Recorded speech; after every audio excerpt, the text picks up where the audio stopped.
I've been traveling a lot and speaking a lot to different kinds of people, and most recently in Europe, where it was a tremendous kind of bridge-building thing to get everything rhetorically lined up and squared around to where I could even introduce the subject of psychedelics. So I see that I've returned to the home congregation here. And because, this seems to be the overwhelming focus of this group, which is interesting. It's even sometimes sort of confining to me because I would wander maybe in other directions, but every prophet is the captive of his earliest ideological expression. Lenin couldn't do much about Leninism once it had passed a certain point. So, in hearing what people's interests were and trying to think about it in new ways, the uniting thing in the 20th century, I think one of the things that sets the 20th century completely apart, really, from previous times, if not ontologically, then by degree, is the focus on the moving image and the role that this has had in shaping 20th century culture. And it comes really in three forms. It comes in the natural and available form of the dream, which always, to some degree, has shaped human culture. But for Freud and Jung in the early 20th century and their followers, the dream took on a whole new significance that it had never had before. It was seen as a cryptic messenger from a hidden world. And as these things seem to work out, concomitantly, a technology of the moving image was developing, which was film. And film and the dream then become almost the two defining poles of the evolution of the aesthetic of the 20th century over the first half of it, we'll say. And then in 1953, because that's when Gordon and Valentina Wasson discovered the mushroom, or earlier, if you want to date it to Hoffman's discoveries in Switzerland, or the German work in the 20s, or later, if you want to date it to the discovery in 56 of DMT by Zara. But at any rate, at some point, the third triad is introduced, which is the hallucinogenic or psychedelic experience. And all three of these areas of concern have adumbrations in the primitive, the stress on dreaming, even the magic lantern and prestidigitation feats of Renaissance magic have a relationship to early film. And of course, the psychedelic experience is absolutely archaic. Nevertheless, the coming together of these three concerns in this particular fashion in the 20th century set the stage, I think, for an important part of what I will call during this weekend the archaic revival. And the archaic revival is nothing less than a strategy for cultural survival on a global scale. And it's a strategy that is taking place in the animal body of mankind. It's not an intellectual strategy or a rational strategy. This is what happens whenever a society is slammed to the wall. It unconsciously reaches back through its history or its mythology for a steadying metaphor. Now, the last time this happened in the West and worked was at the time of the collapse of the medieval Christian eschatology, at the time of the rise of urbanization and banking and secular society, the model of the Christian universe was no longer serviceable, and very suddenly philosophers, politicians, social planners reached into the past for classic models.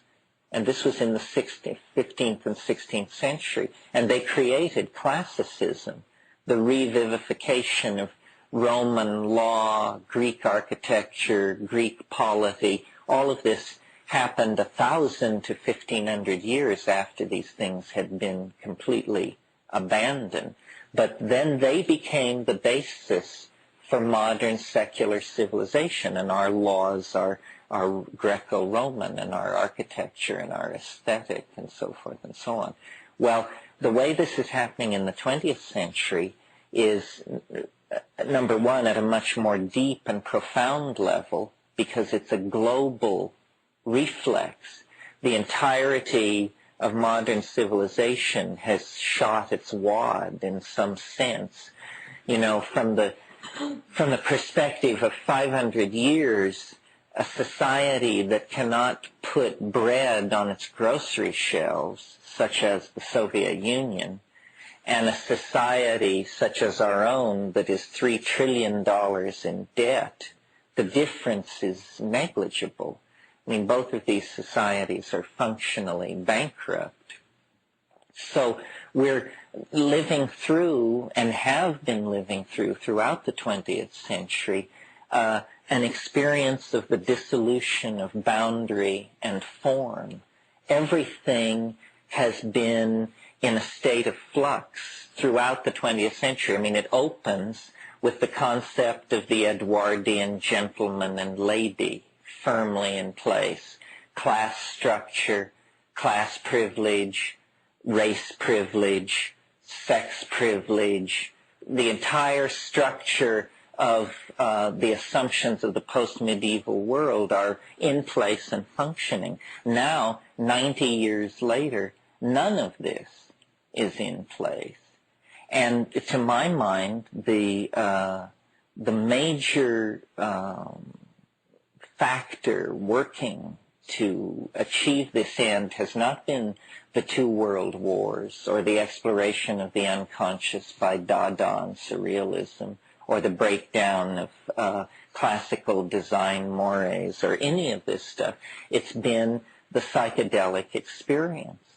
The psychedelic experience is a genuine paradigm-shattering phenomenon. We claim that we want this.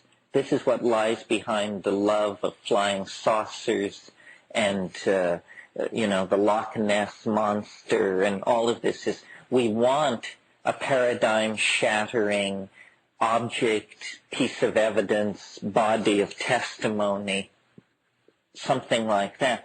But what we don't realize is we have it. We have it, as somebody over here on this side of the room said, it's a matter of courage. And this places it in a special mode. It's not something where we can just validate it and then, found an institute and appoint experts and expect them to issue a report. It's something actually at the center of our being. And my motivation for talking to audiences like this is simply that I cannot conceive of mature human beings going from the cradle to the grave without ever finding out about this. I mean, it's not like not finding out about sex or something, It's just too weird. It's a part of our birthright. It's not a cultural artifact. It's not like being able to ride a bicycle or something like that, where you can imagine that pygmies or Amazonian Indians go from birth to grave and they never ride a bicycle and they never miss it. But this is a little more existentially front and center than that. I mean, this is, as far as I can tell, the dimension in which we most fully experience ourselves as ourselves. Well, culture, we have to be very careful about the corrosive effects of culture. Some of you may know about these, it was reported in Time magazine a month or two ago, about these forms of salamanders that never, if the conditions of alkalinity in the lakes are at a certain level, they never mature into the adult form. They actually can reproduce in a juvenile form. So there can be generations of these salamanders that don't even suspect the existence of an adult form that lies beyond the sexually mature functional adult form. And this is how I sort of think of what the effect of human culture has been on us. Starting about 15 or 20,000 years ago, for reasons that we'll discuss tomorrow, ego began to emerge as a factor in human societies. For the moment, let's just say it had to do with the concern for tracing male lines of paternity. In other words, once men had it enough together to understand the role that sexuality was playing in childbearing, then there became this concern to trace male lines of descent. And suddenly, sexuality had to be very carefully controlled, and the concept, my children, my women, my food, my territory, came into being. Before that, there was a kind of orgiastic polymorphic sexuality that did not promote this kind of boundary formation at the edge of the body's effectiveness. In other words, the ego was not a concept as rooted as it is in us. And I think that the shift from this boundaryless, group-oriented consciousness, which was psychedelic, to the egocentric, materialistic consciousness that typifies Western society clear back to Sumer, that this is the neurotic wrong turning, and that when we look back into the causes of it, we can see and argue fairly persuasively that it has to do with an abandonment of this relationship of ecstasy induced by plants. That there was almost a kind of symbiotic relationship between early human beings and plants, specifically psychedelic plants, and that this relationship is not something airy-fairy or unclear or operationally undefined for its participants. You get yourself lined up with and arranged correctly in relation to this thing by taking psychoactive plants. And that this is how human societies were regulated over, let's say, 1 million years. And there was nothing magical or untoward about it. It was simply that these evolving primates had a population regulatory mechanism that integrated them into the larger body of nature. And this is what has been lost in the historical process, so that human culture has become, charitably a random walk, uncharitably a kind of cancerous exponential cascade of unstoppable effects. Now, the thing is that we are in a position to understand this now, if not actually do something about it. H.G. Wells said, history is a race between education and catastrophe. Well, never more so than today, because the world is set on a course of catastrophe. The emotional constipation and rigidity of the past 1,000 years that has set us up as territorial apes with thermonuclear arsenals, all of that is just set to, go critical. Nevertheless, we are minded creatures in the presence of an evolving and rapidly shifting landscape of problems. And I think that it's a very hopeful sign to look around and notice that the only barrier to the solution of our problems are intellectual barriers, barriers in our own mind. We have the money, the technology, the mass communications, the scientific expertise, the remote sensing, telemetry. What we don't have is the will to self-direct all of this technical apparatus toward a rational solution of our problems. But that means that the solution to our problems lies almost entirely in the human domain. And the human domain is the area where we observe the highest rate of unpredictable perturbation. So I don't see the situation as terminal or desperate at all. The mushroom's take on the chaos at the end of history is, this is what it's like when a species prepares to depart for the stars. It is chaotic, but it is not disordered. It is more like a birth than anything else. I mean, there is rending of tissue. There is a sense of crisis, of unstoppable forward motion. But it turns out all according to plan, all to good end.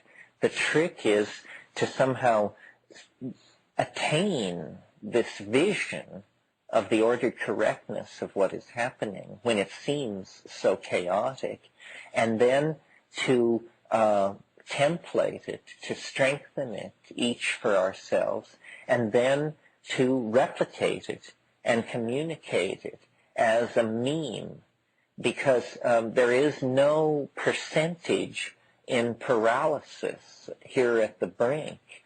The only possibility is of some kind of forward escape.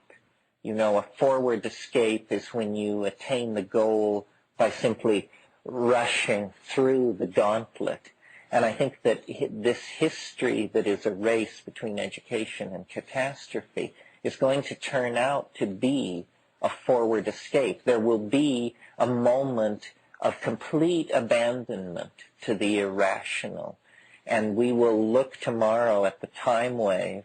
We will look at Saddam Hussein and his role in all of this.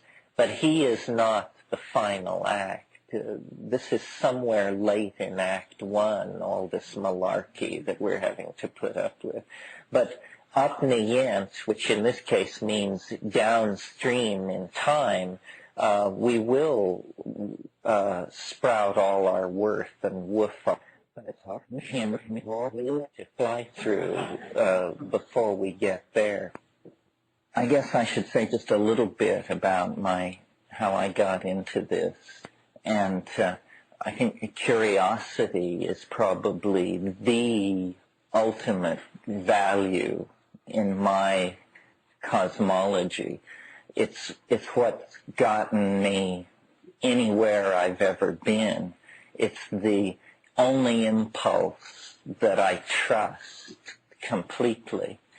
And it's alive in most people as children, but it gets somehow squelched or misdirected or something. And so when I look back through my own life, I see this psychedelic impulse before there was ever a word or a name for what it was. And I've tried to think back as far back as I can. And I have very early memories, like to the 8th month, but they don't seem to relate to this. But I remember it must have been, I was born in 46, it must have been in late 48, I found a magazine of my father's, which I now must have been the October 1948 issue of Weird Tales. And it had these illustrations in it, and one of the illustrations was of a hooded figure gazing into a cradle.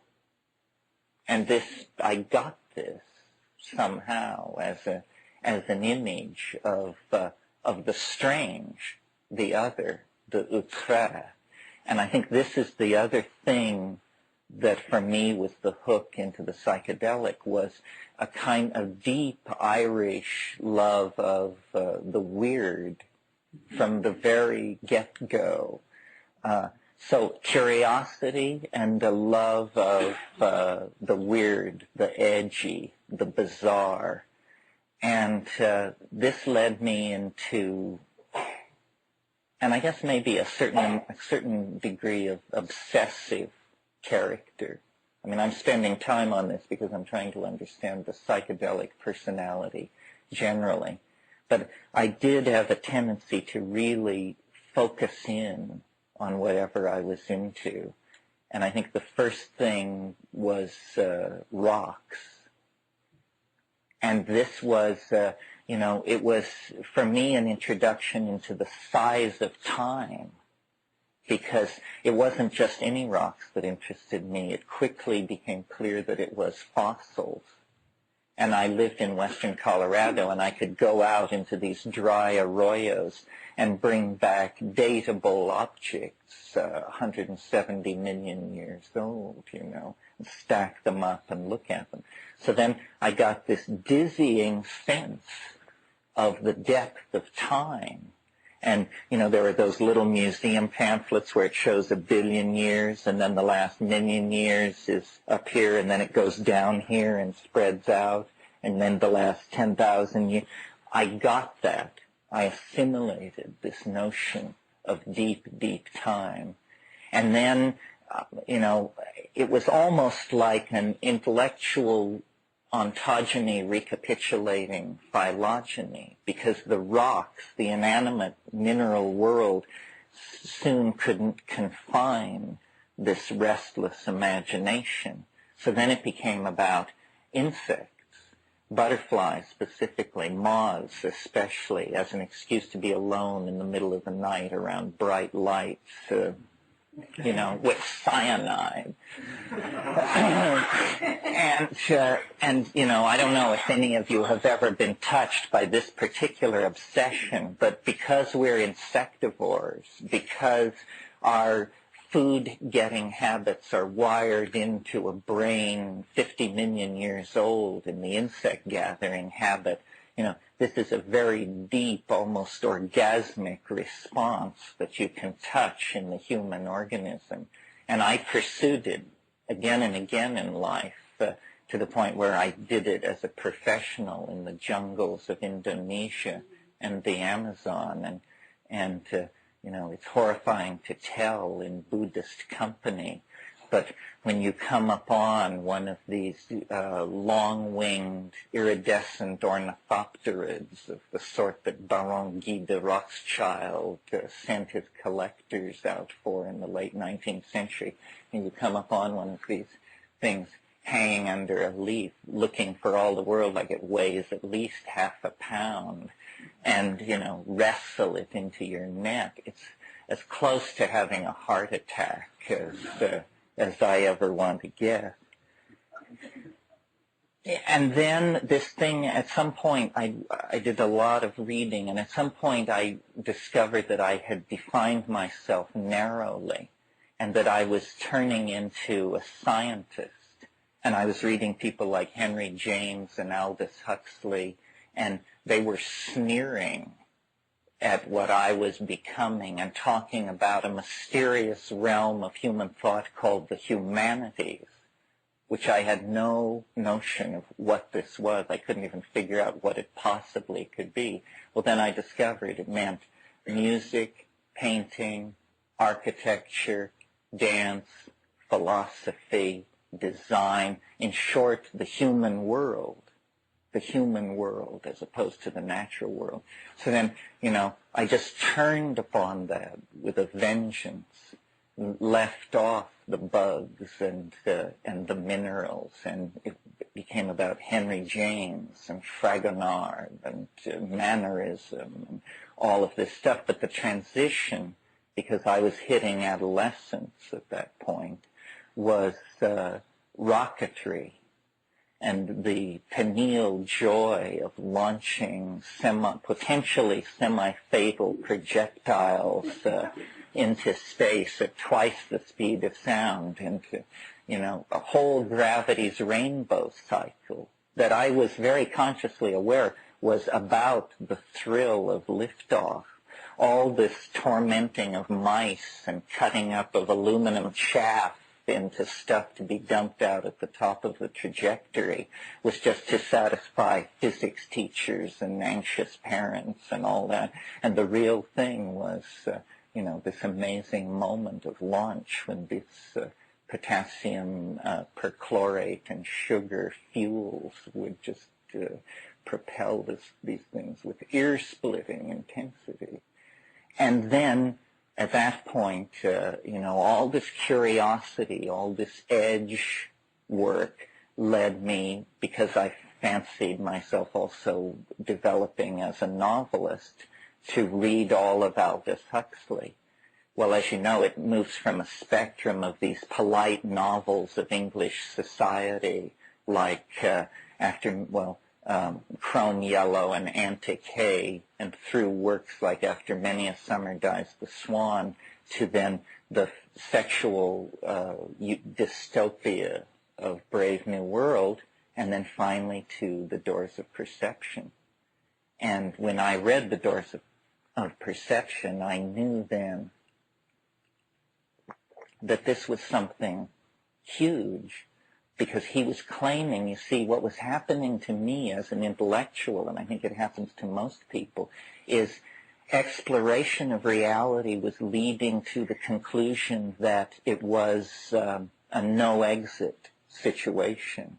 It was some kind of rational labyrinth from which there was no exit. No exit meaning no magic, no possibility of a miracle, that, there weren't 25,000-year-old cities under the sands of Arabia. There weren't flying saucers underneath the Greenland ice cap. It didn't work for me. For me, rationalism was more powerful than sort of menopausal fantasy as it's currently practiced. And so there was drying up. The miraculous was just turning into ordinary reality. And then I discovered psychedelic plants. And it was like the descent of an angel into a desert of reason, that's an interesting sort of metaphor, the descent of an angel into the desert of reason. As you probably know, when Descartes was 21 years old, he shipped out in a Habsburgian army to kick some ass in Eastern Europe and learn some manly soldiering skills. And he was in Ulm in southern Germany in August of 1620, Ulm later to be the birthplace of Einstein. And Descartes, who was completely wet behind the ears, didn't know anything, had a dream. And in the dream, an angel, this is apropos of the metaphor, an angel appeared to him and said, the mastery of nature is to be achieved through measure and number. So what's interesting about that then is that he went on to found modern science, which was to be the very temple of rationalism and reason, but it was based on the revelation of an angelic being who spoke to him from another dimension. This concludes Side A. That this was the kind of impact that the psychedelic experience had for me. It was as though there was a doorway, a literal doorway, out of the completely otherwise flawless set of cultural assumptions that kept me, a Catholic altar boy in a small Colorado town in a Western democracy in a context of anti-communism, religious fundamentalism, consumer capitalism, so forth and so on. The whole bag of tricks and illusions were suddenly exposed for that. And beyond that, you see, like that traveler sticking their head out through the world system and seeing a whole different set of rotations and revolutions, you see another dimension of some sort. And then for me, the question became, of what sort? What is this? Number one, what is it? Number two, how did they manage to keep the lid on it? And number three, what can you do with it? Well, coincidentally upon all this, or let's call it coincidentally, society was just going bananas around somewhat similar issues, because I was born in 1946, so that means in 1966 I was 20 years old, and somehow fate had conspired to put me in Berkeley, California. So I happened to be at like the ground zero of the cultural explosion. But I had been following all this stuff for years. It just seemed to me a weird parallelism that my internal growth and obsessions were now somehow becoming the obsessions of society generally. Being 20 years old, I just thought it was a kind of vindication. I knew I'd been right since I was 16, so here was the payoff. But then, it didn't exactly work out like that. These concerns moved through society like a wave, and then other stronger, what the chain calls prepotent systems of arrangement reasserted themselves, and instead of a kind of psychedelic utopia, there was a kind of anti-psychedelic dystopia. And everything that psychedelics had tended to call into question, which were the great sins of the 20th century, the misuse of propaganda, the abuse of imagery, the distortion of information. And these are all uniquely modern new sins, if you will. And I talked last night a little bit about the connection between dreams, the unique province of 20th century psychological theory, film, and the psychedelics. All of these things, and I see it also active in art, that as soon as you move beyond Impressionism, the whole history of art in the 20th century is about the dissolution, deconstruction, and attempt to reconstruct the image so that, movements as different as analytical cubism and abstract expressionism all are seen to be struggling with the dissolution and reemergence of the image. Well, what it means is, what all this constellation of cultural effects is saying is that the previously assumed to be, I don't know how to say it, existentially prepotent order of society, of linear society, is actually an illusion. And that we can move beyond it. We can dissolve it. Not only we cannot not do this. So then the goal becomes, and this is where McLuhan is important, to try and raise into consciousness the process that we are undergoing before it is a fait accompli, before we are in the act of looking back then at a historical event, because I'm convinced that the impulse that I feel in myself and that I see in other people toward the psychedelic experience has to do with its potential historical impact. Even though, God knows, we're all aware this is how religion has always been practiced, yet somehow this million-year-old sociological phenomenon, orgiastic, group-minded shamanism in a context of nomadic pastoralism, this phenomenon was only interrupted 10 or 15,000 years ago, and is apparently the state of dynamic equilibrium where we function at our best, where we feel at our most human. What has happened to us is a kind of false bottom in our social dynamic.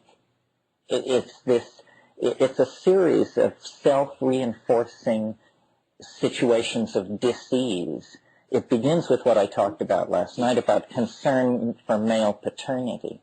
But once men wanted to trace the descent line of the male genes, previously self-expressive, orgiastic, group-minded sexuality became compartmentalized into concerns of territoriality, ownership, so forth and so on. But then that wasn't the end of it. There then the rise of hierarchical kingship, the amazing, you see, the problem with human beings is that we ride very close to a kind of bifurcation point in terms of whether our loyalty is transferred to the group or to the individual. And this can be sent either way. I mean, if there were to be landslides at both ends of Highway 1 and a food shortage, we would coalesce marvelously into a survival machine where we would all place group values higher than our own needs. And nobly so, this would happen. But in situations of abundance and non-scarcity, then it's like a slime mold without the formality of coherency. We just then dissolve into this sort of every man for himself, egocentric style. And then, another bad break along the way that may or may not have been fated, may have just been a bad break, is the evolution of the phonetic alphabet, which creates a tremendous distance between cognition and the objects of linguistic intentionality. And this gives permission then for all kinds of forms of brutalization. It actually gives permission for ideology. Ideology, to my mind, is the denial of the obvious and the substitution for something else, where you say, no, that's not how people are. We have a Marxist model, or we have a Freudian model, or we have, John Stuart Mill's model. Who knows? But somebody's model. So ideology, someone said language was invented in order that people could lie. And in large measure, this is true, that we proceed by deception. I'll defend this at some point in this weekend, because another word for it is modeling. We model, but we also fall in love with these models.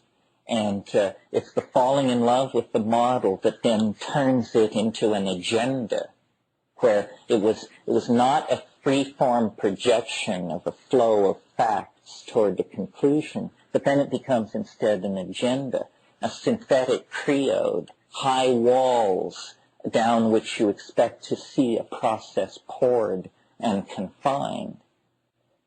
So, okay. So in spite of the fact that this phenomenon has been around for a long time, why then does it appear so important? Well, it's because this small group-minded sexually amorphous psychology, the psychology, not the model itself, is what we have to recover, I think, in order to survive. And,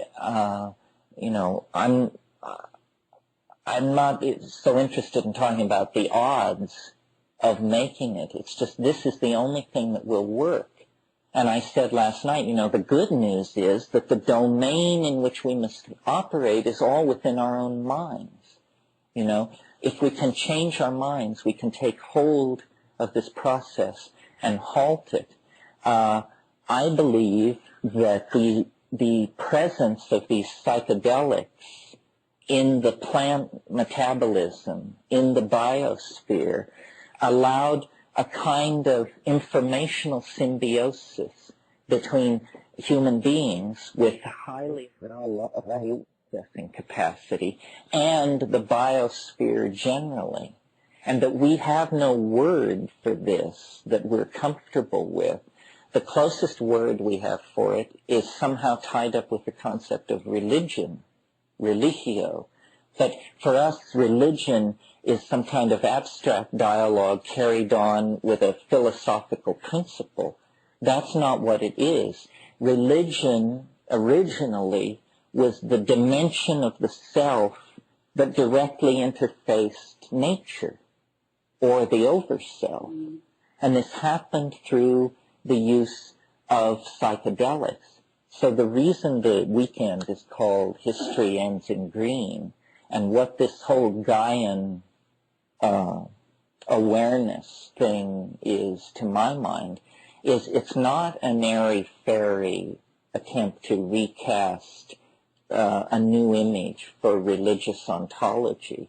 It's the actual discovery of the minded presence of the planet, which has always been here, which is real. It's an existential fact, like chlorophyll or, the moons of Saturn. The planet has a biological mind of some sort. Once you articulate this notion, it doesn't seem that unlikely. After all, the planet is clearly a boundary-defining topology. It's had the 2 billion years to, make itself metastable, undergo all kinds of autopoiesis. We see the evidence of this around us in the form of the climaxed biome of the planet. We see that biology and water chemistry has been very active. But what we don't see is that as active as the chemistry of water or electron transfer have also been the invisible alchemies of, call it spirit, call it mind, call it the morphogenetic field, whatever it is, and that is the frontier of our awareness. Every society in history has had the erroneous belief that it just required 6 more months and 5% more data, and then they would have a full picture of reality. But, the fact of the matter is, our society at its present state of sophistication, we have the only science we have that can be given any serious creditability at all is physics. The most primitive of all sciences, the science of momentum and moving bodies in three-dimensional space. When you move on to biology, essentially what we have are a series of interlocking fables and a few bright spots of light in certain areas. When you move on to psychology, what you have are shouting charlatans, each claiming domain over their own special area. I mean, it's like a medieval fair. So the belief that our intellectual maps are somehow adequate is just whistling past the graveyard. And the way we have achieved this illusion of good maps is by tossing out all the disturbing an unintegratable phenomena. For instance, dreams were trivialized and ignored for centuries. Madness was something that you can find away, like criminality, was not to be looked at. Sexuality, I don't have to remind you that as recently as 120 years ago, people were putting bloomers on piano legs to preserve youth from impure thoughts. I mean, you talk about a rejectionist style toward reality. I mean, we have just begun to open our eyes to what is around us. Well, so then front and center, when we begin to explore, let's take a conservative position toward exploring the universe. Let's explore from the center outward. Well, that means from within the confines of the mind-body system. Before we generalize about tectonic plates or the motion of the rings of Uranus or something like that, just start from the body out. Well, immediately you discover total terra incognito. Psychology it gives us a flickering model of ordinary consciousness under ordinary circumstances, and everything else is up for grabs. And then we discover that, at the center of human concerns is this weird itch about invisible worlds and higher order entities and sources of hidden knowledge. And we've discovered that people have been at that for 100,000 years. And the centerpiece technique, which is to trigger these non-ordinary states of consciousness, with all our sophistication, we have no better grip on what this is than people in the late Neolithic. They knew more than we did because they'd logged more time on in the real modality. I mean, we have models. We say, the drug molecule is translocating to the synapse and displacing ordinary neurotransmitters and raising, therefore, the endogenous level of electron spin resonance. This is not any kind of explanation about what's going on. This is just the chant, the incantation, But the people who are logging time in there, they come back with maps of reality that fit very uneasily with our cheerful Cartesian, Democritean, atomistic, causal, entropic models. And they say, no, the universe is an infinite honeycomb, each honeycomb ruled over by different spiritual forces, each commanded through different languages, magical techniques, gestural repertoire. Everything is language. Everything holds information for man. Everything is somehow constellated on the presence of observing mind. Well, in the West, we thought we got cosmogonic myths with the Ptolemaic universe, even before Copernicus. But now it turns out that the centrality of mind gets reintroduced, not only by the evidence of the psychedelic experience, but, for instance, the school of scientific philosophy of science around L.L. White and people like that have pointed out that if you use as your index complexity, then you suddenly discover that human beings have moved back to the very center of the universe, that the most complex physical material in the universe, in terms of density of connectedness, is the human cerebral cortex.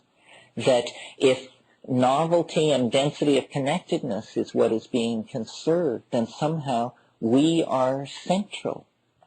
Well, so then, other issues are raised. If we are central, then the modern model of history, which is, I don't know if it's ever been explicitly stated for you, but the modern model of history is that it is trendlessly fluctuating.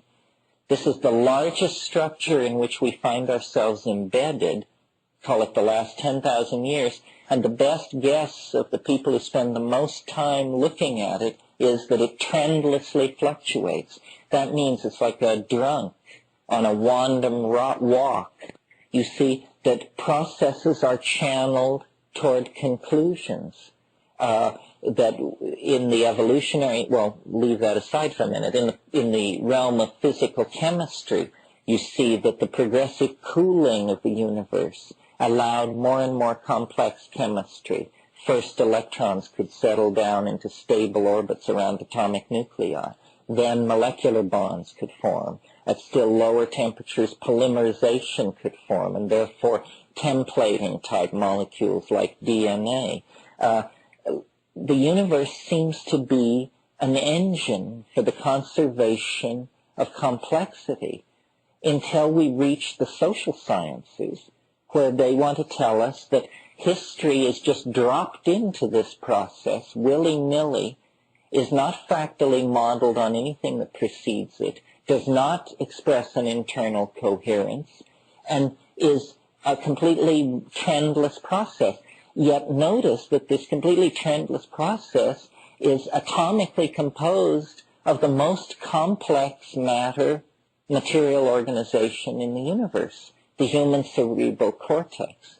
Well, I mention this because part of what I'm interested in with this weekend is trying to get a handle on, what is history? What does it mean? It began only 1,500 generations ago, which if we were fruit flies would be 3 weeks ago. So, it's not something really basic to human beings, but it's a process that got started about 1,500 generations ago, and it's clearly a cumulative runaway process. It's going on outside the realm of ordinary genetics. Ordinary genetic change is very conservative and slow. This is a cancerous type process, but in the cultural domain, it's an epigenetic process, meaning it's not scripted in the genes, but like writing and TV and painting, it goes on outside of the genes. Well, where does it go on? Well, it goes on in the domain of language. And to my mind, language is the critical area to focus on in terms of where the psychedelics are operating, and how, if our interest is to trap them doing their elfin work, then the place to look is in the domain of language. Why? Well, first of all, look at what language is. It's a weird kind of ancillary add-on process to the human organism. No other monkeys do it in quite the same way. And I don't argue that there is not linguistic and grammatical activity in monkeys, dolphins, termites, what have you, but it's very different from what goes on in human beings. Obviously, for instance, you probably know that the soft palate of the human being drops lower in the fetal form than in any other primate by 40% or something. The embryological interpretation of this is that the human animal is hardwired for language. And if you notice what it is, it's small mouth noises, rapidly modulated small mouth noises. And it's a highly conventionalized style of behavior which allows transduction of thought. It's a form of telepathy, a striving toward a crude telepathy. Because if you analyze what's happening in the linguistic act, it's that we've all gotten together and we agree that there are these small mouth noises, and we agree that a given set of small mouth noises means a certain thing. And we've spent so much time together and so conventionalized our responses to each other that your dictionary of small mouth noises is theoretically supposed to match my dictionary of small mouth noises. So the words going through the air impinge upon your ear, you make a rapid search of your dictionary, and you come up with what you assume is a one-to-one match. And we rarely get together to check out just exactly how good a match it was. occasionally someone will ask a question and we will see that they understood that the match, and so the match was good. Because I see a lot of transcripts of my talks, I know that typists hear the most amazing things. And without ever questioning what they hear, they type these things that when I read them, they're complete malapropisms. But this is what was heard. And as the level of discourse rises, or the density of the technical language increases, it becomes much, much shakier. I mean, I just had the experience of lecturing in Czechoslovakia, in Prague, to the Film Academy. And, you can go a long ways on sincerity, but there's a long ways still to go. Just nodding and smiling doesn't do it. Especially when the concepts are fine-tuned, and it's where they're fine-tuned that they're always interesting. It's in the nuances of it. Well, I think probably that this activity was originally stimulated by the use of psychedelics, that in fact most of what is human about us has to do with the presence of psychedelic and mutagenic compounds in our diet when we made the transition from being fruitarian, vegetarian, arboreal tree dwellers to becoming, nomadic pastoralists. If you think about it, you can see how this would work quite neatly. The reason animals specialize their diets is to hold down the amount of exposure to mutagenic chemicals. So most animals have highly specialized diets.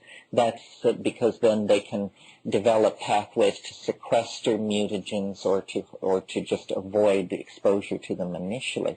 But if you put pressure on an animal, on its original food source, where it's actually facing a situation of possible extinction or dietary transformation, it will begin experimenting, expanding its repertoire of foods. Well, this brings exposure to mutagens in a very steep curve, and this means consequently more expression of mutagenic genes become available for natural selection. And so this is the situation in which you might then see a sudden punctuated movement forward in the adaptive evolution of adaptive traits of the organism. Well, how this worked in the early human situation was drying up of the African continent forced protozoal types onto the grassland, where they began foraging for, and insects had been part of their diet in the canopy situation. They began foraging. It's also thought they began perhaps predating on carrion kills killed by larger carnivores like lions. In any case, they began forming a relationship that had them following along behind these evolving ungulate herds of mammals on the African veldt. And in that situation, they encountered the coprophytic mushrooms, the mushrooms which grow in cow dung preferentially. And many of these contain psilocybin. Please continue to tape 2. Mystic Fire, Video and Audio, proudly presents Terence McKenna. History Ends in Green. This is tape 2 of a 6-cassette series.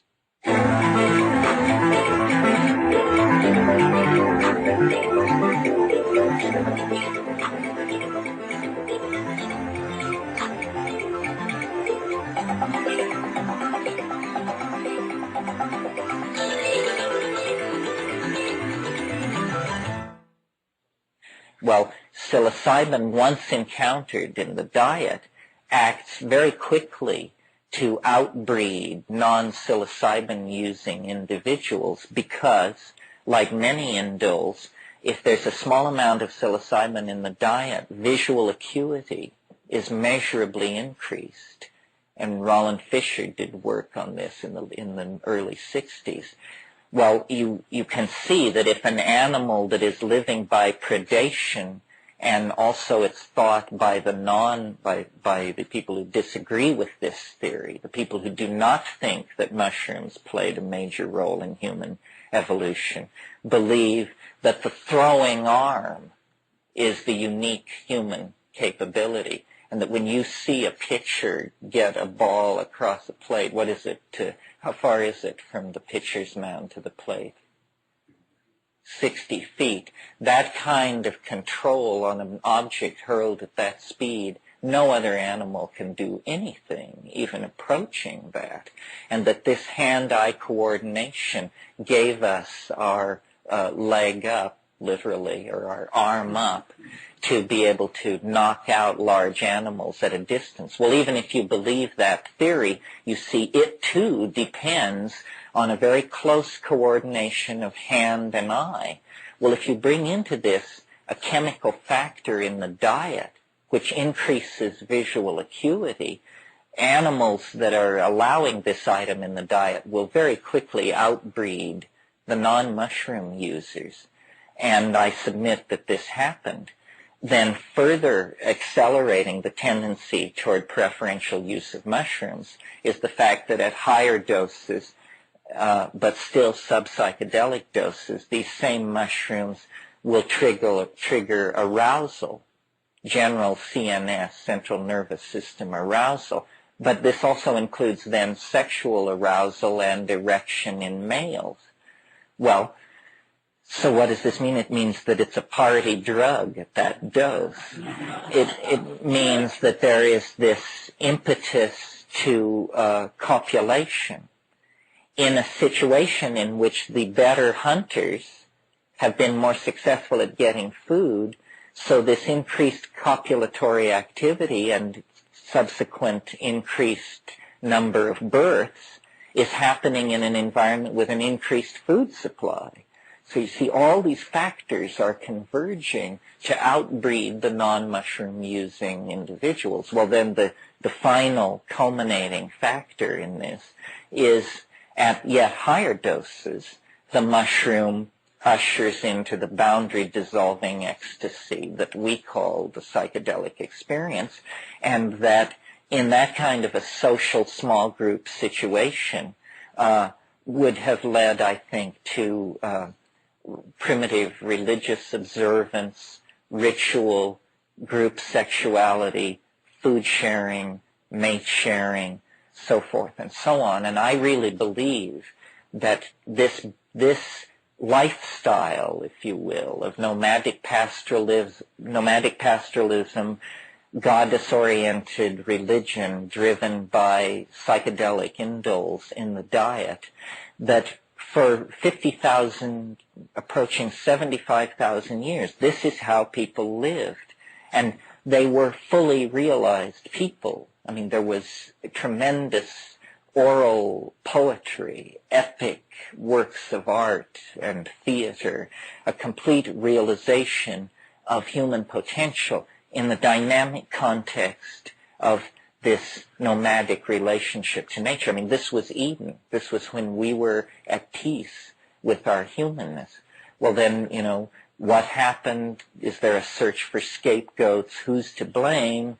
And the answer is nobody is to blame. The very process which brought this paradise into being, which was the drying up of the African continent and the forcing of our proto-human ancestors onto the veldt and into the bipedal, nomadic, tribal language-using mode, the very forces which created that destroyed it, because eventually the great grasslands of the Sahara, the huge water holes, the vast herds of game gave way to encroaching dunes, shrinking water holes. The mushroom festivals, which I imagine at one point were probably lunar festivals, became then yearly festivals because of scarcity of the mushroom. And there became then anxiety about availability of mushrooms, and therefore a certain cultural pressure to find methods of preserving them. And this need turned naturally to the preserving powers of honey. And so there was a transitional phase of not fresh mushroom festivals, but preserved mushrooms in honey. The problem is honey itself has the capacity to turn into a psychotropic substance. Through fermentation, it becomes mead. But the imprinting that takes place in a mead cultures are cultures of male dominance, repression of female sexuality, hierarchy, warfare, wheeled chariots, the whole shtick. And so, there was, and this all happened over thousands of years, this very gradual transition. There was never a conscious moment of tragedy. But you see, what was happening was a new psychic function was taking hold in the human animal. In the situation of the monthly boundary-dissolving group mushroom festivals, ego was not allowed to form. And I really view psilocybin as almost an inoculation against the formation of ego. It is an egolytic compound. So notions of male dominance, of possession of property, children, domesticated animals, or women, none of this went on in this situation where the boundary dissolution was reinforced by frequent mushroom use. But as soon as the mushrooms become less available, this thing begins to grow in the human personality, literally like a cancer or a tumor. It's a calcareous growth on the psyche that if we do not have this embeddedness in the vegetable matrix of Gaia, then anxiety arises, a lot of it sexual and related to self-identity, and I don't have to discuss this with you, just refer you to Freud and the whole gang. Everybody understands how bent we are. The question is why, and I think this is why, because we have been in a permanent state of neurotic disequilibrium for 15,000 years. And every move to attempt to correct this has pushed us further away from the goal that we want to have. So now we arrive at the late 20th century, nuclear arsenals fully in hand. We have made, since the 15th century, a demonic pact with matter that has allowed us great insight into the destructive properties of matter, made us, handmaiden to the devil, and yet we are still completely dark about our own motivations, how to educate our children, how to put in place a set of values that don't loot the future. And all of these problems appear to be getting worse. So, I don't know. Well, my response to this is to advocate the only thing that I think will work, but it's not a political position, because a political position always implies willingness to compromise and negotiate with the other side. And there really is no willingness to negotiate on the part of the psychedelic position, because it's pretty non-negotiable. We're at the end of a process, call it 2,000, 5,000, choose your date, but a long process of denial of human nature first, and then war against human nature. And it goes so deep into our culture that we don't even know where the basement level is. I mean, for instance, to my mind, monotheism, which is the great intellectual edifice of the West. It touches the three major religions of the West that have developed in a continuous strain since Abraham. Monotheism is the institutionalizing of this egocentric model.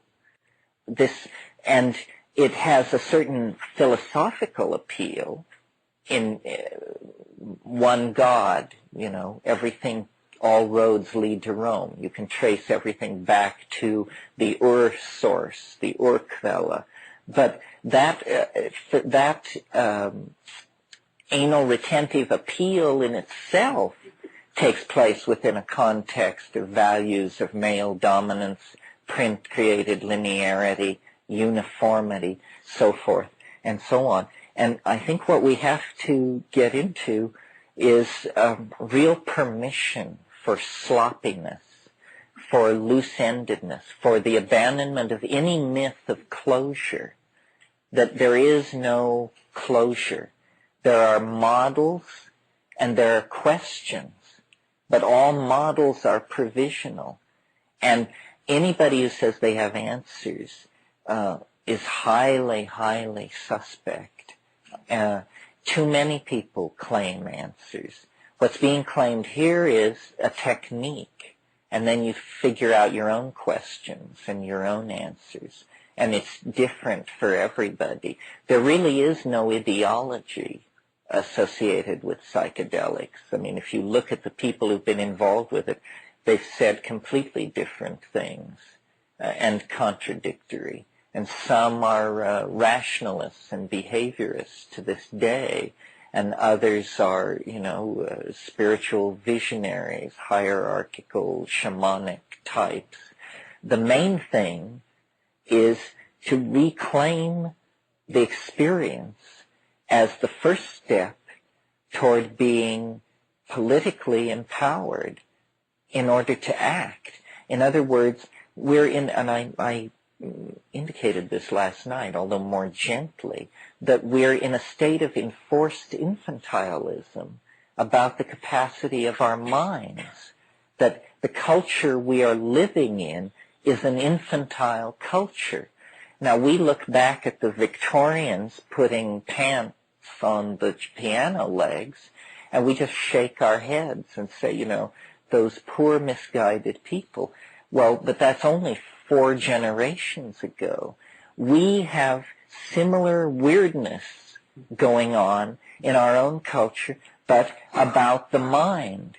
I mean, we look askance at the mind the same way that a Victorian nanny is uncomfortable in the presence of bare furniture. We fear it. We don't want to look at it. And to my mind, most of the techniques that come out of the New Age are based on a guaranteed lack of success. That's what they offer. Because the last thing anybody wants is real change.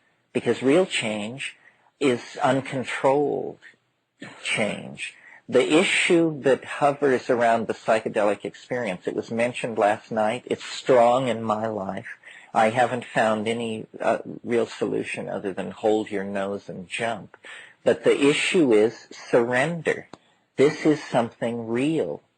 You don't find people going into the ashram in the morning to meditate with their knees knocking in fear because of how terrifying and profound they know that meditation is going to be.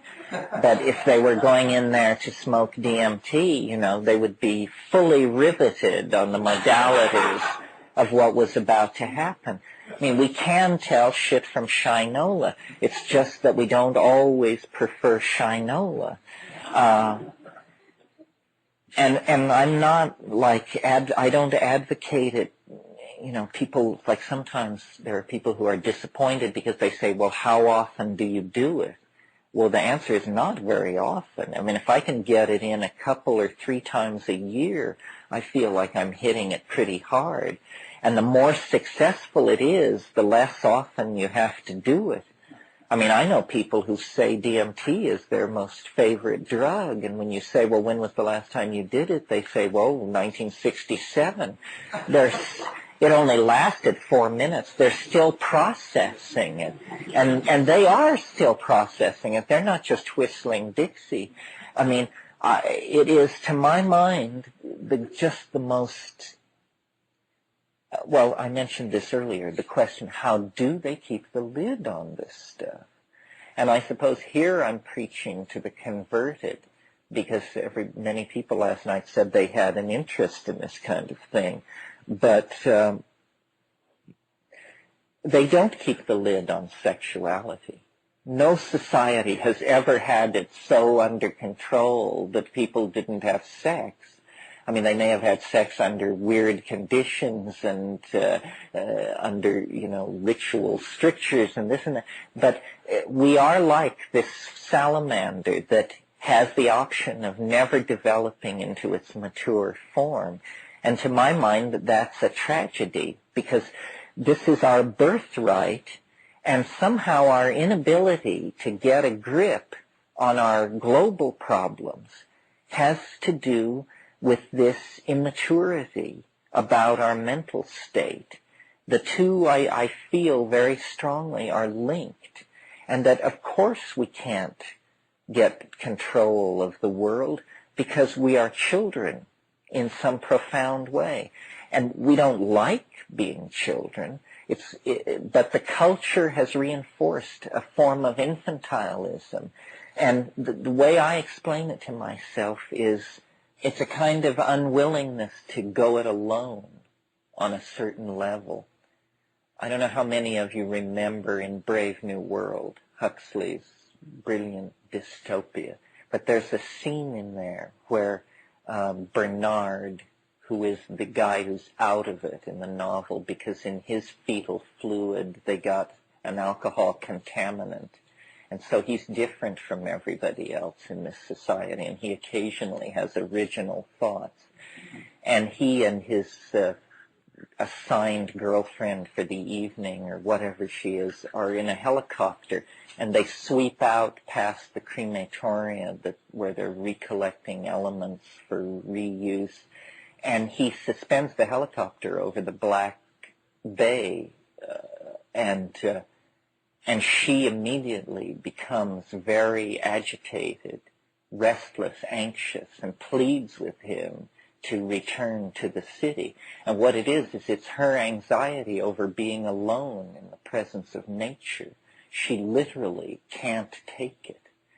And I think there are a lot of people in our society, and each of us in our own way at different times, who have within us this neurotic and infantile creature that can't face it alone, and that this going it alone thing is very important. Plotinus, the great Neoplatonic philosopher, he spoke of the mystical experience as the flight of the alone to the alone. And in the psychedelic experience, there is this issue of surrender, because a lot of people want to diddle with it. They want to be able to say they did it, but they don't ever want to face an actual moment where they put it all on the line. And yet the whole issue with this stuff is to let it lead, to let it show what it wants to show. So somehow, individually, we have to reclaim our experience.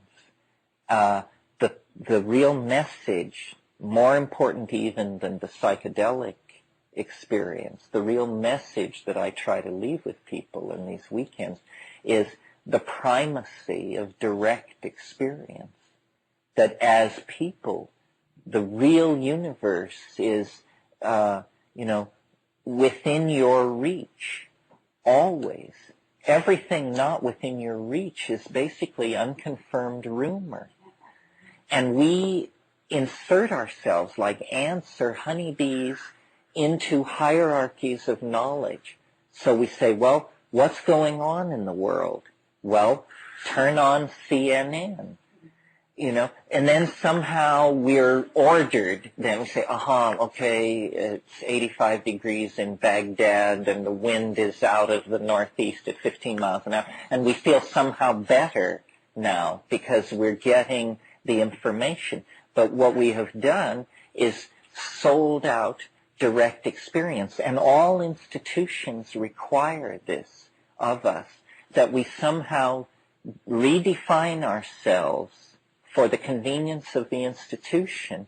And this redefinition always involves a narrowing, a denial, so that, if you want to be in Marxist society, if you want to function in Marxist society, you have to define yourself as a Marxist human being. Well, it turns out in a Marxist society there are no homosexuals, because that just happens in decadent societies. So then, if you happen to notice any tendency like this in yourself, you have to deny its existence, because this just doesn't happen in a Marxist society. And similarly, every society has this. In our society, if you hear voices, we have mental hospitals for you. If you have vast visions of the future, we have drugs that can help you and make this go away. So then somehow in modern society, the discovery of psychedelics is the discovery that all of this cultural machinery is just Wizard of Oz stuff. You remember the scene in The Wizard of Oz where the curtain is swept back and they see the little guy there, and he says, booming out over the loudspeaker, "Ignore the little man pulling the levers. Ignore the little man pulling the levers." Well, the little man pulling the levers is what sweeps into view with psychedelics, and you discover, culture is provisional. Whether we have 9 wives or 3, whether we tattoo ourselves blue, whether we eat insects or not, all of these things are just decisions that we make, and then we congratulate ourselves on our wisdom, and we live within that, and we hunt down and kill all the people who disagree with us, and that's called having a culture, having a way of life, being somebody. But I don't see history as a wrong turning. I see it, the metaphor that I like is that of the prodigal son, that there was a reason for this long descent into matter, this peregrination. It was a shamanic journey of some sort. The shaman goes into the world pool or ascends the world tree to go to the center of the axis of the cosmos, to recover the pearl or the gift or the lost soul, and then return with it.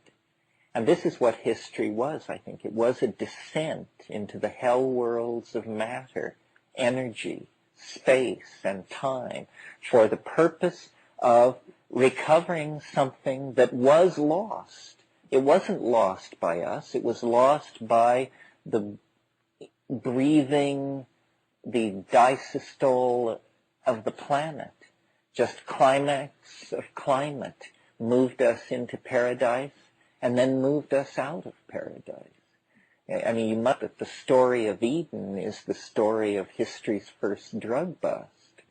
I mean, it's the story of a whole lot of tension over who's going to take or not take a certain plant which confers knowledge. And Yahweh, wandering in the garden, says to himself, if the man and the woman eat of the fruit, they will become as we are. The issue was co-equality, co-knowledge with the Creator. Well, where do we stand, in man's existential march? How does that work? Can we always accept the subservient, infantile position? I mean, is knowledge to be dispensed by gods, and if not gods, then the institutions that appoint themselves as gods over us? Or is it actually that maturity begins with somehow claiming this birthright, and it is a birthright? And I don't know if a society can survive the claiming of this birthright by a large number of people. Certainly in the 1960s, when this was attempted, everybody got very agitated, and then it was frozen out. in so-called primitive or pre-literate societies, there is the office of the shaman. And the shaman is deputized to act for all of us in the same way that we have airplane mechanics to fix jet engines. We have shamans to explore these hidden and fairly terrifying other dimensions. The people who self-select themselves into a group like this, in a society like that, would be the candidates for this kind of shamanic voyaging. Well, so then what is it finally all for? Or is it for anything? Is it just maybe my problem that I think it's for something? Well, it is and it isn't. I mean, see, we have real problems. We could perish from this planet in some kind of radioactive petroleum war or what have you, and it wouldn't change the fact that shamanism did exist, that these dimensions were there and were explored by courageous, high-minded people for thousands of years. But I think that the scientific mind, and maybe even the American mind, can bring something special to it, that somehow technology has a role to play. And I think maybe what this has to do with is, I've talked a bit in the past, a lot in the past, about what I call visible language. Visible language is something that I encountered in psychedelic states, could never have dreamed it up by myself, encountered it as an existential fact, then had to sort of reason backward from it to what would it be good for. Well, what is it? What is visible language? Well, it's very simply, it's language which you look at rather than hear.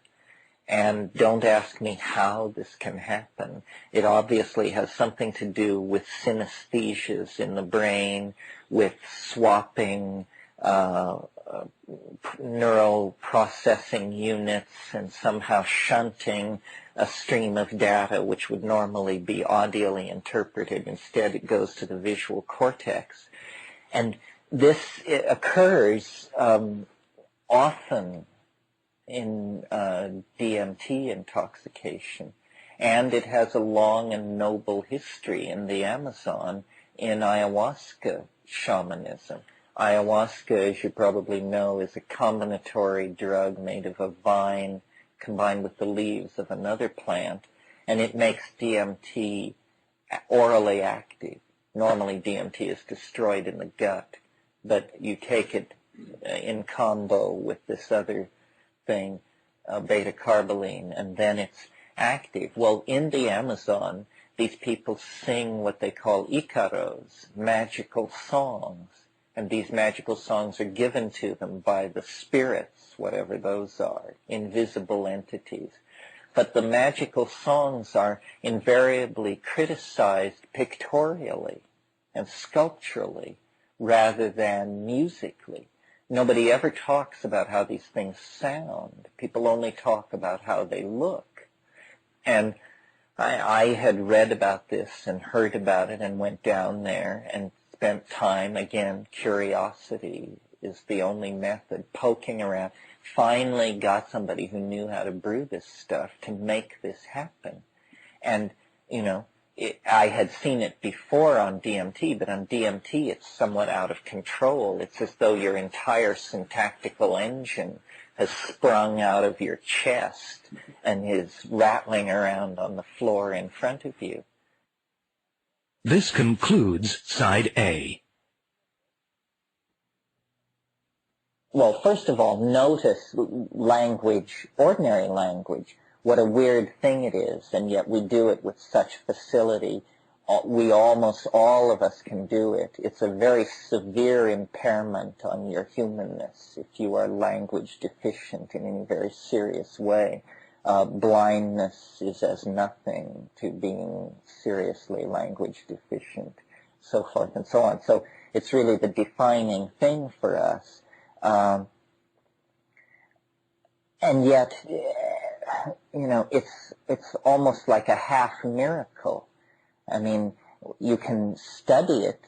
There's no problem with getting vast samples of it, tape recordings. We can analyze it syntactically. There have been many theories of syntax, philosophies of syntax, and yet what is it? How can we make meaning with such facility when the rest of nature seems totally unconcerned with this? And what is meaning, anyway? Why is it so important to us? We say if there is no meaning, if life has no meaning, it's not worth living. Well, how do ants and bees and scallops stack up on that opinion?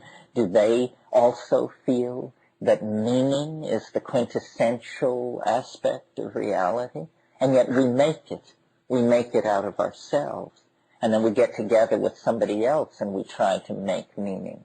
We say, you and I could have an affair, or you and I could start a business. This will have a lot of meaning for us. And, we'll make money and buy more meaning.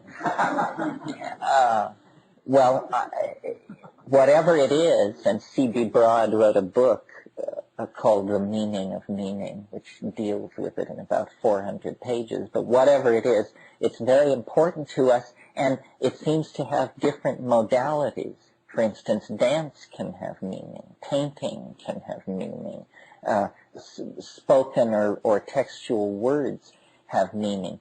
But because of biases in ourselves as an organism, what seems to have the most meaning is what we can see. Our visual, we have a tremendously rich sense of visual input. Well, for some reason, under the influence of these psychedelic drugs and certain exercises, and who knows what else it takes to shake you out of your cage, but suddenly syntactical organization, which has been invisible in the background of the program of meaning, becomes visible. And you actually see the engines of syntax. You actually behold the machinery of meaning itself.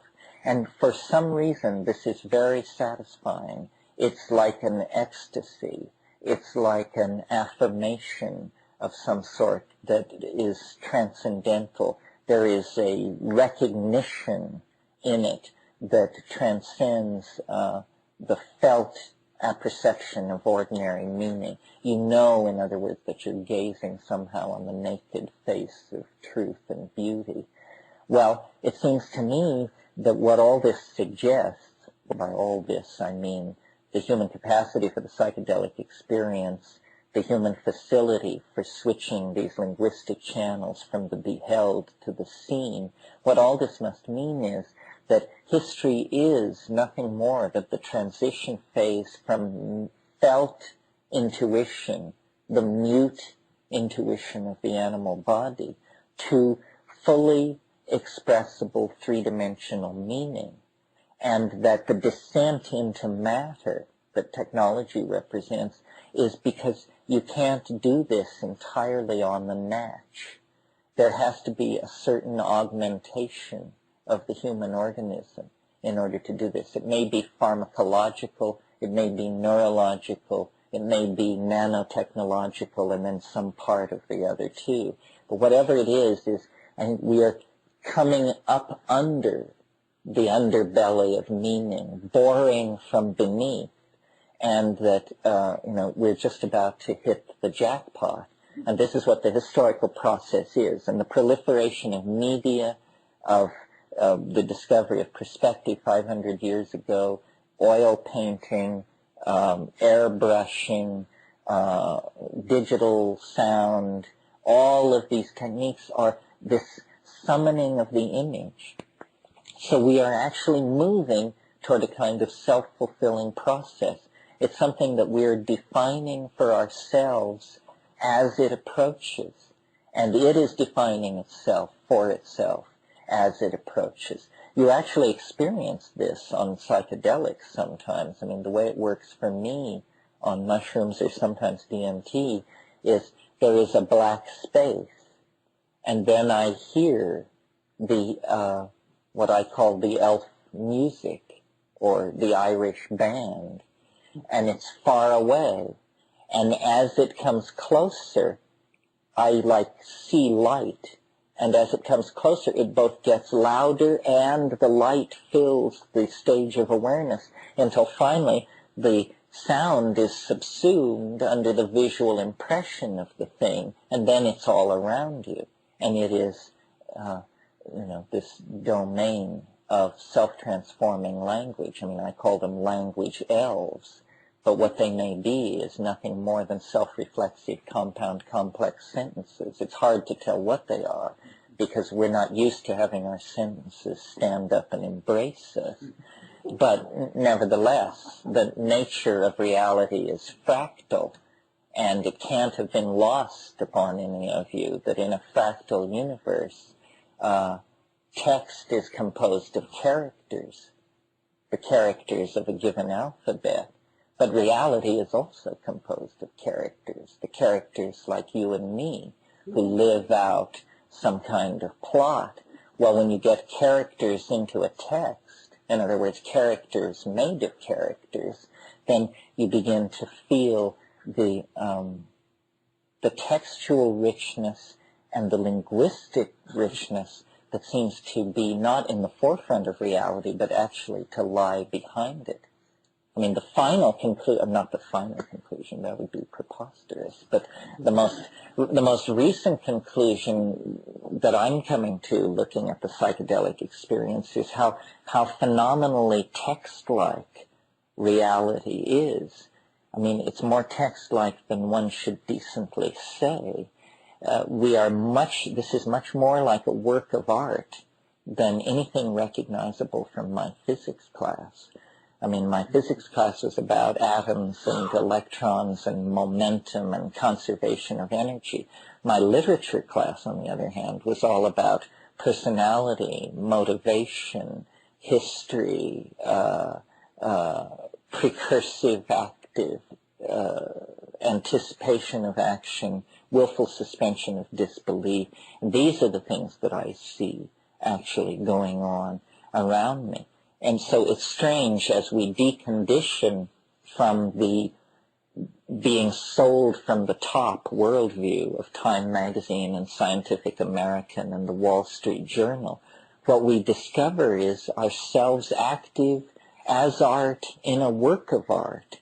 This is what the reclamation of experience seems to give back to us, is ourselves as very complex objects. You see, in the institutionalized world, we are defined always in ways that stress our similarity. We hear about voters, and I'm a voter, and we hear about women, and many of you are women, and we hear about yuppies, and we hear about the middle class, and we hear about those with liquidity in their portfolios, but everything is presented as a member of a class. We are always presented to ourselves as members of some class, and yet we experience ourselves as unique objects, but there is no reinforcement for that experience of uniqueness. I mean, you have a lover, and they say, I think you're wonderful and very special. That's about all the reinforcement for your uniqueness you get. And your mother also tells you this. But then you take a psychedelic plant and you discover, hey, I'm Christopher Columbus. I'm Magellan. I could be anybody. I'm not defined in these narrow ways. There are doorways in my reality to areas of experience as large as the area of experience that Christopher Columbus or Magellan took as their province. But it's all, this new freedom is achieved by directing attention back at the individual. So, a lot of the debate and talk that I hear is about saving and restructuring institutions and that sort of thing. I'm not very much interested in saving and restructuring very many institutions. I think institutions have done us about all the good we can stand at this point. And, but then they wave the black flag of anarchy in front of you and say, oh, well, you're just an apostle of chaos and madness. Chaos, yes. Madness, maybe. But disorder, never. This surrender issue, when translated out of the realm of the individual and into the realm of the collectivity, we all, as a society, must also surrender to what is happening to us, because I think history is some kind of psychedelic experience, and it isn't, there's nobody around who has the right plan. So it isn't about how we need to locate the people with the right plan and then give them a lot of money and get out of their way. It doesn't work like that. The right plan will emerge almost simultaneously in everybody's mind at the same moment. And in the meantime, we all are going to have this sort of half-baked plan that we can't articulate, that we can't quite bring out. It's a quality of the time. I'm going to talk this afternoon more about the quality of the time, but we can't think any more clearly than we're thinking at the moment when we're thinking at our best. Part of what history is a clarification of the human situation, and I think you have to press the envelope. You have to keep your nose against the glass, forcing the definitions into ever new territory, but not anxiously. It's like a growth process. We can't evolve any faster than our language evolves. The language is the thing in which we're embedded.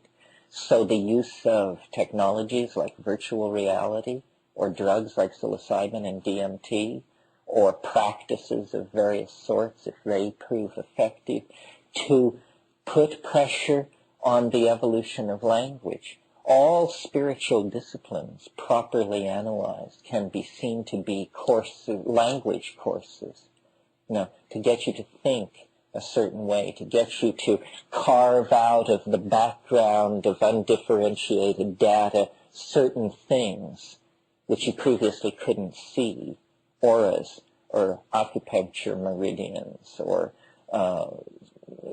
states of disease. I mean, it can be anything.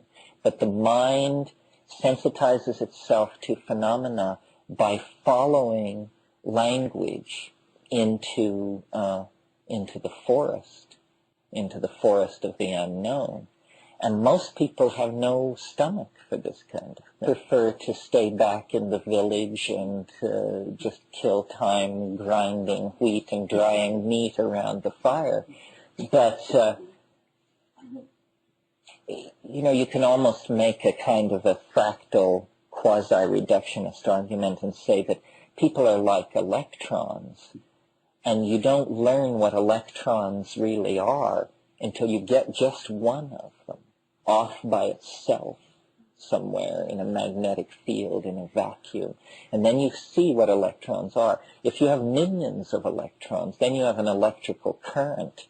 And an electrical current operates according to laws and rules and constraints completely different from an electron.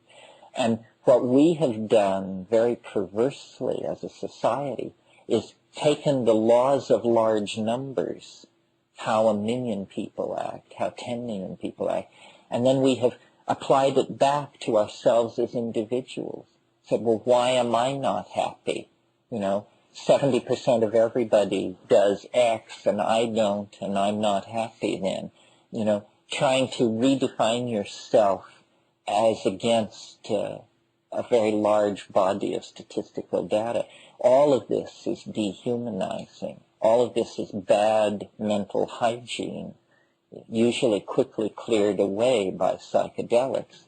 Because what they show you is, that you are unique, and that the confluence of space and time that you're operating in is unique, and that any model that is put forward is, number one, provisional, provisional, means it can be abandoned at any moment. And then the second and most important thing is any model you can't understand is useless.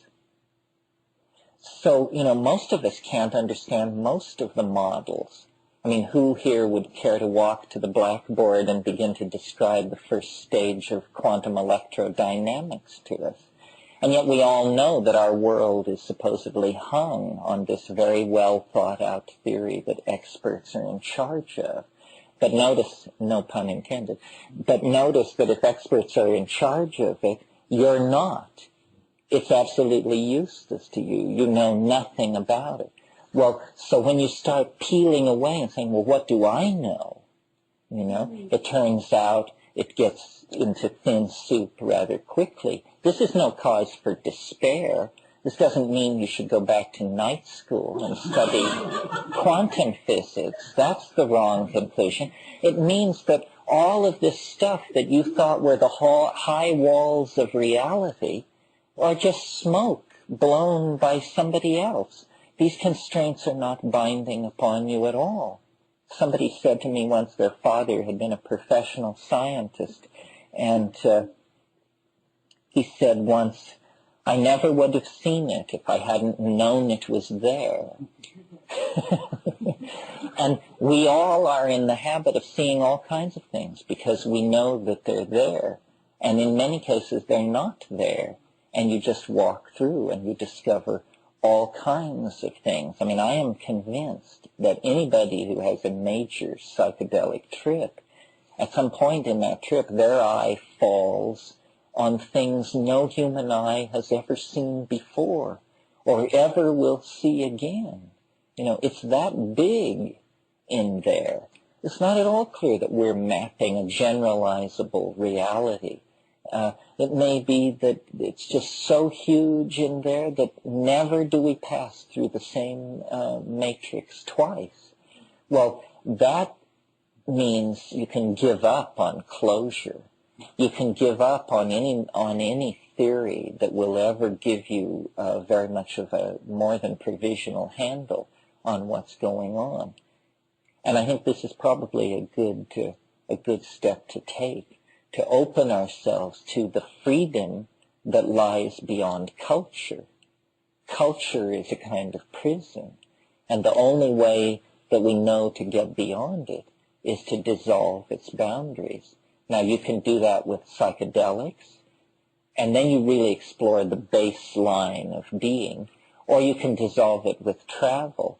But then you dissolve your own cultural programming only to discover you've fitted yourself into somebody else's cultural programming. And this, while, definitely educational, is like a psychedelic drug I'm not that fond of. I do a lot of traveling, but it's not the same thing as replacing space and time with some kind of alternative. That comes from doing the hard work on 5 grams in silent darkness. And really what you see, I think, is the morphogenetic field, the invisible world that holds everything together, the knit of it all, not the knit of matter and light, but the knit of casuistry, of intentionality, of caring, of hope, of dream, of thought. And that all is there, but it's been hidden from us for centuries because of the exorcism of the spirit that took place in order to allow science to do business. And that, momentous and ill-considered choice then has made us the inheritors of a tradition of existential emptiness, really. But that has impelled us to go back to the jungles and to recover this thing. It's all of a piece, you see. I mean, these people in the Amazon and whatnot were keeping this cultural flame burning. But these cultures are now all dead. They are either dead or in a state of advanced suspended animation. I mean, the best anyone hopes for when they go to a rainforest culture is that it be somehow resisting the change all around it. There's no rainforest culture that is elaborating new forms and thriving on its own terms. So all the things that were learned, the legacy of the ancestors, is now laid basically at the feet of this high-tech electronic society.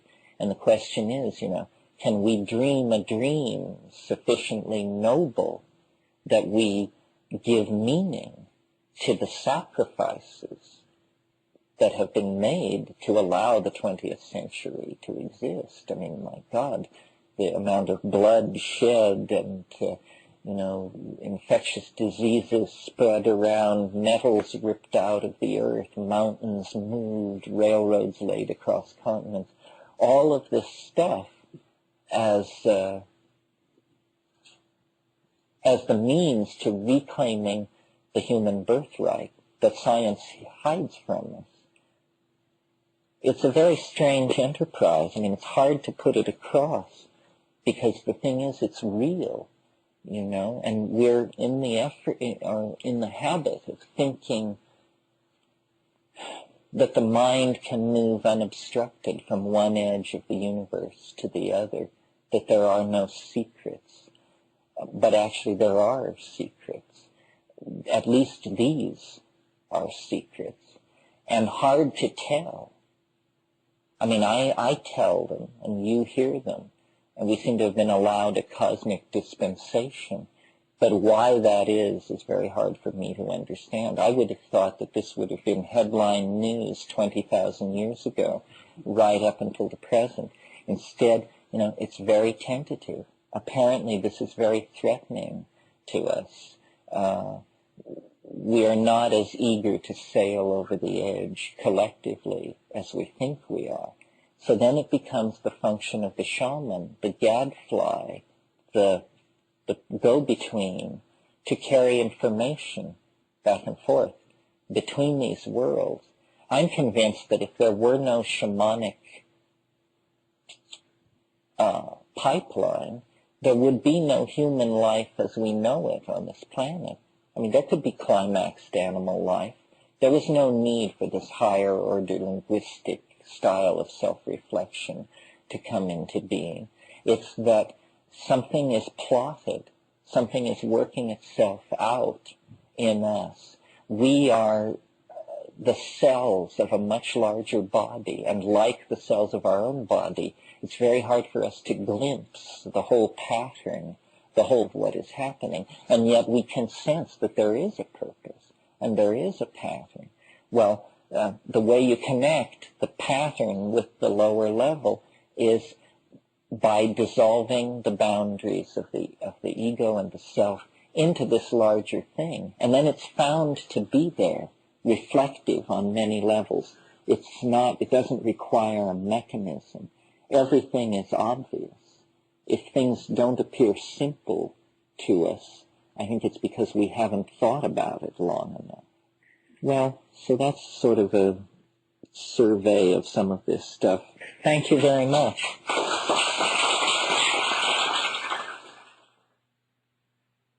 Please continue to tape 3. Mystic Fire, Video and Audio, proudly presents Terence McKenna. History Ends in Green.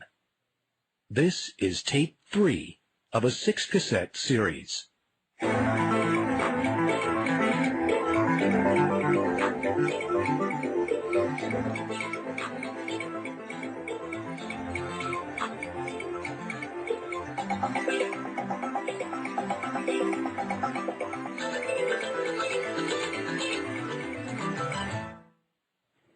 So there were questions outstanding when we parted this morning. So why don't we just take that up then? Mr. John F. Danford in the 60s, I drove for Big Sur. There were thousands of hippies who lived in the woods in various states of grace. It seemed that they had to actualize in the new paradigm of the stroke. I drove up yesterday. There was no hippie, not one. Not anybody's living in the woods here anymore. Where have they gone? What have we done wrong? The door seems to have slammed shut in that paradigm. And is it our fault? Well, I mean, as somebody who lived through all that, I guess it was the hardest lesson that we had to learn was how big a revolution you can have and how quickly they can toss water on it and have business as usual. Eric Yonch introduced me to the term metastable. And it certainly is true that many, many things are metastable. When you think it looks easy to push it over, but when you start pushing, you discover that the Leaning Tower of Pisa goes 800 feet underground or something, and it's not moving anywhere. I don't know. I think that there's a real constipation in the historical process. We talk about how the 20th century is this century of tremendous change and innovation, but actually they've been remarkably successful in forestalling any true outbreak of the future. I mean, the most science fiction moment in the 20th century, or one of the most science fiction moments to date, is probably 1939. And if you think about 1939, if you think about the V-2 rockets raining down on London and Germany in the grip of a leader with a genetic race theory that he plans to establish for 1,000 years, this is science fiction style talk, rocket bombs and master races and robot armies and all that stuff. Well, so then it was quenched. Fascism was sort of quenched. Actually, it infected everybody who got near it to the point that everybody was a fascist. But also, everybody went back to work, realizing very self-centered ideals. In the United States, what had happened was that paradise had been promised, the generation that would defeat fascism. But because it isn't easy to deliver paradise, it had to be tacky. So then you get Levittown and the suburbs and modular building and Bauhaus styles of design. This is an effort to create, a proletarian paradise. The Marxists talked proletarian paradise, but the American middle class actually created it during the 50s. Then in the 60s, what happened was, the precondition for social upheaval seemed to be an extremely unpopular war being prosecuted thousands and thousands of miles from home. And then LSD, which was a unique phenomenon because so much could be made so easily. I mean, there are few weapons on Earth, even gas. It's hard to create enough poison gas to kill 1 million people.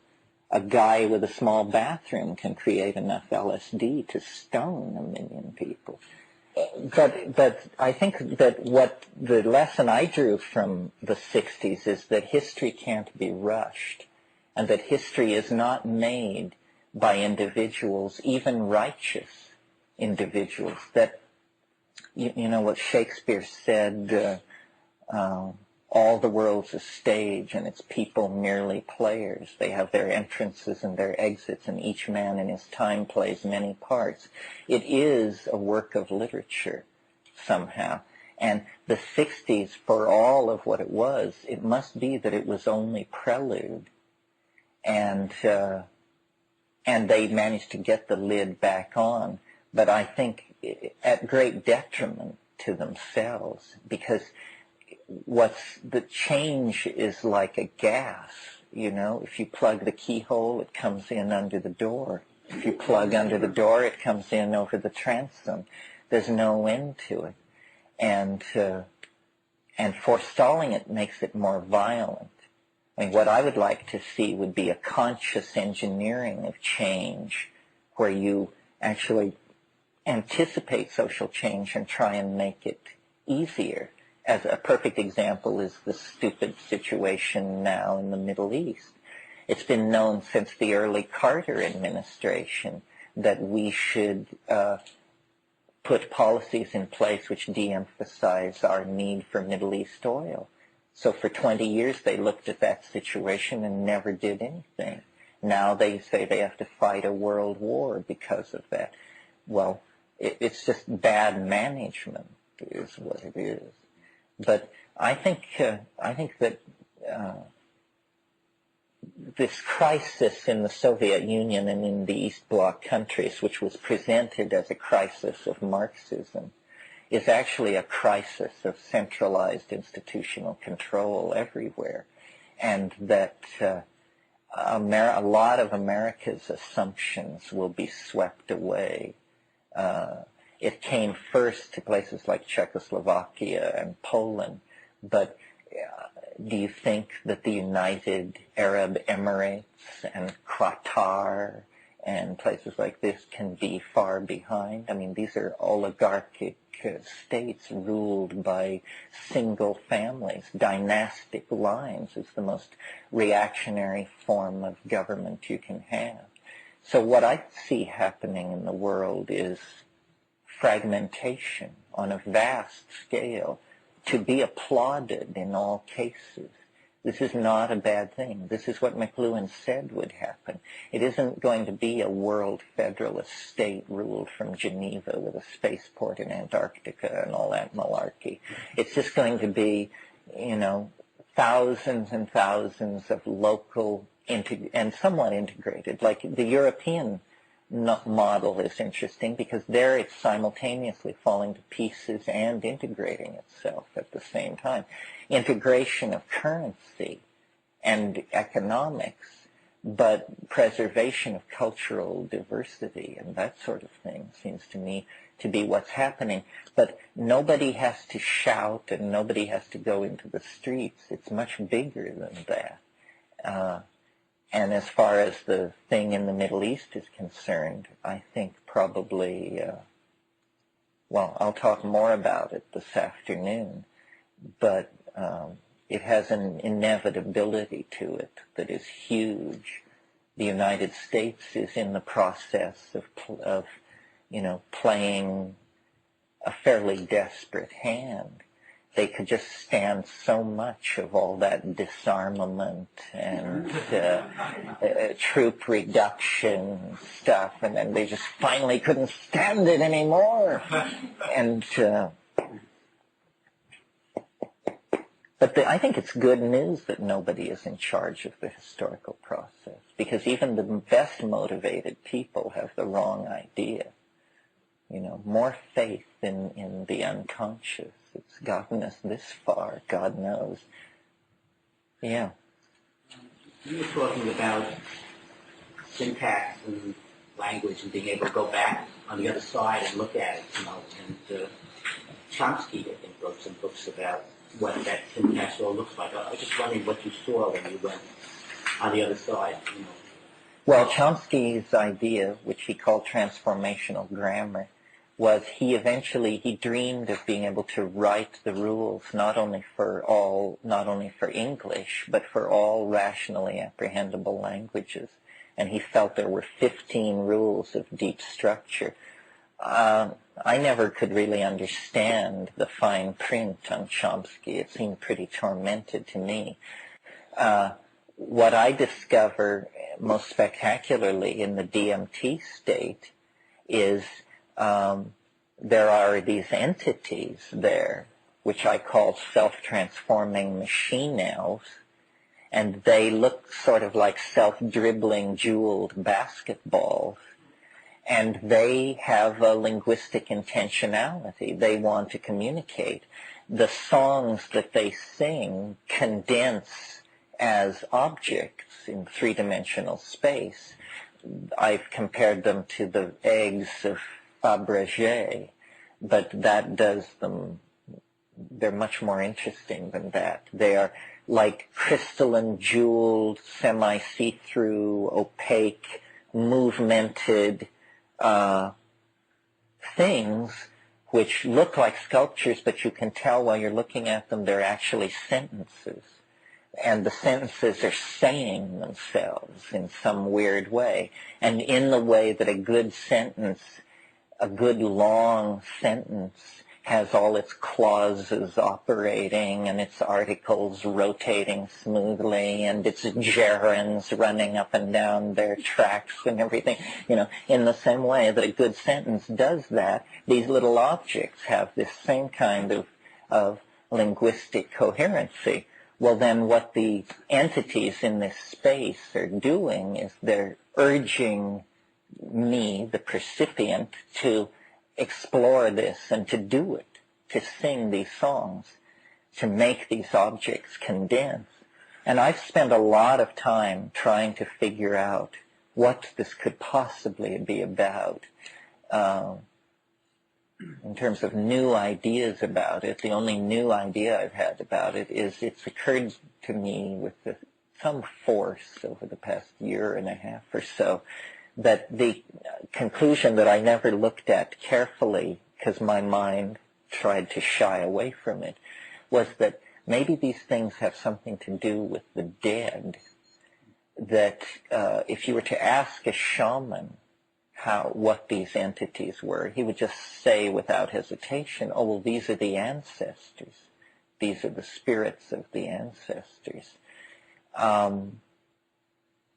There's a hair-raising quality to contacting these things. They are both very familiar and yet somehow freakishly bizarre.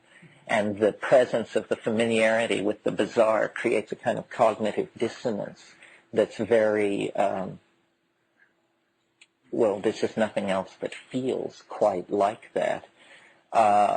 I wrote an introduction recently for a reprint of Evans Vence's book, The Fairy Faith in Celtic Countries.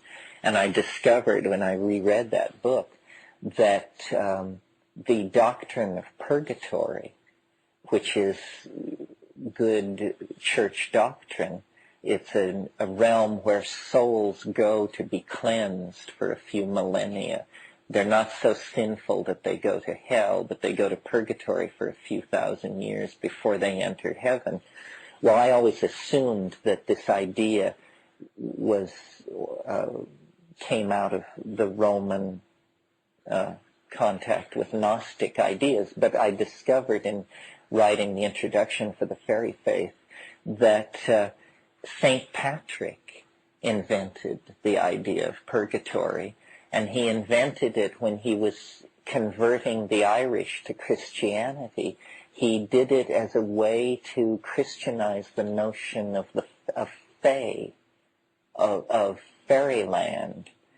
And the Celtic pure belief is that the dead go to a realm that is co-present all around us. We can't see them, but that all around us is just jammed with souls in wild states of activity, and that if you have the eye, a certain talent, you can see these things. Well, Patrick, in order to have an appeal to these Celtic peasants, made purgatory part of the Christian cosmogonic scheme. But when you actually smoke DMT, you burst into a space which seems very much to fit the description of this elfin inhabited space. Because if you think about what is the gnosis of elves, elves are artificers. They make things in metal and jewels and glass. This is the archetype of the elves, that they are underground craftsmen, and they are humorous, but their humor is highly unpredictable and sort of not necessarily running in your favor. They're somewhat cruel and boisterous and like that. Well, when you break into this space, you discover, that you're in fairyland. You're in fairyland as much as Darby O'Gill or any of the rest of these people who ever made it across. And the secret of the elves, what they really fabricate, is language. This is why in Irish mythology, if you can get elves on your side, you can make great poetry, because they're the keepers of linguistic artifice. And getting L's on your side makes you into a master poet. Well, it's interesting then that in the Amazon, where there's a tradition of taking DMT, there are these things called hiruke, and they're actually described as bouncing demons. And the hiruke, you're supposed to they come into being when you're stoned, and you're supposed to get them into your chest. You're supposed to invite them into your chest somehow. Well, then the number of these things you have inside of you determines what kind of a real man you are. And this is generally a male practice. Well, I noticed that these DMT types, as I call them, they jump in and out of your body too. They seem to be trying to teach you something about the body image or their relationship to your self-identity. And all the time they're saying, make these objects do what we're doing. Well, then you go down to the Amazon, to the Icaro singing ayahuasqueros, and they are using voice to make objects. So what we're on the track of here is a physiological ability, or a pharmac-driven physiological ability to transduce language as something seen. Well, now you see, if you could see what I mean, it would be as though we were the same person. Seeing what I mean is a much more intimate relationship to my intent than hearing what I mean. You can hear what I mean and go and look it up in your little dictionary and get it all wrong if your dictionary and mine are different. But if you see what I mean, we will be in agreement because I see what I mean too. So if meaning were something that one could sculpturally command in three-dimensional space, and we would walk around and look at it. Well, part of what I was doing in Linz in Austria was trying to get these virtual reality people hooked into this as a concept. Because you see, with the present virtual reality, do you all know what virtual reality is? Everybody knows what it is. Virtual reality is a technology where you put on a helmet and you have and then you think you're in this place, some other place, under engineering control. Well, what you could do is you could slave the parts of English speech to geometric objects.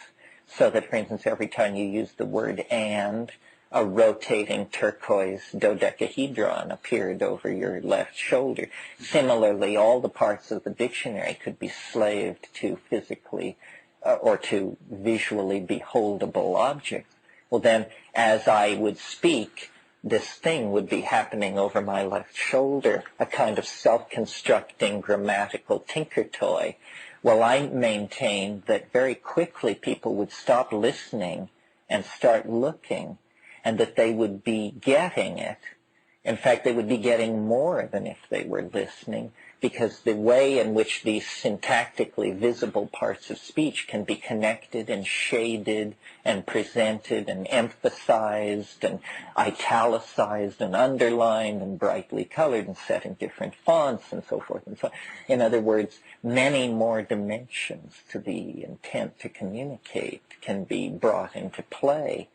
And I think this is what technology is probably driving for, and what the psychedelic experience will inspire is this kind of sculptural linguistic modality where meaning is something that we behold. Yeah, Nina.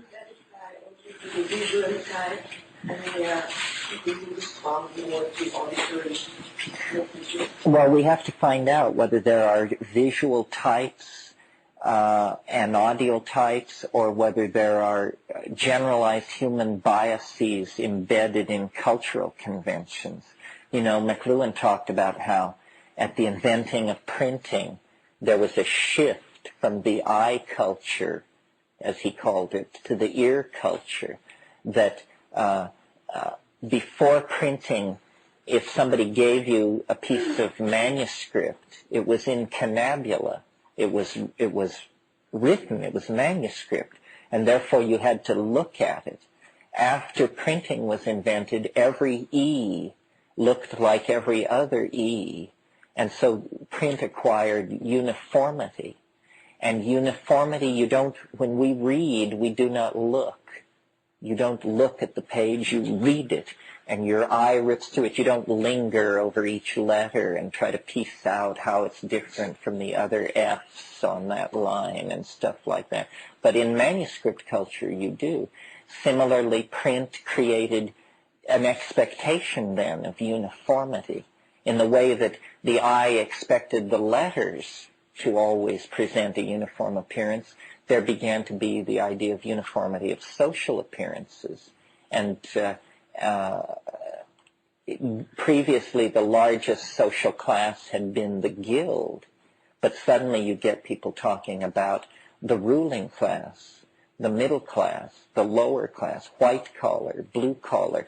These are linear, uniform terms for describing lots of non-linear, non-uniform phenomena. And then finally, of course, with the machine age, you get the idea of interchangeability of parts. This is an idea that would never emerge could only emerge in a print culture, because in a print culture, the interchangeability of the parts of print becomes an established convention. So when you say, well, we want to make tractors or hay mowers, so let's not just make one hay mower, let's make 50 of them, and let's make them all at once, and let's lay out the pieces, and then let's assemble them in teams. And this kind of thinking arises out of the bias of a technology. McLuhan talked a lot about technological biases.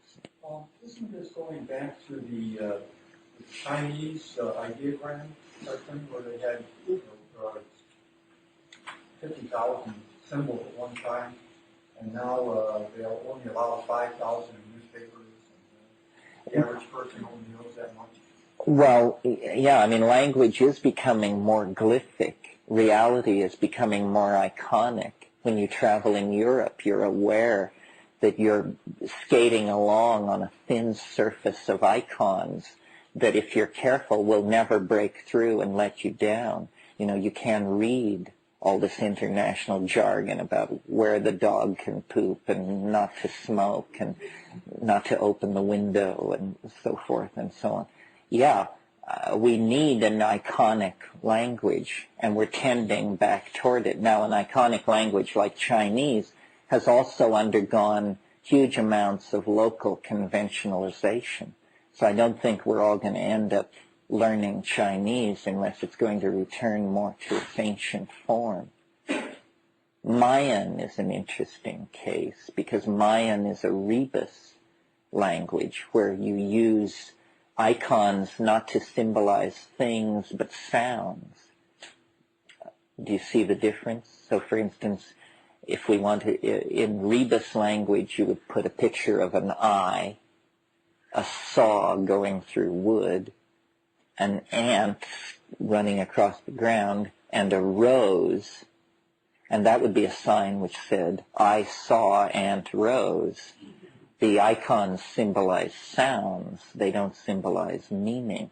This makes it hellishly difficult to reconstruct a lost language that is written this way, because the language, what you have are the symbols of sounds, and you don't have the sounds anymore. So how can you reconstruct the language? This is the problem Mayan decipherment has had to grapple with. Yeah. When talking about visual language, I keep thinking of pre-mentally deaf people. Mm-hmm. They process language in the right hemisphere, and their language is visual spatial, and they interpret language in a visual spatial way. And when they try to teach you sign language, they keep saying, think in pictures, stop thinking in words, think in pictures. Have you ever had any contact with deaf people or deaf community?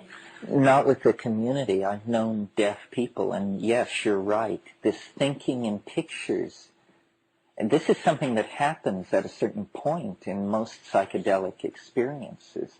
You realize that the quality of our ordinary thought, or at least in my case, it is language. It's a stream of words. And then it can become this much richer, fuller, imagistic type thinking. This is very elusive. I mean, it's so close to the level of human organization that probably there are some people in this room who are doing it right now. There are art movements like the pre-Raphaelites or the Romantics that put great stress on this kind of thing, even had exercises to elicit this kind of thinking.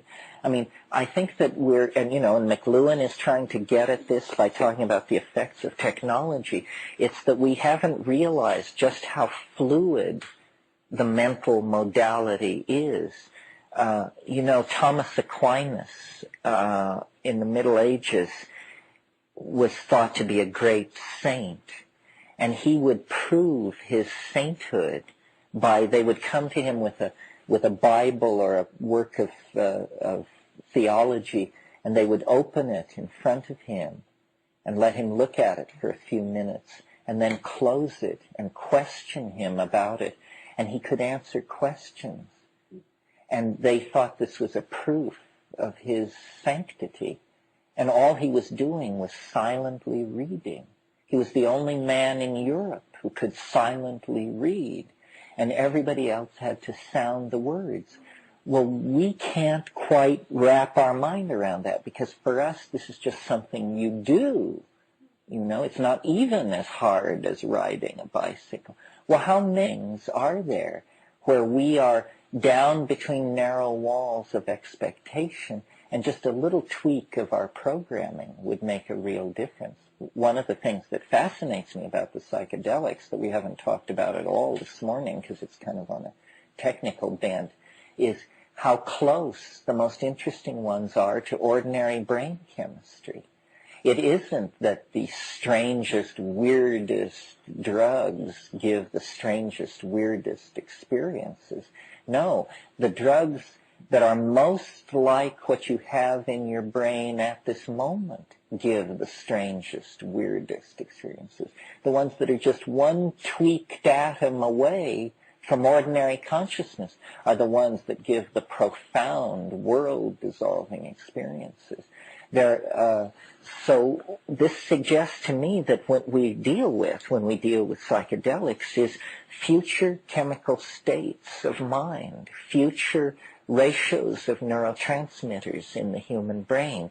Is it that the 5-HT2 and A receptors for serotonin are slowly over time, centuries, being swapped out for a receptor that will accept a more energetic molecule like DMT? We know that DMT occurs in ordinary human metabolism, but we don't know why. Is it increasing over time? We don't know, because we've only been measuring it 20 or 30 years. I mean, the place where evolution is going to be visible is in consciousness, because this is where the chemistry is most delicately poised to augment or suppress function. So, we're very well set up to observe evolution and shift in conscious modalities, and this is no neutral, cooled-out scientific endeavor. The rate at which we can do this probably determines the rate at which we can save ourselves and the planet from ruin. Music. You haven't mentioned the function of music in your non-linear communication group instead of robotic. Well, music is, this very old form of art which appeals to this thing I'm talking about, not quite with the kind of linguistic specificity that maybe we would desire ultimately, but music is a language of emotion that hovers between the seen and the heard pretty ambiguously. I mean, for the Romantics, they were one of these groups of people who talked about synesthesia. This is this technical term for the senses moving from one modality to another, tasting colors, feeling music, hearing light. And a lot of the A lot of the talk in the 19th century among symbolists and pre-Raphaelites and romantics was about these synesthesias and how to trigger them. And strangely enough, this led to the first bout of psychedelic, quote-unquote, psychedelic drug experimentation. It was the romantic pursuit of synesthesia through opium that created the first wave of opium addiction in literate English society. I mean, Coleridge and De Quincey and these people were quite consciously trying to use drugs to create and push the definitions of art out further. Somebody said architecture is frozen music, from which it must follow then that music is unfrozen architecture. Liquid architecture. The architectonic quality of hallucinations when they're driven by music is very striking, and the way in which all these things come together, it has almost a kind of Gothic elegance. The way tone can be used to create impressions of large vaulted space and this sort of thing. I mean, it's really an unexplored thing, and I think technology is going to teach us a lot about making that kind of art in particular. Yeah. You talked about being in Czechoslovakia. Is there an opportunity to talk with or study with teachings of Václav Havel? Václav Havel couldn't see me because he had Margaret Thatcher. It's true. Frozen architecture. No, I mean, Czechoslovakia is an interesting case because you can see, Prague's reputation before the revolution was that it was the gloomiest city in Europe. And you can certainly see that it would have been a gloomy city if people had been marching around in uniforms and there had been bread lines and fear and loathing. With communism gone, people stay up all night and dance in the streets, and suddenly it just looks charming and unwashed, and we just need to get the soot and industrial grime off all this Jugendstil and Art Deco architecture, and it will be just fine. The thing about Czechoslovakia is, if you scratch a Czech, you find a Celt, because the Celts were there a long, long time ago, building fortresses on all the hills, and when you look at the people in large crowds, of which, my God, do they know how to get crowds together? There are crowds of them everywhere. They have that same Celtic cast that you get at a West Coast Grateful Dead concert, I mean, everybody has brown hair. Czechoslovakia was exciting because all these places have an opportunity to redefine freedom, to be even more free, to push it further. And what I was doing there to have a mission, to have a reason to be there, was visiting the National Museum Department of Mycology and leaving off spore prints and growers' guides with people in the department who I thought might like to grow psilocybin mushrooms. And being good Slavs, they were very open to this and very excited by the idea of growing mushrooms. Cultures can be divided into mycophilic and mycophobic. And mycophobic cultures are like the English, for whom all mushrooms are toadstools, and you should put it down because you don't know where it's been. This is the basic English attitude. Well, then Slavs and Celts, there are hundreds of words in these languages for mushrooms, and mushroom outings, and people go out on Saturdays on mushroom forays. In Czechoslovakia, a national bestseller is a guide to the mushrooms of Czechoslovakia, no home can be without it. So you can imagine that it's a different attitude. Prague is further west than Vienna. It's the real center of old Europe. And of course, because of the court of Rudolf II, it was the court of all this Protestant alchemical political plotting and lots of intrigue. That's why we're called Bohemians, is because that radical style of free thought began in the principalities of Bohemia, with people deciding nobody should wear clothes, or we should get rid of money, and then everybody would do this, until the local bishop would get an army together and come and kick some sense into everybody. But over and over in Bohemia, this kind of outbreak of radical free thought was typical. Yeah. A year ago, I was fortunate enough to sample some ayahuasca in the company of the medicine circle. And the first part of it, I was enraptured by these glorious visions. And there was a sudden shift of perspective, and I realized suddenly that the visions were all taking place inside of a tape. A large, giant snake. And the visions were actually being projected on the skin. The snake started writhing and moving. And later, I found that most of the other people in the circle were having visions of snakes, too. And then recently in Shaman's Drum, the later Shaman's Drum, there's a series of wonderful ayahuasca paintings, and almost all of them have snakes in it. Is that a common thing with ayahuasca? Well, it's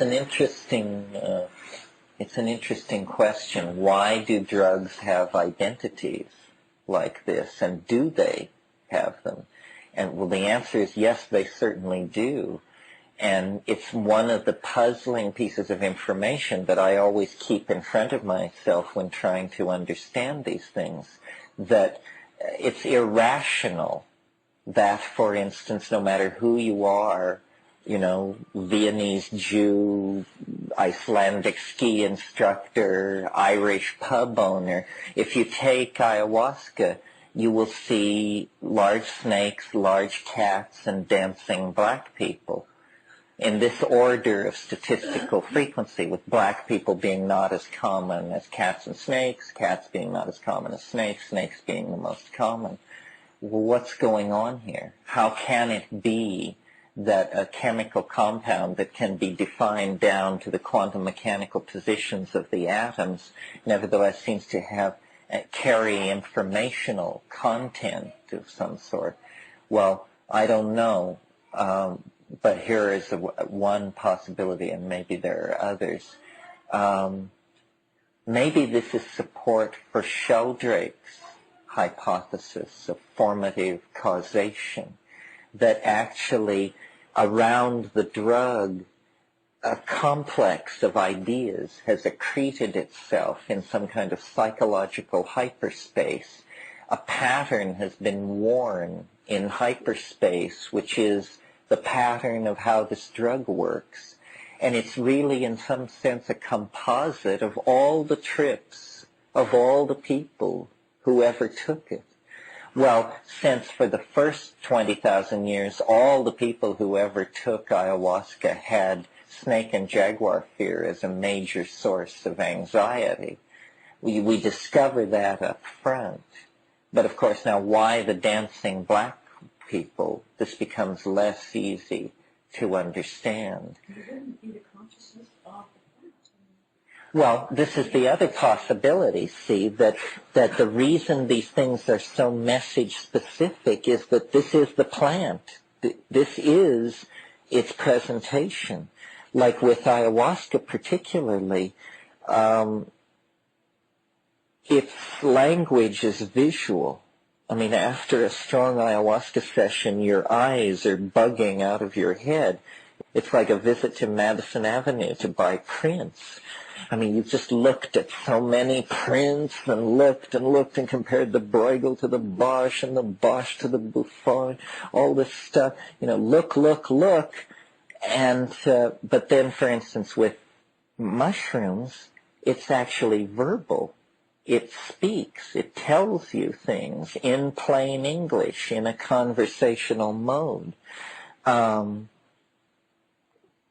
I don't understand. The more I live, the longer I see of all this stuff, the less I feel that I understand of what is going on. Don't you think there's a consciousness in the plant? You mean a psychedelic plant like that? Well, maybe all sorts of plants. I don't know, but it depends how you. Yeah, but why would it have one presentational mode over another?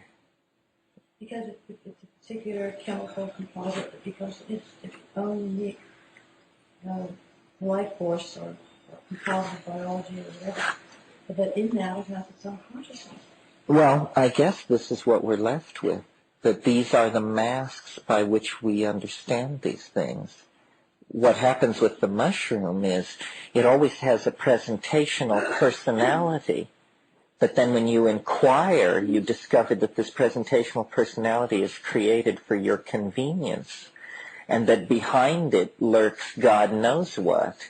And then when you begin to talk to it about that, that's when the trip turns off to the left and begins to get peculiar, because you're inquiring into its inner nature.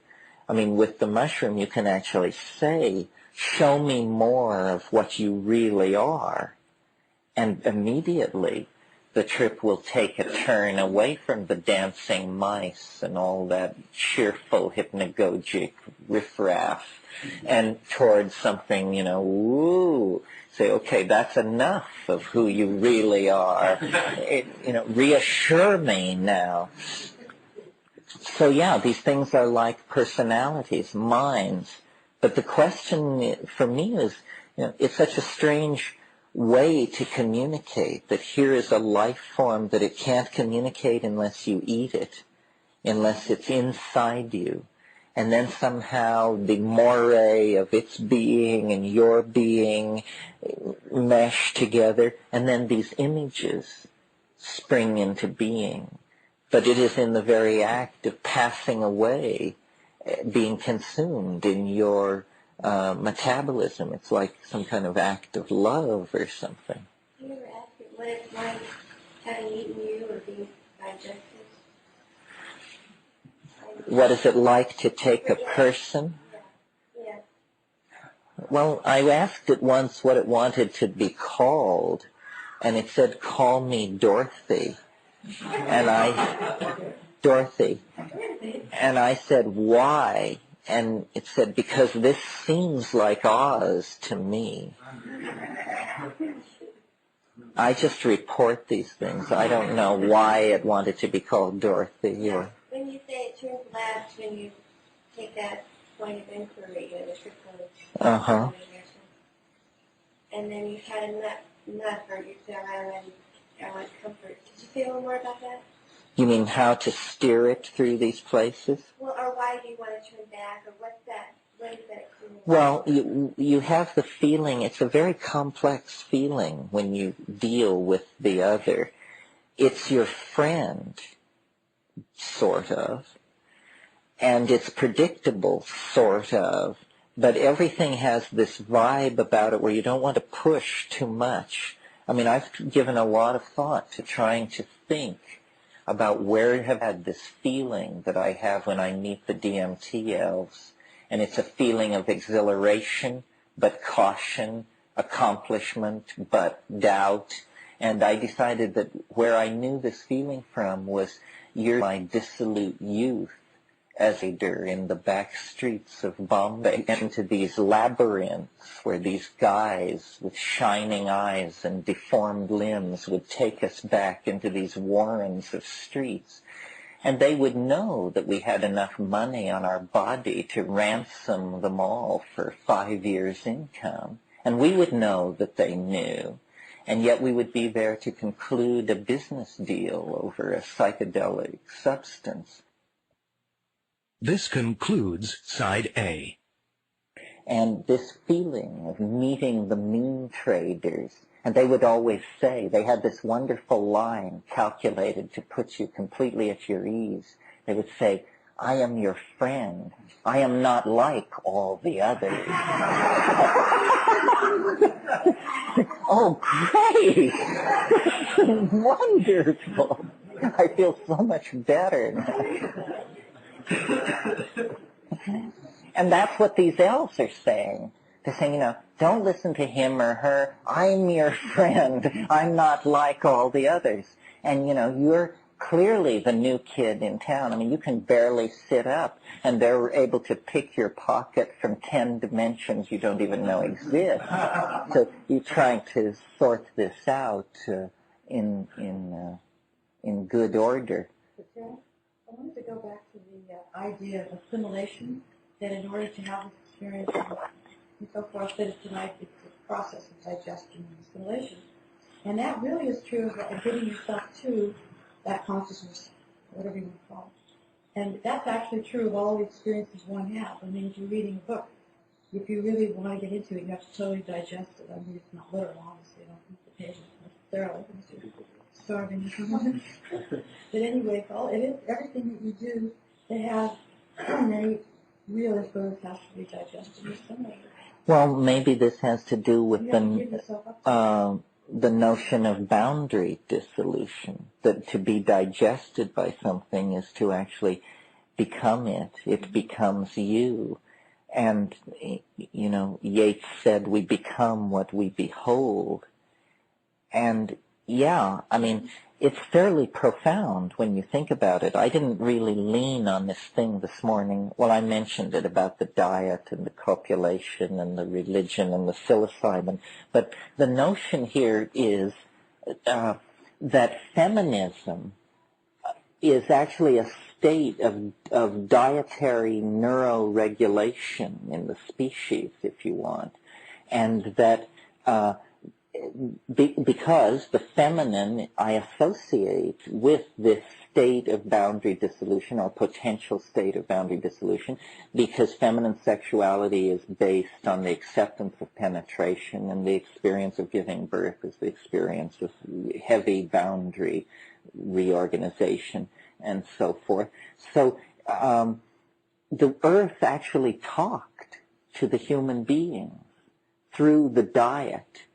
I mean, it's crude and awful to say it that way, but you see, because the psilocybin was in the diet, because the people were tribal, because there was pressure on hunting success and sexual success and all this, the people were in a state of maximum attention directed toward the environment, and coming at them out of the environment was a mind, not an abstract mind, not as we imagine God, an old man with a beard, an abstract principle, all of this, but actually, a friend and a comfort, a feminine thing, not remote at all, not the creature of theology, but a creature of experience.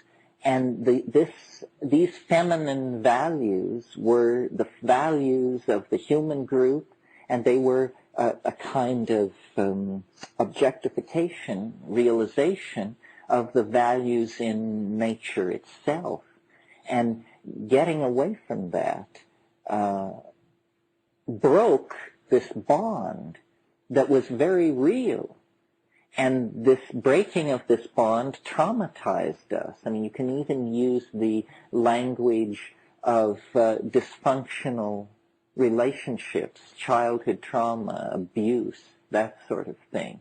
That in the infancy of the human species, there is a tremendous traumatic event, the tearing away of the human tribal family from this embeddedness in larger vegetable nature. And then once that happened, we had to make it up by ourselves, and we, did a botched job of it. I mean, religion just became a way of berating people. Ethics became control. Government became coercion. Education became the inculcation of past mistakes, so forth and so on. Understandably, because you could almost think of us as an ant society whose queen had been killed, but we don't notice it because it's not part of our species. We actually were an incipient symbiote to this invisible thing, and it still exists. It still exists in whatever dimensions are its own. I mean, is it the mushroom? Is it the sum total of organic life on the planet? Is it an extraterrestrial mind somehow here so long that it's as old as the continents? Whatever it is, it's still there. Well, then what human history and outbreaks of messianic hysteria and the prompting of visionary dreams and all of this stuff that sets us sitting bolt upright in the middle of the night is, this thing can reach into the human world haltingly, hesitatingly, but plaintively, probingly, trying to bring us back, calling us to some kind of return, trying to reconnect the broken circuit of history. And this is what is the cause of all the nostalgia for paradise, the belief in a vanished Eden, a lost Atlantis, so forth and so on, and all the utopian yearning, the belief that, the extraterrestrials will come and kiss it and make it well, that we will somehow be rescued from our own folly, that dead Galilean politicians will walk again among us. All of these ideas that are overthrow of natural law for the purpose of saving us in a drama of cosmic redemption. Well, it's like a psychological process. It's like somebody digging into their stuff. And, we all start out with the assumption that our childhood was perfectly normal and our parents were fine people. And then you start digging and separating and working and looking, and then the picture becomes much more complicated.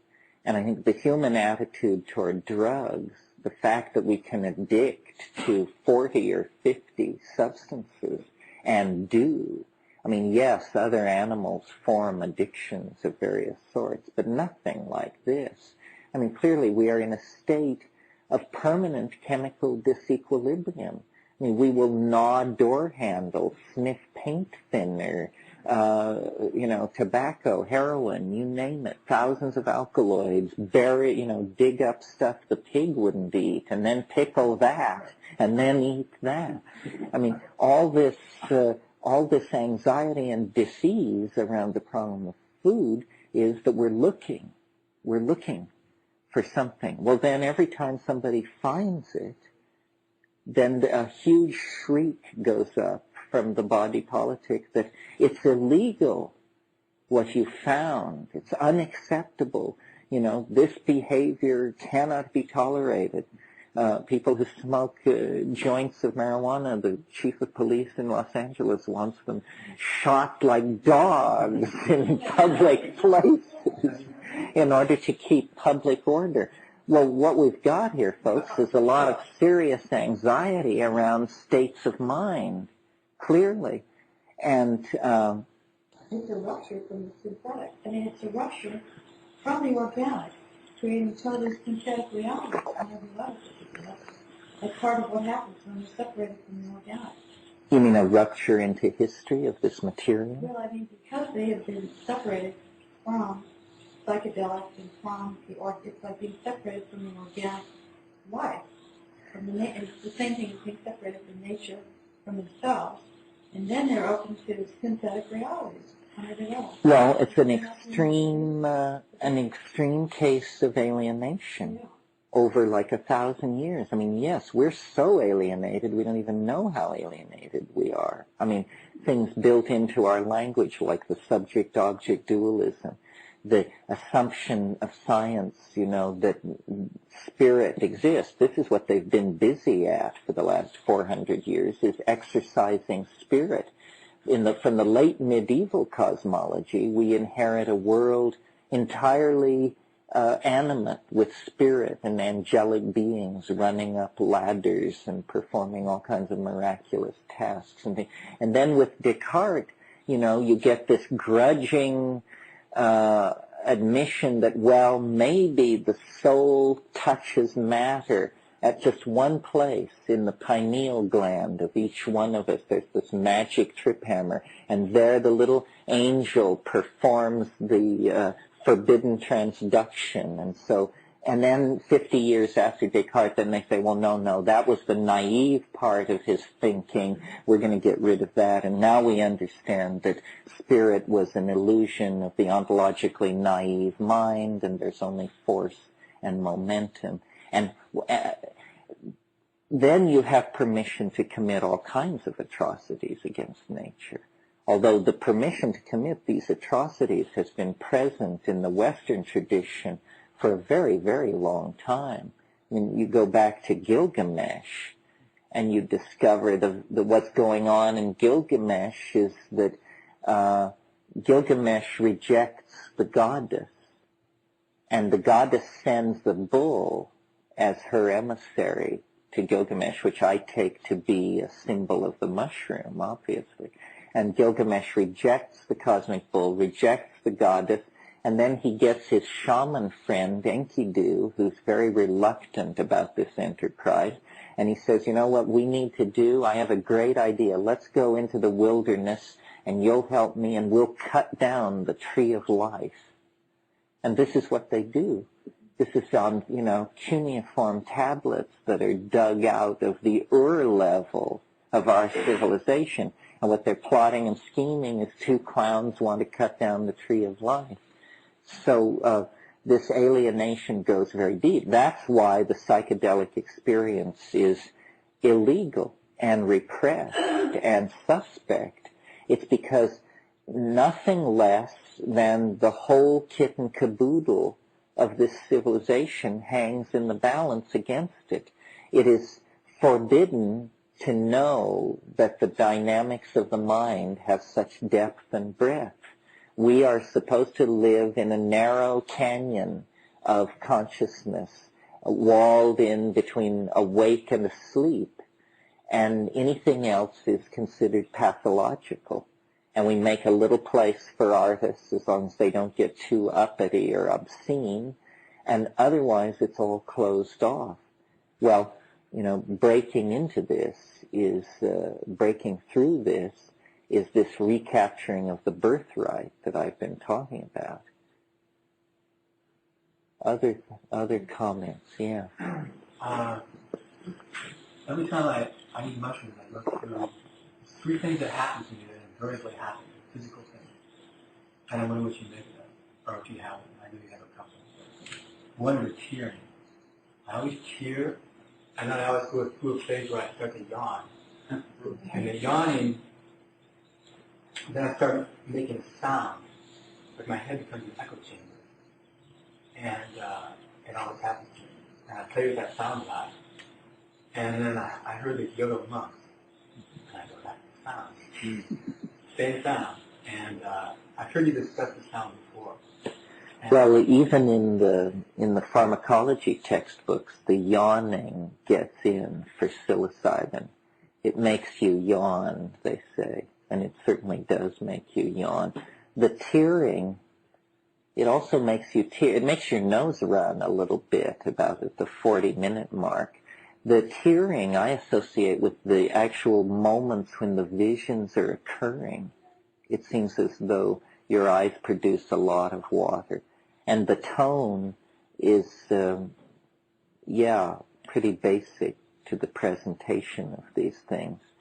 The way it works for me usually is I take it on an empty stomach in silent darkness, and at about the hour and 10-minute mark there's visual streaming, nothing much before. I mean, running nose, restlessness, need to go to the bathroom. One of the things you don't want to do is once it begins, I think it's very important to stay still. And you will get into loops where it would be better to be downstairs. It would be better to be on the other side of the room. It would be better. This is the small, tinny voice of true madness trying to push you off your point. And you just say, no, it wouldn't be better downstairs, and it wouldn't be better across the room, and it's better right here. And then at an hour and 20 minutes, you get visual streaming, which are these I've also noticed they occur after orgasm. They're like purple after image, kind of amorphous jelly bean-shaped lights that are passing by. Not very interesting. But they indicate the onset of something is happening. The synapse is coming to the potential for the thing. And then I usually smoke cannabis to sort of push it over the edge. And at a certain point, I know that if I now will take a huge hit of cannabis, the whole thing will just come apart over moments. And then it does, and it usually is, you sort of see it coming, like a sandstorm or something. I mean, it's 10 miles high and 100 miles wide, and it just rolls toward you, and there's nowhere to run. And I usually just have a few moments to lie down, is what I basically do. That seems a good strategy at that point. A plan. I'll lie down. So then I do that, and that sort of helps a little, and it just hits. And you would swear that, everybody from Vancouver to San Diego just hurl themselves underneath their desk because it's like an asteroid striking the Earth or something. I mean, everything gives way. You have these images of, first there's light, then there's heat, then the instruments which record light and heat themselves disintegrate and vaporize and begin to move outward. And there's just, a linguistic zero zone where, language will not operate. It's like ground zero. And then this goes on for a long, long time, and the viewpoint keeps telescoping back until finally the viewpoint is outside the blast zone. And then you can begin an inward description of it. Say, it's like this, it's like that, it's telling me this, it's telling me that. Other times it's this Irish elfin band thing where they come literally tiptoeing through the tulips, and you hear it far off like the tinkling of bells, and then it just gets louder and louder and nearer, and then you see it, and then it's around you, and it's, like that's it's like a Bugs Bunny cartoon directed by Tristan Tzara or something like that. I mean, it's quite zany, unpredictable.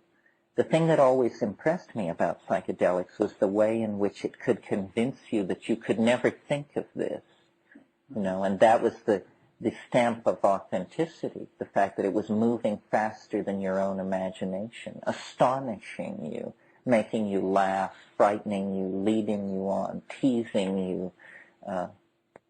It's very strange. I mean, there's nothing else like it. It's like, the Arabs used to say of the city of Isfahan in Iran in the 10th century that it was half the world because of its vaulted domes and minarets. That if you hadn't seen Isfahan, half the world lay before you. Well, it's literally true of psychedelics. I mean, half at least of the world lies over yonder in these strange dimensions. And they're not inaccessible, they're very accessible. You don't have to spend 20 years around the ashram. And yet, my goodness, we maintain decorum around them and don't break protocol and behave ourselves in the presence of it. I mean, even those of us who are supposed experts or accounted great explorers of it spend 9 times as much time talking about it as doing it, you may be sure. So, it's just a kind of a cultural blind spot. Into a person like myself, very important. To someone else, extraordinarily trivial. I mean, there was even a book published on the drug problem recently called America's Great Drug War by Treadwell, who's a good guy. He wants legalization. He's a good guy. But there's no entry for psychedelic drugs, no entry for LSD, no entry for mescaline. It's not what they're talking about, not what they're worrying about. even the people who want drugs legalized do it with this kind of, okay, this attitude. We're defeated. We'll legalize drugs. Screw it. That's it. Go ruin yourselves now. There's no notion of hope, no notion of a pharmacological engineering of consciousness to any reasonable end. It's just, if you're not willing to go it alone with God's grace, well, then you're just consigned to the road to hell. Yeah. I have some friends that have used MDMA with ketamine and 2CB, and I was wondering if anyone had used it. I'm sure someone has used it with mushrooms. I was curious if you'd heard. MDMA with mushrooms? Let me see if I can remember. I can't really remember anybody specifically doing that. All these things get done. I sort of try to warn people off of these things, and I'm a terrible party pooper because I'm just such an obsessed person that all I really care about is this very narrow psychedelic effect. There are a lot of weird altered states of consciousness around, many of them, drug-induced, and a whole spectrum of them alcohol-induced. Yeah. How was that? Well, I felt that right away that the mushroom was just sullied. Sullied. I wasn't sullied, but I felt like violating this relationship. I cultivated this relationship with the mushroom. What is this doing here? Who is this cheap trollop that you dragged in? It wasn't pleasant because they both were at odds. And it was just an empty block. Yeah, synergies are a sort of unexplored area because there are so many of them. You all understand synergies are what happens when you rub two drugs or more together. And very weird things happen, but they're not very controllable or repeatable. What I always say to people about choosing drugs and strategies for bringing drugs into your life and your program of spiritual development or self-exploration or whatever is the most interesting drugs are the ones that occur in plants. That the occurrence of a drug in a plant shows that it has a certain affinity to organic life. But that doesn't mean that there aren't hellacious toxins in some plants. I mean, there's curare, there's strychnine, there's cyanide. These are plant byproducts as well. But nevertheless, as a first pass, it's important that a compound occur in a plant. Well, then the next thing is, does it have a history of human usage? And the interesting ones almost all do. Psilocybin, used in Mexico for millennia. Other parts of the world, it's probably for a very long time, although the evidence is less clear. Peyote has a long history of usage in the American Southwest. Cannabis goes back millennia, so does opiate use. So then, do these things have a history of human usage and even specifically shamanic usage? And then, to my mind, the really interesting question, do they have an affinity to ordinary brain chemistry? Do they, because, and I mentioned this morning, the strongest drugs are the ones most like ordinary brain chemistry. The most extreme case being DMT. DMT only lasts 7 to 10 minutes, and yet it's the most profound dislocation of reality that you can undergo. Well, why is it that it is both so profound and so quickly quenched in the organism? It's because in the human brain, biopathways exist which recognize and degrade this very readily because they are there all the time performing this function on DMT. So to my mind, it isn't that you sail out toward the most synthetic or complex or chelated molecules, but that in fact these things are highly suspect. That what we're trying to do is actually tweak consciousness do reverence to the physical brain, but tweak consciousness as little as possible to get the desired effect. One of the really fascinating things about DMT, I think, is that once someone has smoked it, once someone has had this experience, you can have a dream in which it is introduced into the dream as a theme, DMT, and then you actually smoke it in the dream, and it actually happens in the dream. And I don't know of any other drug that this is true of, and what it says to me is that even though this is an extremely radical psychedelic experience, apparently the chemistry that is the precondition for it is just under the surface, almost within reach of conscious awareness. I mean, I've sat down at times and thought about smoking DMT and tried to invoke it and never succeeded the way I've succeeded in a lucid dream doing that. But it shows, I think, that the chemistry is very close to ordinary metabolism. I'm interested in knowing about DMT. It's not the same thing as mushrooms, then. Is it organically... Yes, it's closely related. In the chemical families of the hallucinogens, you have the indole family, which is a fairly large family, and it includes the lysergamides that are the LSD type drugs, the beta carbolines, which are MAO inhibitors and occur in Banisteriopsis caapi, and the iboga alkaloids, which are psychedelic aphrodisiacs from West Africa, and then the tryptamine group. And the tryptamine group is the largest group, and it comprises psilocybin in the mushroom and DMT in the leaves of certain bushes and in the barks of certain South American trees. And then it also occurs in other plant genera, but not in very high concentration. But 5-methoxy-DMT occurs in toads. 5-methoxy-DMT is interesting. It's recently had a kind of vogue because people discovered they could collect the exudate from the toad and dry it on their windshield and scrape it off and then smoke it up or sell it for about $80 a gram.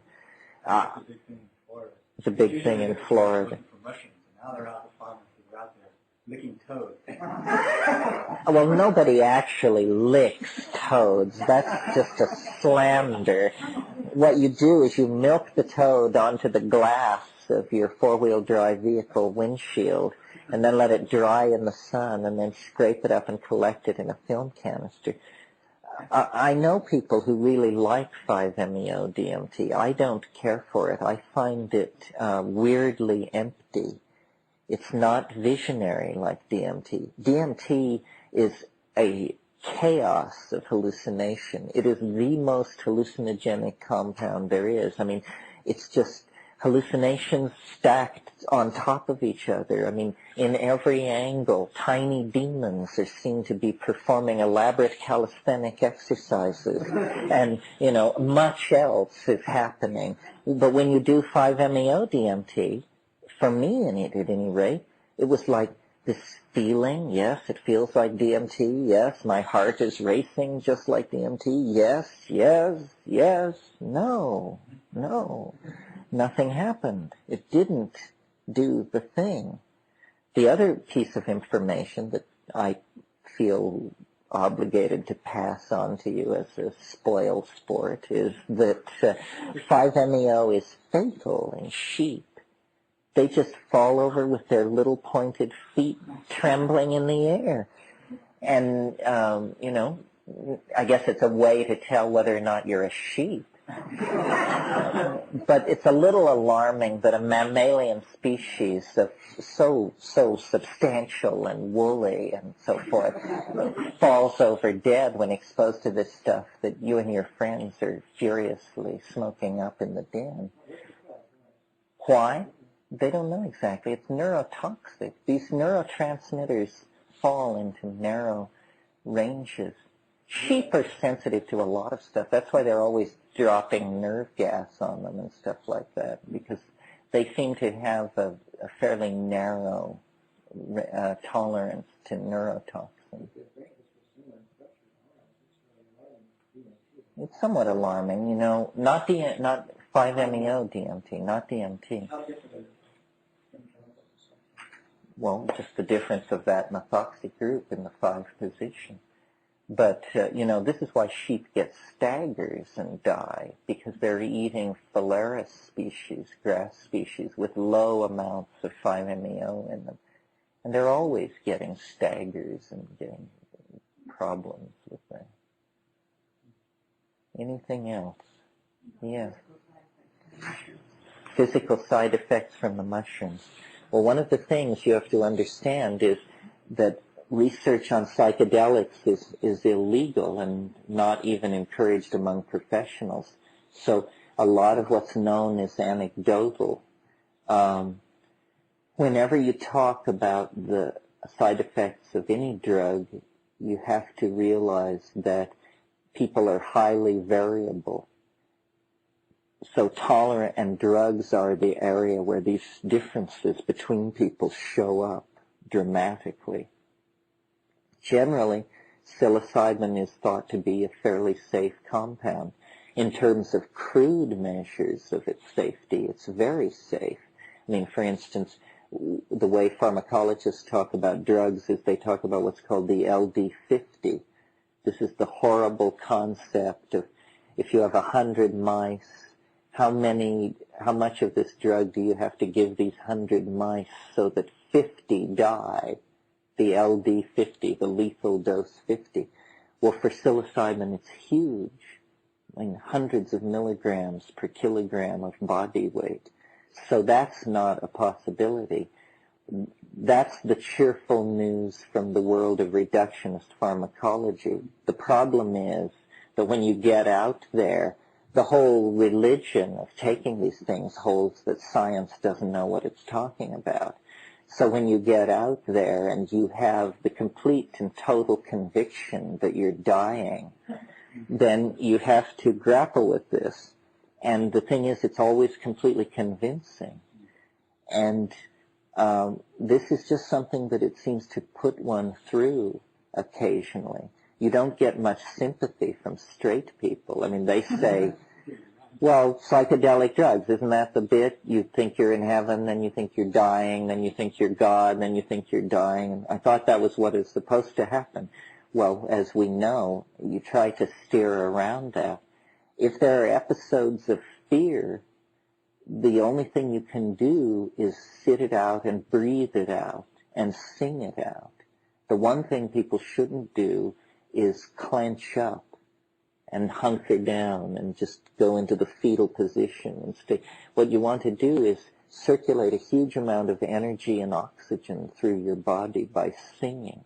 This is what shamans do when they get into difficult places. They sing their way through it. And it is ambiguous. It is complicated to go into these places. I don't think anybody voyages repeatedly into these psychedelic spaces without getting into some fairly weird stuff. What kind of songs do I sing? They're usually based pretty much on the tonality of the situation and finding a tone that I can ride out of the situation. So, and they're synesthesic. I mean, a tone like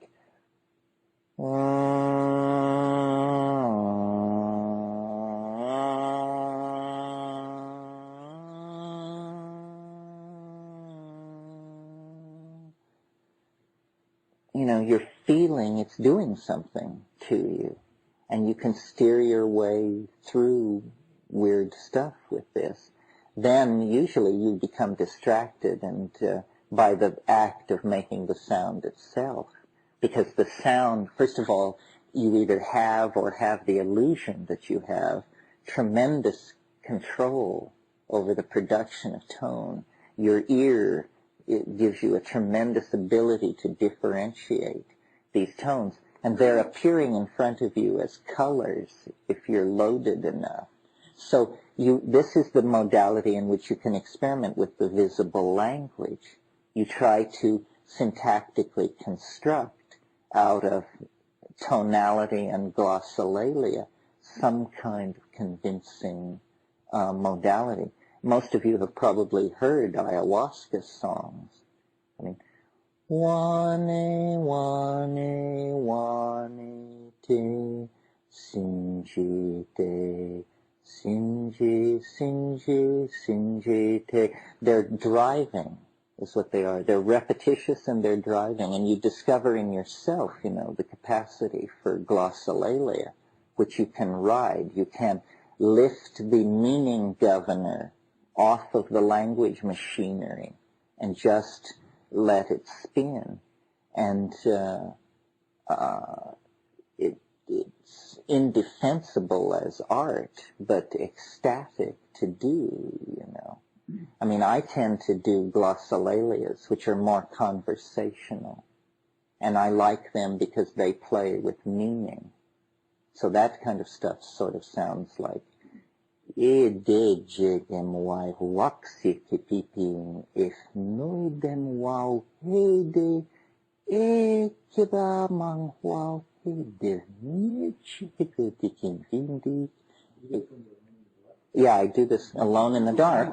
And what it is it places an edge for the light to follow, and you discover meaning in the absence of context, and you discover like the source of meaning before it is contextually located. Don't ask me what these kinds of words mean. This is how I learned to talk, hanging out with these semiotics people. But it's something like that, And I think people did this for hundreds of thousands of years for each other as a form of performance art, long before somebody got the nuts and bolts notion that you could connect an action in the world or a linguistic intent to a sound. That we're just set up for this, these small mouth noises. And it's tremendously, under the influence of psychedelics, you can make language get up and walk around.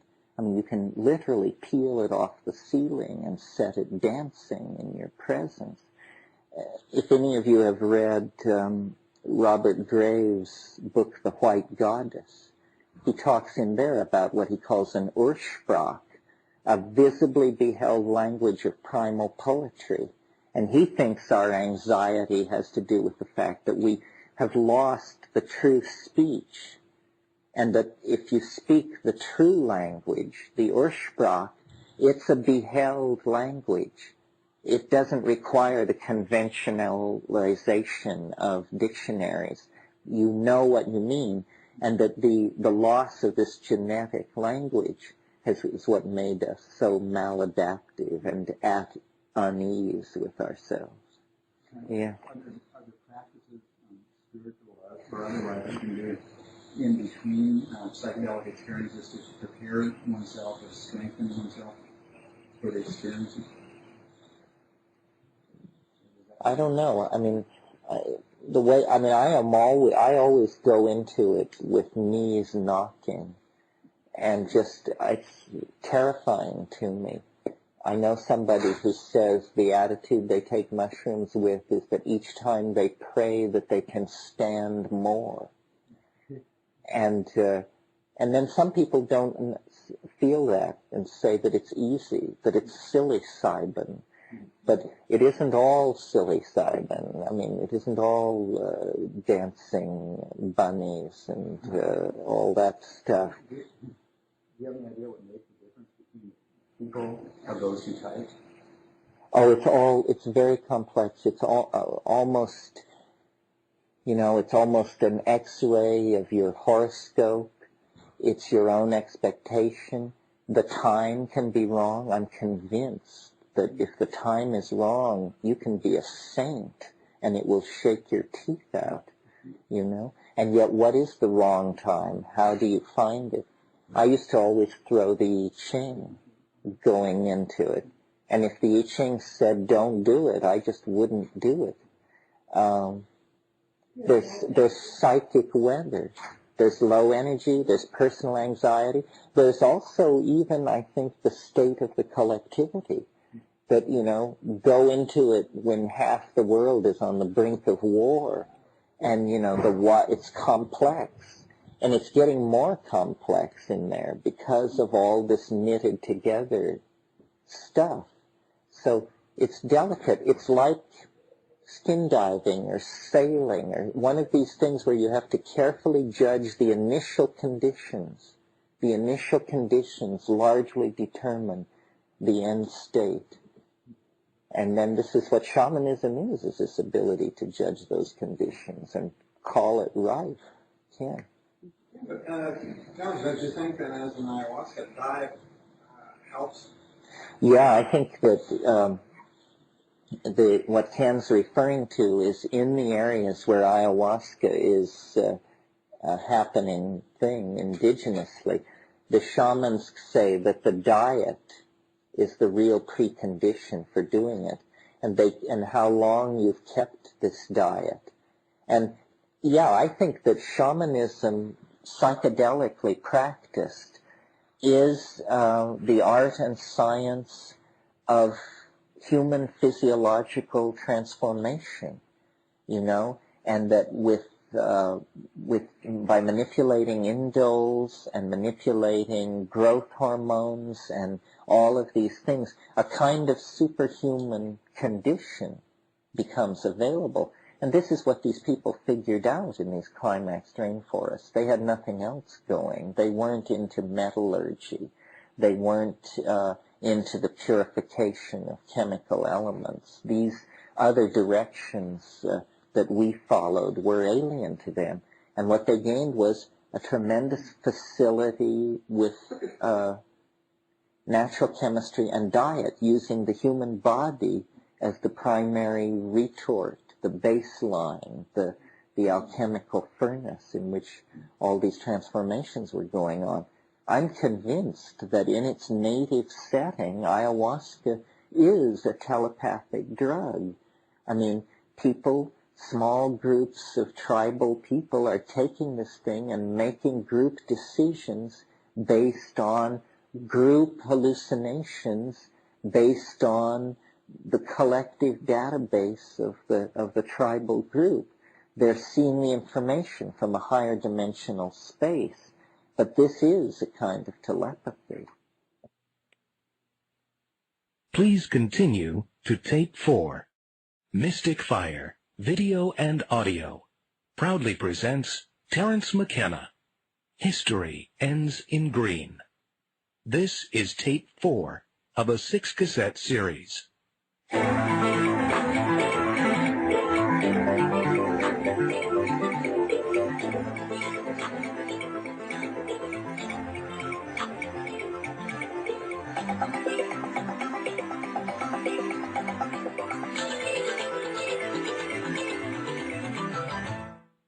you think it's any possible connection between this phenomena and reincarnation? And what? Reincarnation. Well, we talked a little bit this morning about the relationship of these ideas to death, and how shamans claim that they're seeing into a world of souls. I don't know. I find it... The thing which really got me is the presence of these English-speaking entities in the trance. I mean, that I did not expect. From Jung and from Freud, you expect residual memories, but not these entities, these beings. And then the question is, where are they? Who are they? Well, a conservative, the possibilities are fairly limited. They are either dead people, because they are clearly more like people than like animals. They, after all, speak and communicate and have intentionality in a purely intellectual realm, so that means they're like people. but they're not like anybody you've ever seen. So are they dead people? That's one possibility. Or are they extraterrestrials?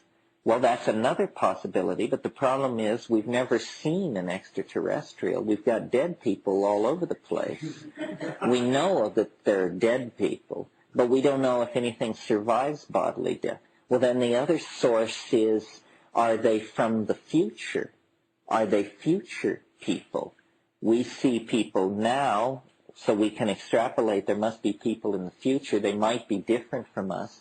Perhaps they could come back. So those are the fairly uncomfortable and limited choices. They're either an advanced state of humanity, they're the souls of the dead, or they're some kind of extraterrestrial dwellers in a parallel continuum.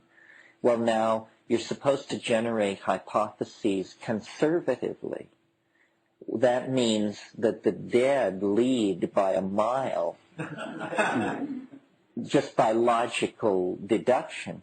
So the strangest hypothesis turns out to be the most likely, that these are the souls of the dead, and it's possible that reincarnation is something where at a certain point in historical time we find out about it. We learn literally the secrets of death. And this would be big news. It would be quite a surprise in the forward thrust of scientific rationalism if what it was going to lead to was opening a communication line to the ancestors. I just wanted to add here about the Peyote Church because it seems to really fit. And I had questions about initiation because I think that's really missing in a lot of this material. I just wanted to share one vision I had in peyote during the ceremony, and that was there was a feeling inside my body that something was going up and down my spine, something was moving around. And when I closed my eyes, there was a bird flying up inside my body. And as I got deeper into it, there was a flock, and then there was a lake, and then there was forests, and then I started crying. It was just very pristine and beautiful. And it got wider and wider in there, and other species that are not extinct started appearing and saying, "Don't worry, we've all gone inside." Which was like really too much for me to take, because it was really a sense of what these Indian people have been teaching me in the past 10 years, is that the ancestors do exist. Death is simply taking off masks, and that they do come and teach, and that they do live inside, and that there is and has been and always will be a way of communicating to the past, our past, so that we have time in this linear way. To ask for information on that. And I'm real interested in this, again, asking about initiation in the sense that I feel that a lot of the things that's missing here is the context of the circle of people who are committed to ceremony, which is historically and otherwise really the setting that gives us the return to that state you were talking about earlier, which was that group consensus sense of support and love and sharing the clan, the tribe, and everything. You see, for instance, use of psychedelics moving in a ceremonial or ritual fashion, creating new ways to come together as people to heal that circle of shield. Well, where it's most enduring, I think this is how it ends up being done. People do the work on their own, but then they tend to form into circles. This is how I think the serious psychedelic voyaging gets done, because the circle gives people permission and courage. If we had an unbroken cultural tradition, we would be initiated by master shamans. As it is, we've had to sort of reinvent the whole of the world's oldest religion. And we haven't done that bad a job. I mean, we shouldn't feel that we have to fault ourselves. The anthropological literature of the world is vast, and if you spend time with it, you will know more about these things on a certain level than most people in a traditional culture. It was very interesting being in the Amazon. You would go with the people and they would show you their plants, and it might come up that you would say, "Did you know that the Conibo who live 50 miles away from you also use this plant and they call it X. And they would just be astonished. Say, how do you know this? Well, you couldn't explain that you had read it in a Harvard Museum botanical leaflet, but that was how you knew it. You knew it because you'd done your homework. So what they had was tremendous vertical initiation into one culture. But what you can bring to this that is very useful and respected is a tremendous general knowledge about this. Say, well, did you know that in Africa people use the same plant and they do it like this? Or did you know that in Indonesia similar practices are going on? And so we've reconstructed a shamanism. But from then spending time with ayahuasqueros in the Amazon and other kinds of shamans in other places, I really see that it wasn't as formal as we thought. There are rituals and songs and techniques, but the spirit of shamanism is open-minded and open-ended. And these people are really doing this out of curiosity to find out the mythological structures created by any kind of shamanic system are largely for the consumption of the client, not the shaman. The shaman knows that this is all provisional. And what we found with the shamans in the Amazon was great curiosity, great willingness to try out novel concepts, to integrate weird ideas into their own cosmology, electromagnetism, viruses, computers. They loved all these things because they saw them as metaphors that they could integrate into their visions. The flying saucer is a metaphor like this, very strong in the ayahuasca mythology. Liz, did you want to say something? Terence, you said earlier today, or yesterday, I have to write things down. The domain in which we operate lies within our minds, and I'd like to know how that. I'm always confused about real and not real. All these realities you've been describing, the little L's, et cetera, is that within your mind and in the English because that's the language you're most familiar with? Well, I think what I meant when I said the domains in which we operate are all within our minds is that inside culture, it's all whatever we say it is. In other words, other than that it's day and night, nature doesn't say much to us. We pursue our activities all inside a construct of culture that comes out of language. So that's what I meant when I said that it's all within the domain of our minds. I mean, it's all within the human world and potentially affected by the human mind. The problem of real and unreal, which is supposed to be a naive problem, is one I have too. I think that the real world is so strange that it's just almost too freakish to suppose. You know, I quote all the time J.B.S. Haldane, who said the world is not only stranger than we suppose, it's stranger than we can suppose.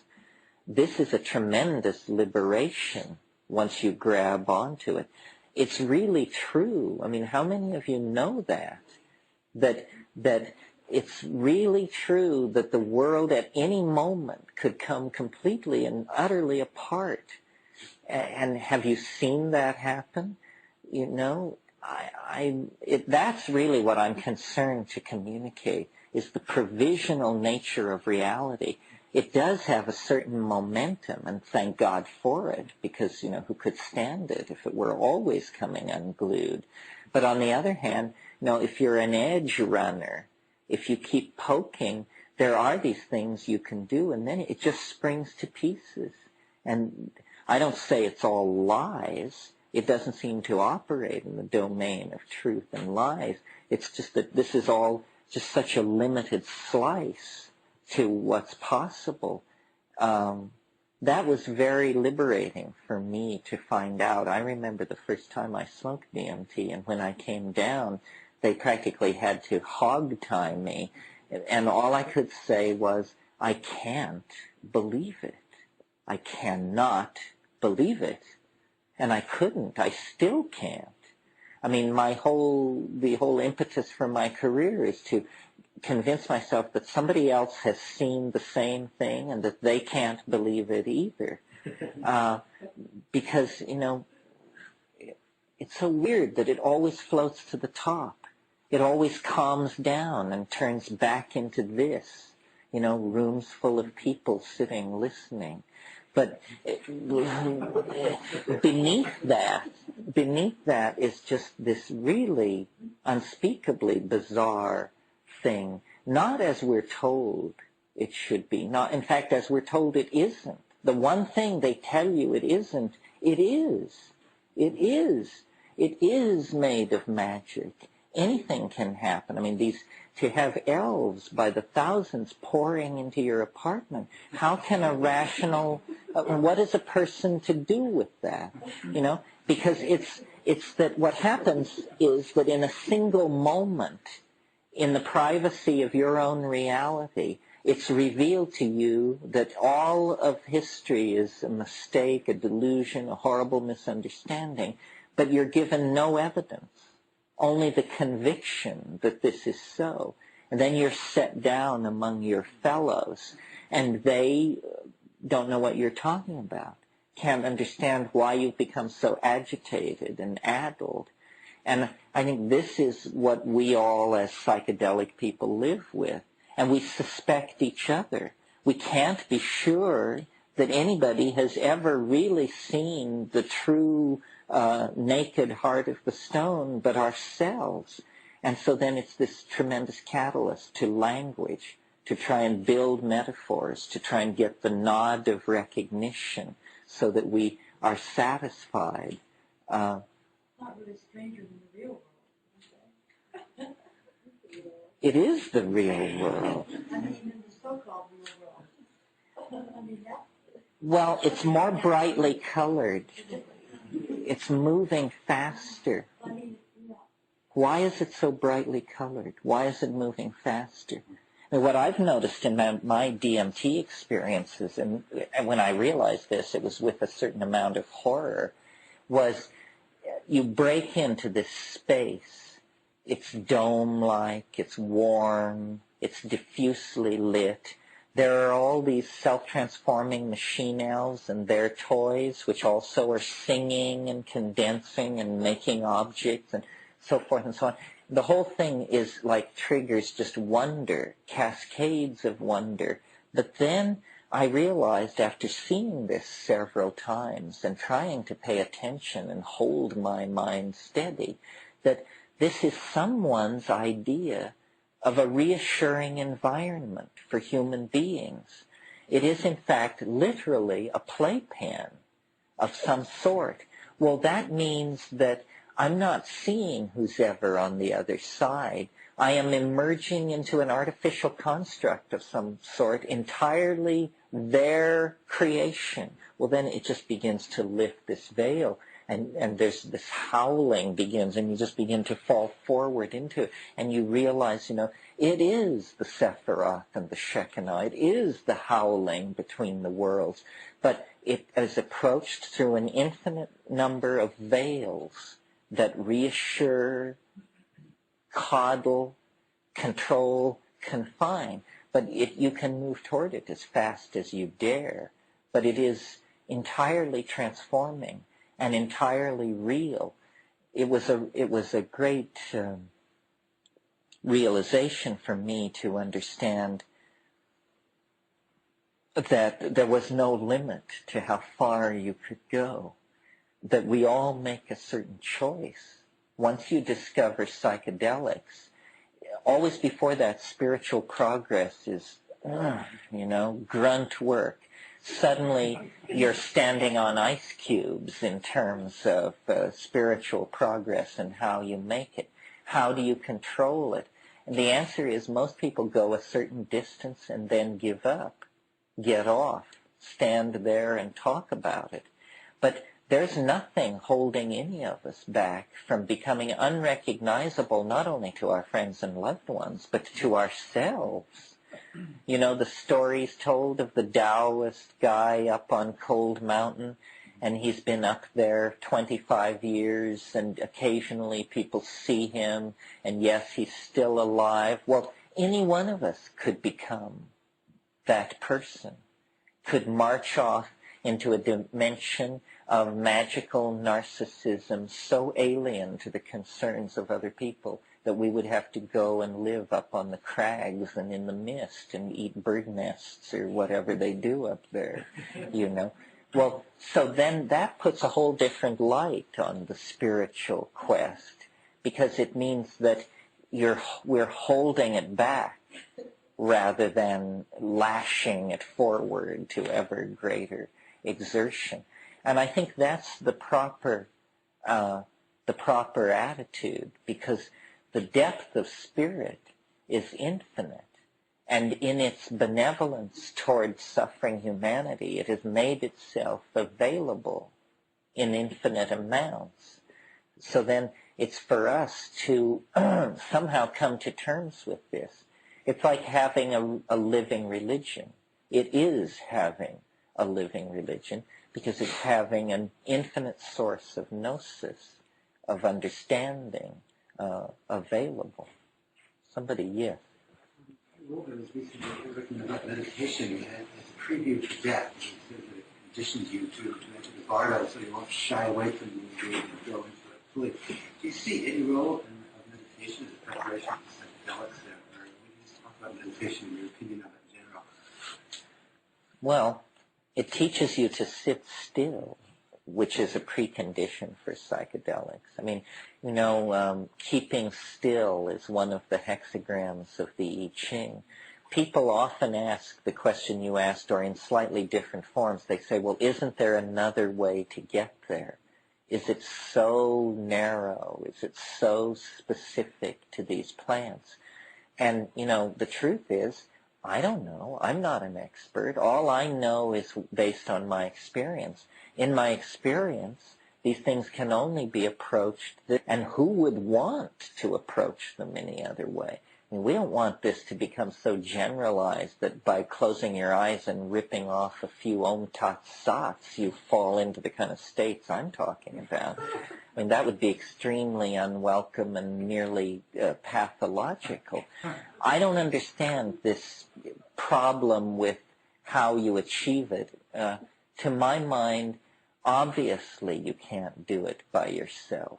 Obviously you can't do it on the natch because it's a meeting with another entity. There has to be an other, and it has to be objectified, even if it's as a plant or a mushroom.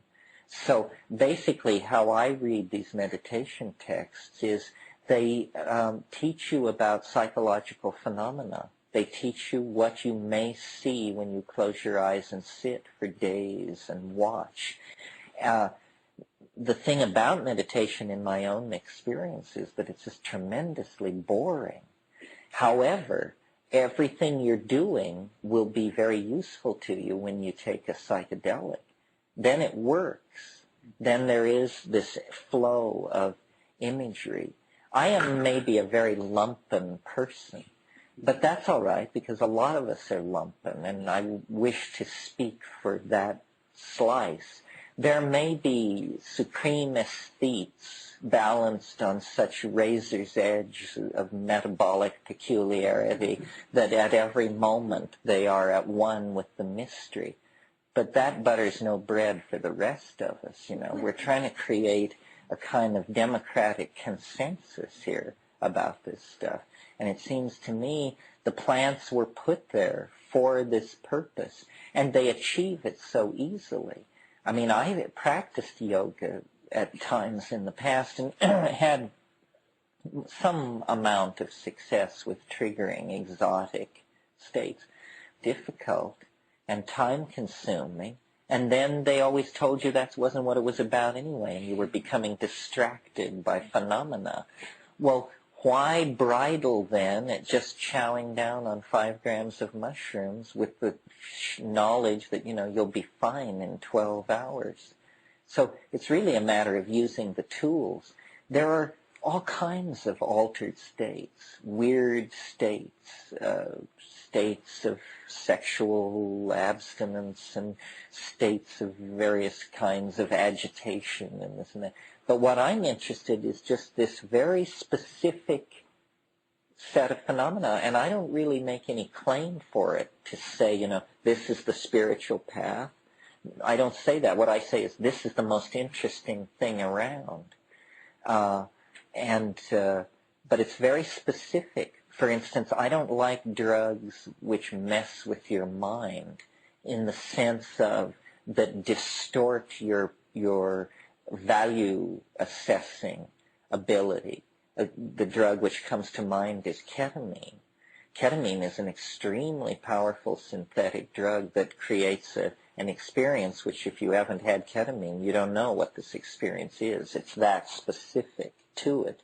But, hell, the house could burn down around you and it would arrive as an unconfirmable rumor on the dark side of your metaphysical imagination with this stuff. I mean, you would never lift a hair. It would never enter your mind that there was a problem. Datura is like this, too. Datura severely distorts reality. The day I knew that my experiments with Datura had come to an end was one day in Nepal. I was talking to a friend of mine in the market about his Datura experiments and how much he'd been taking recently. And in the course of the conversation, it came out that he thought we were in his apartment. And I at this person that there had been severe degradation of core information processing, and that we had to get back on the wagon, or we weren't going to get out of there. But so then, let me describe for a moment the state of mind on DMT is. If you keep there is a tendency to give way to absolute astonishment. But if you can hold that back and pay very close attention to what's going on, you will discover that it didn't do anything to you. That here you are, and suddenly in the midst of a raging universe of hallucination, and you are you, and you are who you were before, and it has not in any way inflated, repressed, suppressed, distorted, or skewed anything. You're just saying, aha, wow, I'm really smashed. The input is reaching overload, but there must be this core observer who's never overwhelmed, and this persists with most of the tryptamines. Now, sometimes it is overwhelmed, but when it's overwhelmed, it's the last thing to be overwhelmed, and the first thing to pop back into existence at the end of the period of overwhelmment. So sometimes on ayahuasca, you just lose it for a period of time, 20 minutes or something. But then you reconstruct, and you're there like a little cork popping up to the top of the ocean. Say, oh, here I am. It's me again. So this is very important to be able to observe. With DMT, the reason it's so fascinating is because the input, the content, seems to be almost entirely confined to the visual cortex. It's something that you look at, and it comes toward you, and it relates to you. There is a weird distortion of body image, but it's small potatoes compared to most of what's going on. And you can, the I-thou relationship. So, my tastes may be narrower than some people. Some people just like to get, fucked up. And they go one way and then another, and a few reds and a shot of this and a hit of that. And, yeah. So there's really nothing to be frightened about with the elves. I mean, it sounds like they could be demons if they want to be. They could be. They're demonic. They've never done anything bad to me. It's that they're humor. It's like being trapped in a Bugs Bunny cartoon. I mean, we all know how funny a Bugs Bunny cartoon is, but have you noticed that the humor is all based on explosions, falling anvils, and agony? And so imagine if you were actually in a Bugs Bunny cartoon. You know, I mean, it's a parody of that situation. I don't know. The vibe of these creatures is very strange. They're knowledge holders. Like I've often thought that what they were was meme traders, because they had the same feeling that I associated with the Indian hashish traders. They're meme traders. They are, when they spread out all this stuff in front of you and are saying, look at this, these marvelous jeweled objects, these are things they're selling. They want to trade. They're asking, what have you got? You know, what can you show us? Your Rolex, your fountain pen, your political beliefs, your sexual orientation, you know, what do you want to trade? And so they're sort of like cosmic pack rats. You know, pack rats will take something, but they always leave something. Have you ever dealt with pack rats? Oh, pack rats are fascinating because if one finds you, it will leave an object in trade for whatever it takes. And the trick is so you give it a paper clip, it gives you a fountain pen. And there are stories in the gold country of Colorado and California of people having relationships with pack rats where they were trading its thumbtacks and it was bringing them gold nuggets until, you know, they had enough gold nuggets that they could leave off trading with varmints and get a life. Yeah. From your experience with other cultures that use psychedelics and have used them, do they always make people kinder and gentler? Do psychedelics always make people kinder and gentler? Do they make us kinder and gentler? Well, that's an interesting question. I mean, as I get older, I ask it slightly differently of myself. I ask the question, you know, if this stuff is so great, you know, what is so great about us that we're any different from anybody else? Or are we just like holy rollers and Taoists and Hasidic Jews and everybody else who thinks they've found the final answer? What is so great about it? The answer to your question is I don't think so. I think of the Yanomami culture. Certainly from the exterior, this looks like a fairly brutal culture. The men, it's the only culture where DMT is a regularly abused drug, and the men blasted up each other's nostrils with these hollow tubes, and then the name of the game is two guys square off, and you plant your feet flat on the ground, and the guy who goes first hits the other guy as hard as he can with the flat of his palm in the chest. And the game is to knock the person over. So you absorb this blow, and then it's your turn.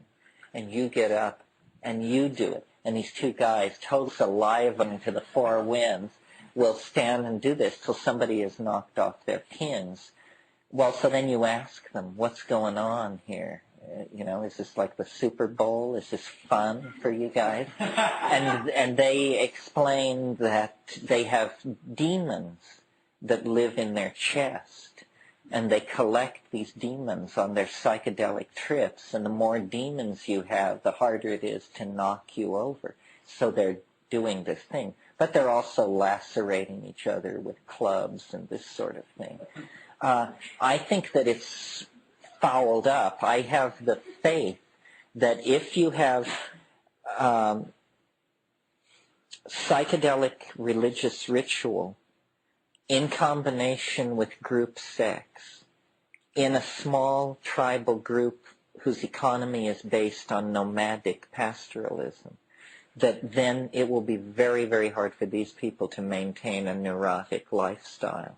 But that if you interfere with any of this, then you'll get anxiety. And so you have psychedelic cultures, but the Yanomamo, this is a culture of male dominance and sexual anxiety and, a lot of tweaked stuff. But I think that the main thing is that the cultural group must take the psychedelic frequently enough that the ego does not form, and that the specific manifestation of ego that you want to watch out for is concern for male paternity. That once it's gone that far, it's lost. And then, because then there's male-male rivalry for women and territory.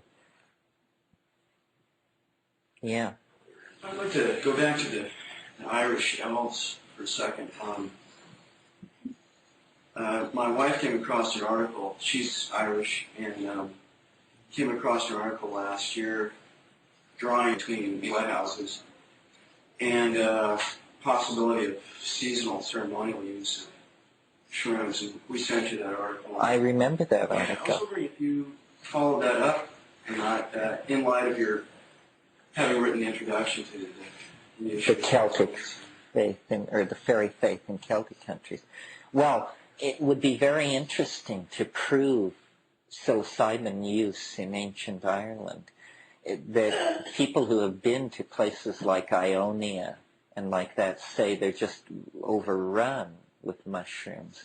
And yet it's not explicit in any Celtic source.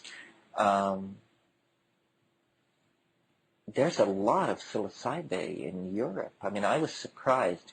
I thought that it occurred rarely, and so you could make the argument that it was possibly there. But last year when I did a speaking tour of Germany, and we were from Hamburg clear down to Munich and into Switzerland, everywhere there were mushrooms. And we would talk like we're talking here and then have lunch recess, and people would come back 2 hours later with small grocery bags full of these things. Well, I don't understand the peculiar, there must be something we don't quite grok about why the mushroom image is taboo. Maybe because it looks like a penis, but that doesn't really sound right to me. But why is it so rarely portrayed in all these areas where it must have been used? For instance, in the northwest coast of Oregon and Washington, there are something like 22 indigenous species of psilocybe, no anthropological record of mushroom use by the northwest coast Indians, who were clearly paying attention. I mean, when you look at their carving and painting, they were paying attention. Where is the record of the mushroom use? In ancient Ireland, and throughout the Celtic area, into Germany and Bohemia, no visible use of in the old Europe that Maria Gimbutas talks about. Again, a prohibition of the image. So this is puzzling, not easy to understand. I would like to believe that in Africa, 15,000 years ago, the primary religion of humanity was goddess-worshipping pastoralism based on sacramental use of mushrooms. But again, the physical evidence is just a few petroglyphs, drawings on stone, and it isn't a strongly proven case, so it's not well understood. It's hard to believe that the Irish weren't mixed up in this somehow. I mean, it seems so basic to the Irish soul. Yeah. How many grams of mushrooms do you recommend taking? 5 dried grams. And you should weigh it. You should invest in a little scale and weigh it, because people eyeball it and they inevitably choose much less than is the correct amount. And if you're taking fresh mushrooms, you should take like 60 grams, because it dries down by a factor of more than 9 to 1. You're into cubensis. Cubensis. We're always talking about Stropharia cubensis because that's the one people cultivate. Some of the wild ones are stronger, can be taken in smaller amounts. But I think it's good to take Stropharia cubensis because then you know what you're getting, because it's, some of these small psilocybes look physically very much like Galerina species that have irreversible liver-destructive toxins in them. So if you eat a Galerina, you'll have a very bad experience, or maybe a very good experience, but none of us will ever know. Speaking of mushrooms, how about the Amanita muscaria? I've heard. Well, this is a very controversial mushroom that is wide. You all know this mushroom, the red one with the white dots on top of it, the toadstool of European mythology.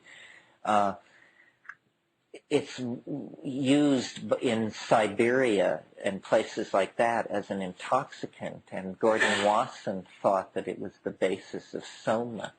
But it now looks like it probably isn't the basis of soma, and that it's very variable, seasonally variable, geographically variable, genetically variable. So you never know what you're going to get. It's very hard to obtain a reliable, desirable intoxication from that mushroom.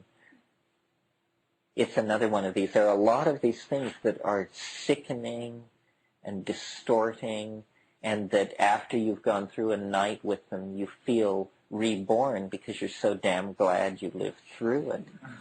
But they're not really psychedelic, you know. Any other point? I said something before about this idea about the dead ancestors. Oh, yeah. What about? I saw an ad recently in some New Age magazine that stated just because they're dead doesn't mean they're smart. And actually had an IQ test that you can give. An IQ test to your ancestors? Oh, that's great. We've needed that for a long time. Just the simple test for grammatical correctness would eliminate. The other thing I was going to say was that I had some experience with ketamine, and I did not find it at all distorting my central observer self, the way you talked about Datura. And I think at the height of a DMT trip, we wouldn't be able to do much with a fire in the house either. I mean, when you take a psychedelic that powerful, ketamine and DMT, you make sure you put yourself in a situation where you don't have to worry about physical surroundings. True. Whatever, so. But the thing that I noticed about ketamine is the first thing that happens is you stop worrying. The very first thing, before there's any manifestation of any symptom whatsoever, you kind of, what the hell? And that's the beginning, but it's all that you're not paying attention like you should. The first couple of times I did, I was profoundly scared that I was dying. Well, I think it also depends on the dose. How much did you do? 50 milligrams to 100 milligrams. Yeah, well, see, I didn't do it that many times, and each time I did it quite a bit. And it was reality obliterating, for sure. I've noticed that people who get into ketamine tend to dose downward rather than upward, tend to settle in somewhere around 50. And this is probably, I shouldn't even be speaking about it because I don't know what 50 is like. I know what 150 is like. With the DMT, the main thing is, at first you think, my God, how could anyone ever retain or remember any of this? But it's really that you have to learn to control your own astonishment, that it's like having a heart attack of wonder. And after you've had the experience 3 or 4 times, you just learn to be cool. You say, I am not going to give way to a bunch of exclamations about how amazing this is. And they tell you to do that. They say, don't start raving about how amazing it is. Pay attention to what we're doing. We know that you're blown out. We know that you're amazed. Yes, yes. Now, pay attention to this. And then they try to convey this linguistic thing, this visible language. And I don't understand, what this is all about. Has this always been what they've tried to convey? Is the message always the same? Is there a new urgency about visible language?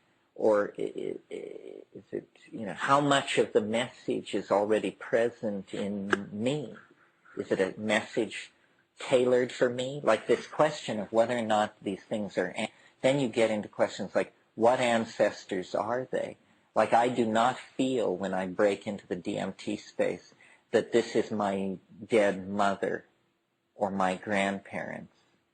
I feel that it's more, that it's just sort of local spirits. Yes, who would have thought? A little white-haired old lady. And then sometimes I think that the reason it's so hair-raising is because the chief soul in this weird place is actually your soul. And that the hair-raising aspect is, it's not just any dead person or a dead relative, it's you dead.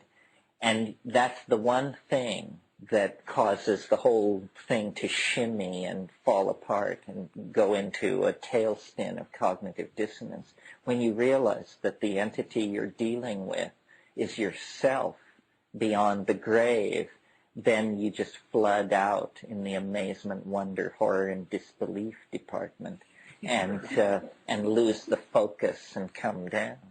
Back here. Little children here, so that everyone should there's different ways to decide to Yes. very Small people. who I think are alive. Well, 5 grams is what I think would destroy most of the resistances of a 145-pound person. A person who weighed 90 pounds could take far less, but a person who weighed 90 pounds who took 5 grams should be in no physical danger. You can play with it. But at higher doses, it gets stranger and stranger and stranger and stranger. I mean, anything above 8, you're definitely a pioneer as far as I'm concerned. But it's a good point. If you weigh 90 pounds, you maybe don't want to chow down on 5 grams ago, but to do more rather than less, because otherwise you can miss the point, you know. You say something about that, because I know I've had numerous trips on different substances where I felt like I took too little and it was almost more horrifying than if I just knocked myself over. Yeah, well, I think where the trouble comes is in the subthreshold doses, where you're neither fish nor fowl, and you're thrashing around in it, and you get into these loops of psychological, abrasive psychological self-examination and stuff like that. And what you want to do is you just want to blast through all that. It's hard. Can you sing through that? Yeah, you can sing through that's that. One of the things that you sing through. Uh-huh. Yeah. Singing and cannabis are my techniques, and together seem to be able to move it around. This concludes Side A.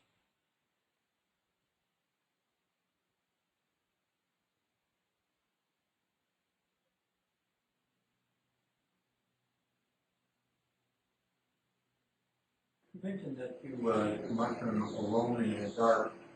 What is the effect of being with people who are either observers or participants in Oh, well, for me, I mean, you have to understand, I mean, I'm a double Scorpio and a kind of reclusive type anyway.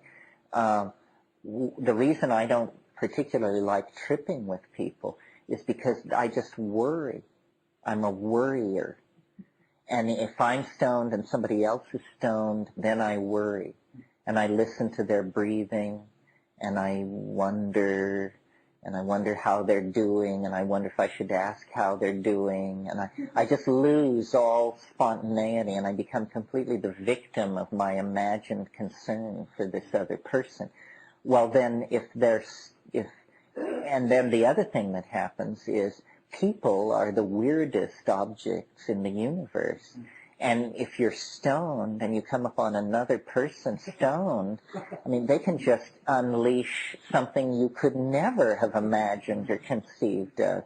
I remember, I think I learned this lesson the hard way in India, but years ago, once at Sarnath, and it happened many times, but this was typical. Sarnath is the place where the Buddha taught his first sermon after attaining enlightenment. He walked from Bodh Gaya to Sarnath. So I took mescaline there with these two women who were friends of mine, and it's all nicely green and sculpted, and we were sitting there under a tree, and I swear, 500 yards away, there were these two Indian guys walking across my field of vision. And I was sitting there, and I was loaded, and I was watching the traceries. And then I looked out across my field of vision, and I saw these two Indian guys stop dead in the center of my field of vision. And then they said something to each other, and then they turned 90 degrees. So they were now facing me, and they began walking toward me. And I was horrified. And I looked down. I said, I was so horrified that I said, I can't believe this is happening. I refuse to believe this is happening. I will just look at the ground in front of me like this.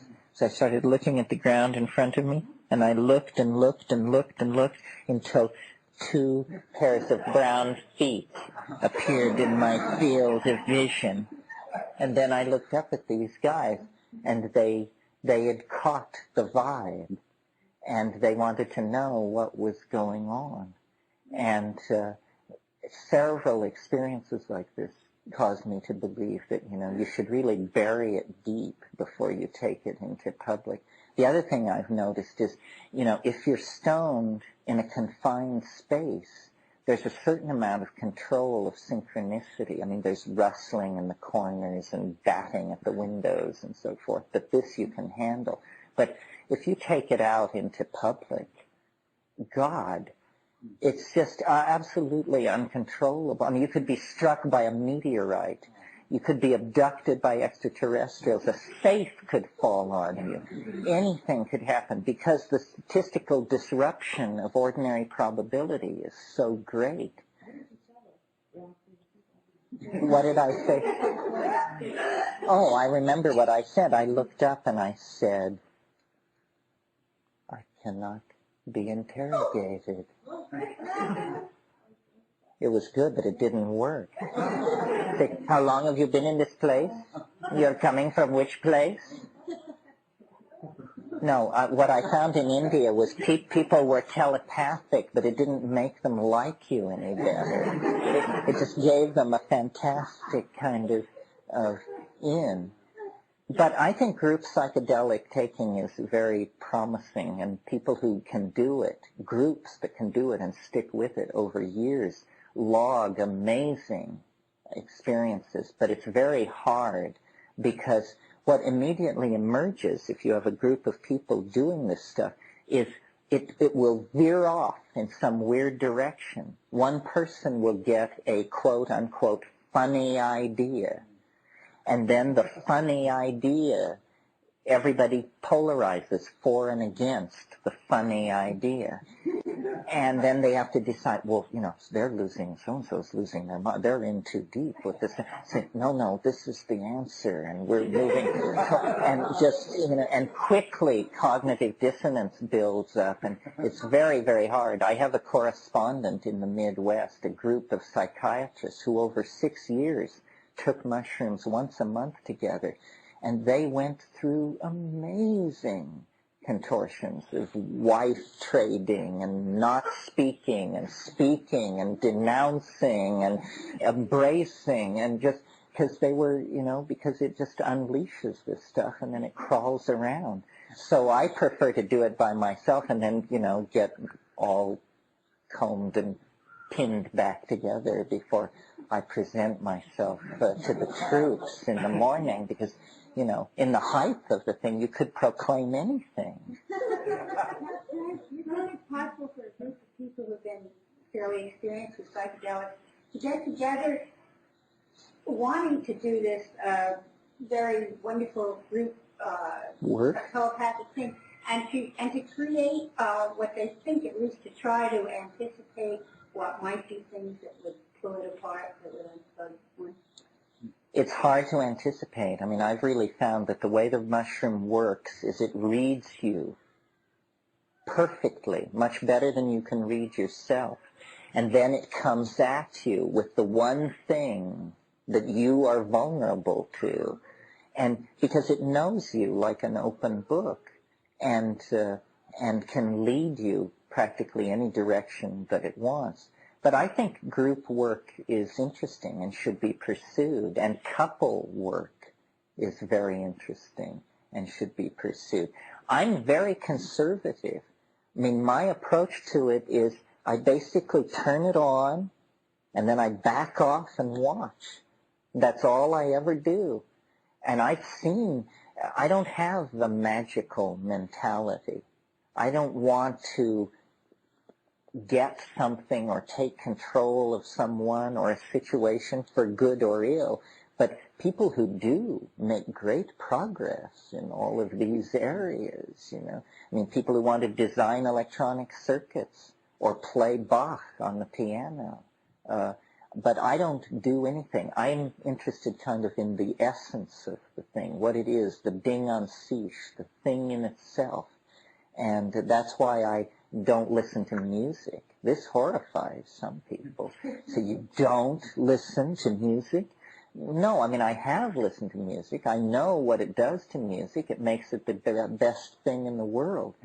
But without music, it also can do that.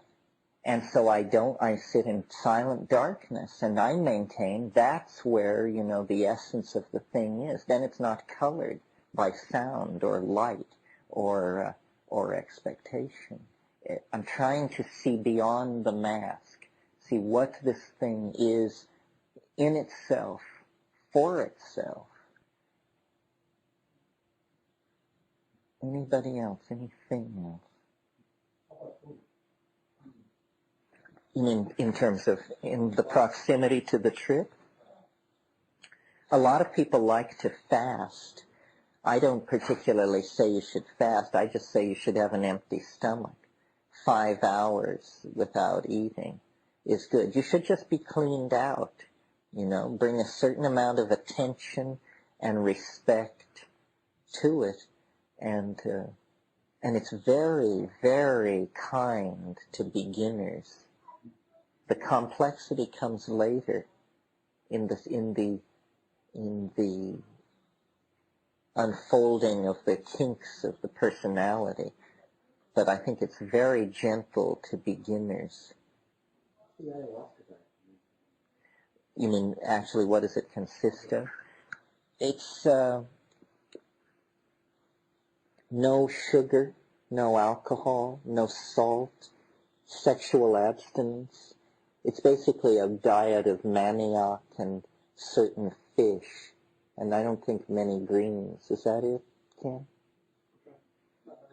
Bananas, plantinos. It's probably analyzed nutritionally. It's probably a serotonin-loaded diet because of the large amount of plantinos in it.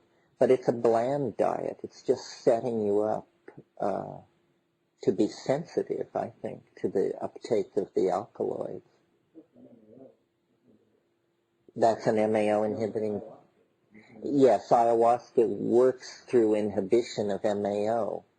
Good point. You see, normally DMT would be destroyed in the gut, but if you inhibit monoamine oxidase somehow, then it passes through the gut and is absorbed and passes into the blood.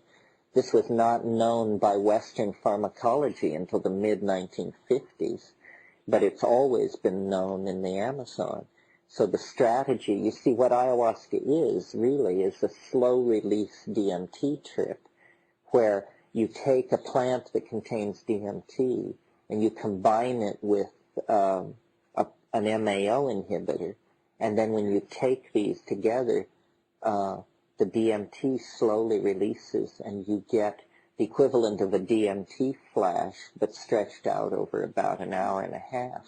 And so you can watch it more carefully. And some people say, you know, that I overstress the visual side of things, that all kinds of things go on psychedelic drugs. Insights, conceptual breakthroughs, weird distortions of body image and this sort of thing. And this is all true, but to my mind, the visual thing is the most striking because it is so other. It is so highly organized, so demonstrably the product of intelligence.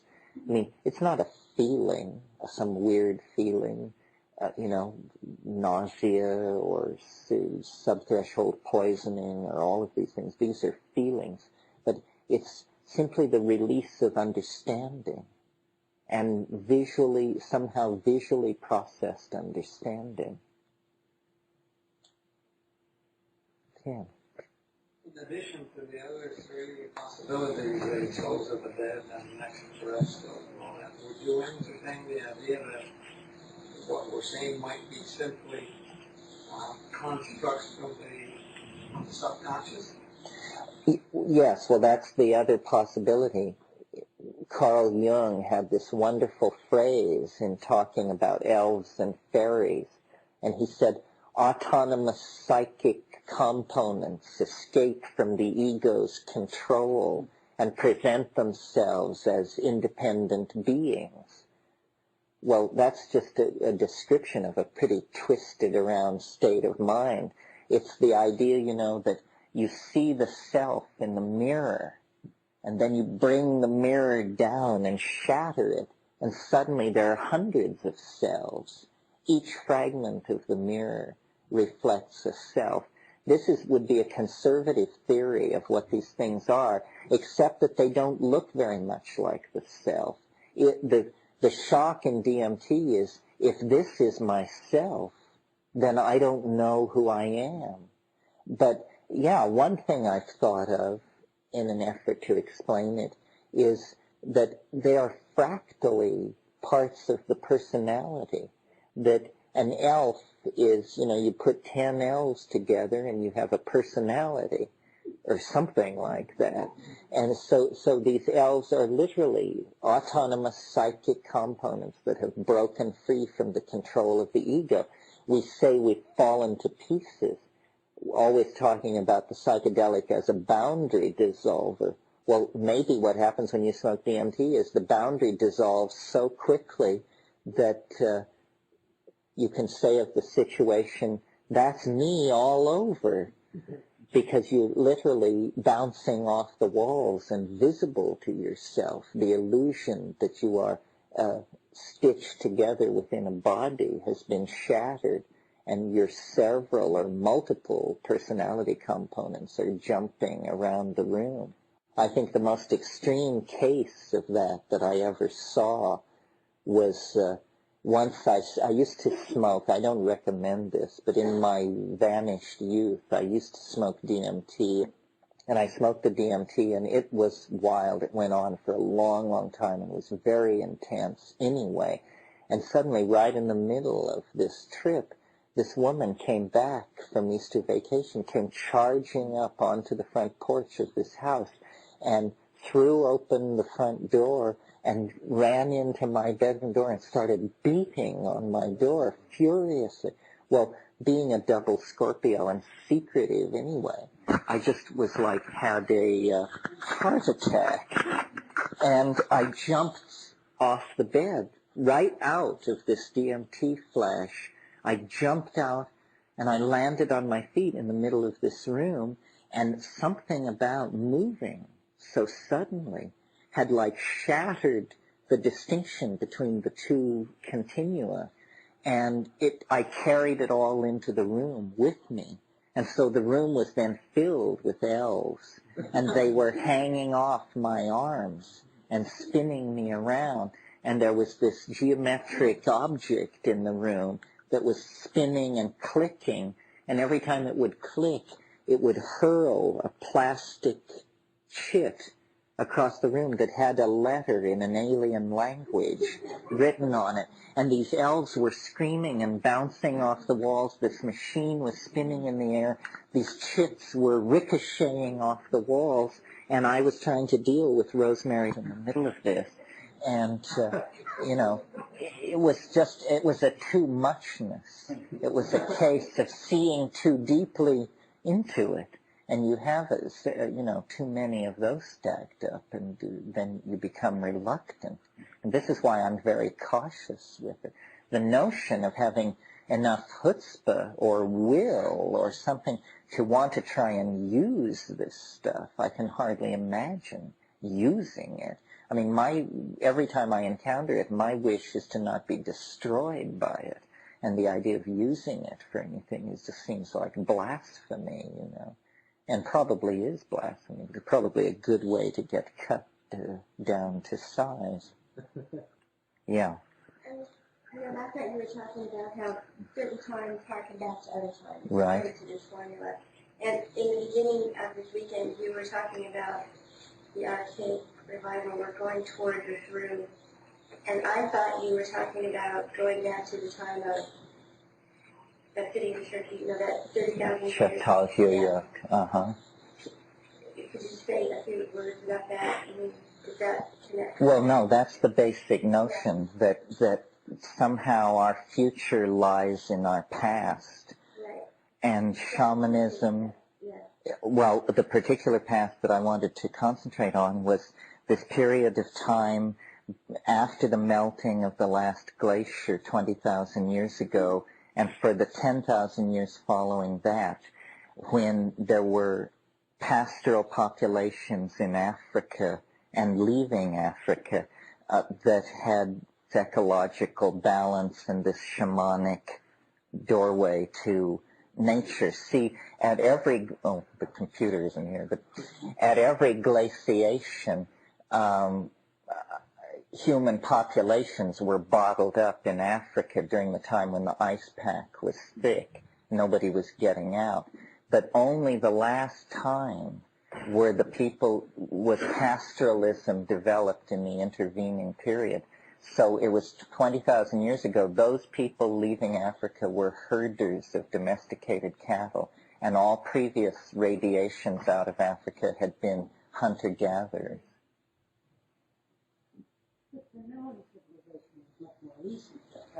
Yeah, the Minoan civilization, see, Çatalhöyük ended in 6500 BC, but what's interesting is this is when you get the earliest Minoan settlements, and they carry the pottery motifs and building styles of central Anatolia to Crete. So it appears that what happened was Çatalhöyük was like the last outpost of this goddess culture, and when these wheeled chariot Indo-European folks came down, the survivors of that actually went to Crete, and Crete became this weird institutionalized backwater where literally for 3 millennia the fossilized social forms of the previous matrilineal society were kept intact, while on Asia Minor, on the mainland, it all became about kingship, male lines of descent, and all that. It wasn't actually until that turning point at the top of the wave in 980 BC that the last vestiges of this goddess culture were crushed in Crete. And even then, you see the strain of deep psychedelic mysticism that enters Greek religion is all imported from Crete. The northern Thracian strain in Greek religion is rational and airy and oriented toward physical space, but out of Crete came, rites 3, 4, 5,000 years old, and it was always said, even up until classical times, that the rites that were celebrated in secret at Eleusis were celebrated openly at Heracleion and at Gnosis. So that's the connection. My fantasy about all this is, you see, Çatalhöyük represents such an advanced civilization over anything else existing and it can be traced back 1,000 years to Jericho. The people who built Jericho built a round tower there that was the absolute glory of the engineering world of 8000 BC. And it was a grain storage tower. But then these Jericho people, it's hard to trace where they came from. What I think happened is that when you look at the stratigraphy of the Nile Valley, you discovered that actually there weren't people in the Nile Valley much before 10,500 BC. Then suddenly these people appear who are called Natufian, and they build under the overhanging lips of cliffs and have a certain style of fetal burial in a honey pot and certain other characteristics, Natufans, and they appear out of nowhere. Well, anybody who's studied them has wanted to connect them to the culture of old Europe that Maria Gimbutas talks about, simply based on the fact that they were so culturally advanced that the bias of all these scholars is to say, well, they must have come from the Balkans. But when you look at them as a cultural horizon, you see, to my mind, that they are unmistakably African, and that when you go to the Tesseli Plateau in southern Algeria, you find the same style of building, of living under the lips of caves, and this same coarse-grained black pottery called Sudanese ware. The pottery, the animal motifs, the fixation on the vulture, the jackal, and the cow, these are all African animals that occur at Chatal, seems to suggest that there was actually a sweep of African civilization and out of Africa into the Middle East around 10,000 BC. And these people built Jericho 1,000 years after that and settled southern Anatolia 1,000 years after that. Well, this is... what this suggests, then, is that you could go out to the Tesseli Plateau with sufficient resources and conduct an archaeological survey, and the ultimate payoff in this fantasy is that you would unearth the archaeological equivalent of Eden. In other words, you would discover the Ur spot from which the Chatal civilization came, the site of this mushroom-using goddess cattle civilization. And when you read the accounts of the Tesseli Plateau, there's every reason to think that this strategy would work. It's a windswept sandstone escarpment, and Henri Flotte, who did the preliminary exploration out there, said that in these arroyos where the sand has been cleared away by the wind, there would be Neolithic stone chippings and detritus, sometimes up to 0.5 meter thick, indicating, thousands and thousands of years of continuous habitation when this was all green. There is an enormous unexcavated tell out there that has never been dated, but is just carried on the archaeological surveys as presumed pre-Islamic. It's enormous. So digging out there might be a very useful thing to do. It's from that area that we get these 9,000-year-old images of shamans with mushrooms sprouting out of their bodies, shamans carrying mushrooms over their heads and running in long chains with strange geometric motifs trailing along beside them. So it would be a kind of recovery. I think archaeology will play a big role in the archaic revival, that part of our cultural dilemma and our political infantilism comes from the fact that we don't know any history. So we're easily led, and we don't even really understand the history of the 20th century. I mean, you ask somebody who Joseph Goebbels was, and they think he served in the Nixon cabinet. I mean, and so hardly to speak of who was Suleiman the Magnificent and just exactly what was Frederick Barbarossa's role in European history and so forth and so on. But recovering this is like waking up gaining control. And I said yesterday, it's only been 1,500 generations of people that have walked us into this dilemma. But the archaic revival is a huge paradigm shift. You can imagine, remember the example I gave about the shift from the Renaissance, from the medieval to the Renaissance, which really was a giving up of the universal power of the church, the philosophical certitude of giving your allegiance to the Holy Father in Rome, and setting out into, the pure existential universe. I mean, Marcello Ficino said man is to be the measure of all things. Well, this sounds like old hat in 1990, but in 1480, this was such a dizzying notion that it can hardly be imagined. Giordano Bruno went to the stake, was burned at the stake for insisting that the universe was infinite in all directions. He said, no, the stars and planets go on to infinity. And they just said, this is off the wall. Only a demon could inspire a thought like this. But the transition that we're asked to make, that was a transition, you see, from the certitude of dogma to secular existentialism. The transition that we're being asked to make is somewhat similar, but to my mind, deeper, more challenging, more profound. It's the shift from scientific certitude to a complete embracing of non-closure, to actually begin. It's a kind of maturity. What we're being asked to do is to grow up and realize that, there ain't no free lunch. There aren't always happy endings.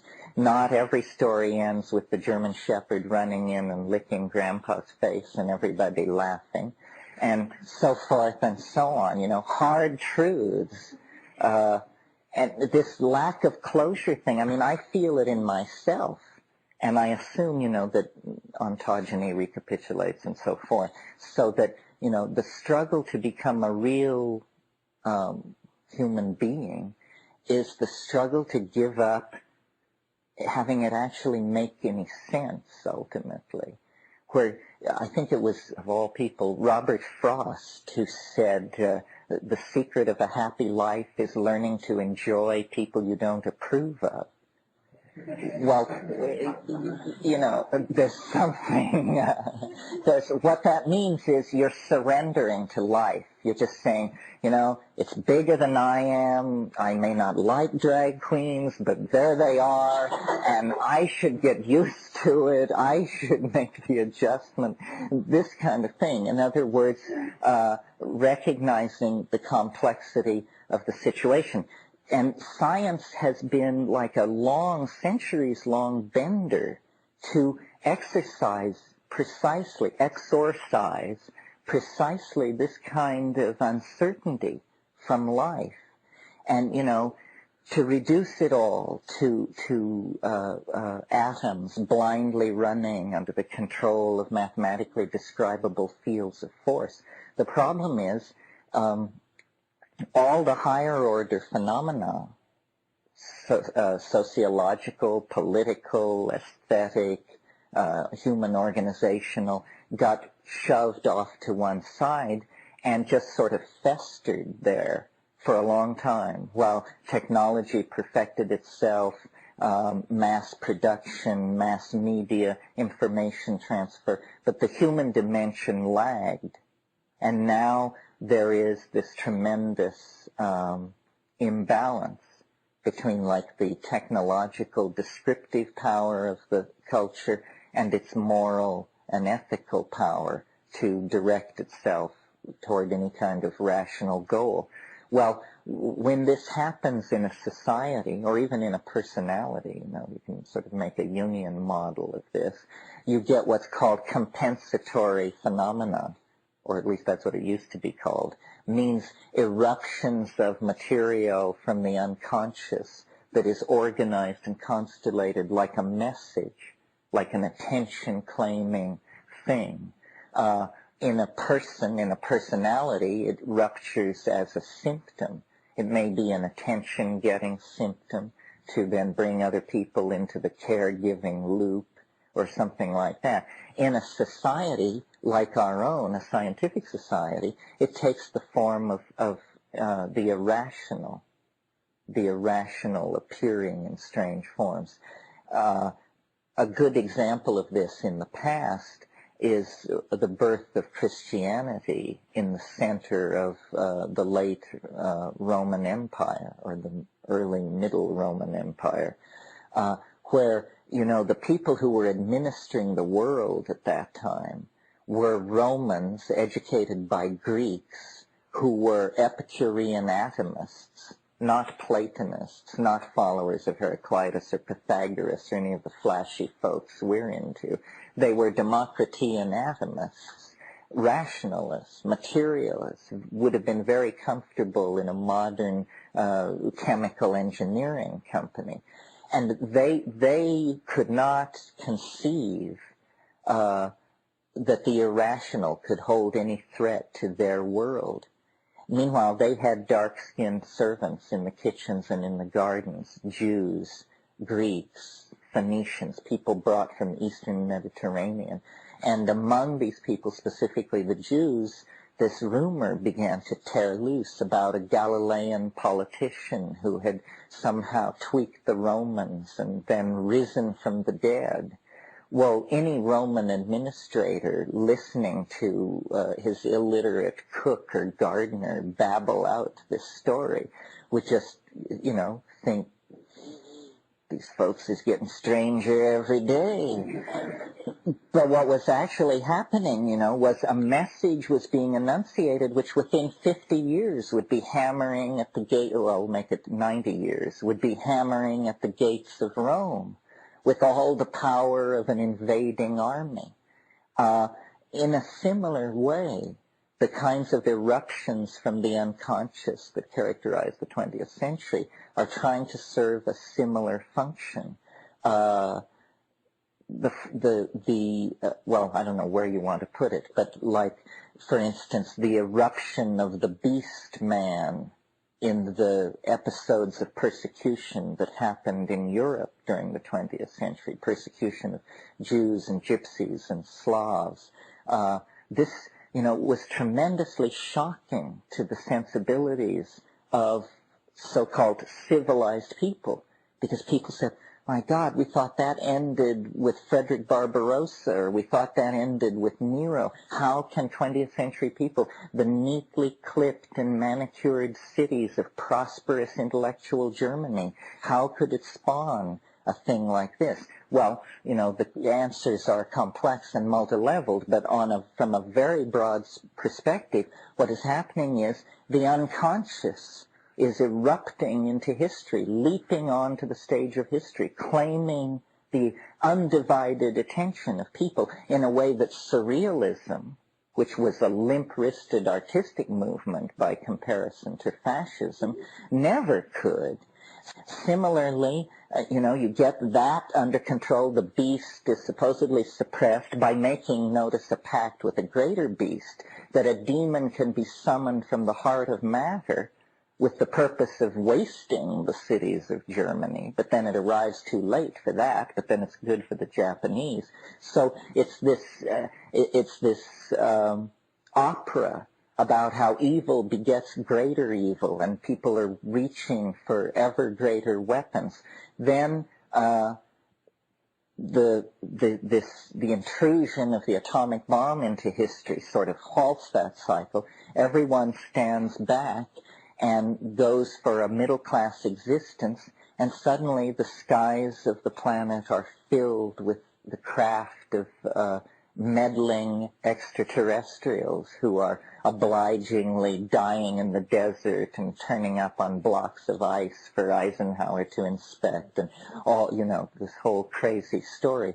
Well, clearly what this is, the unconscious will not go away in the 20th century. Now the wheat fields of England lay down in hieroglyphic patterns to try and shake awake the dreaming primates.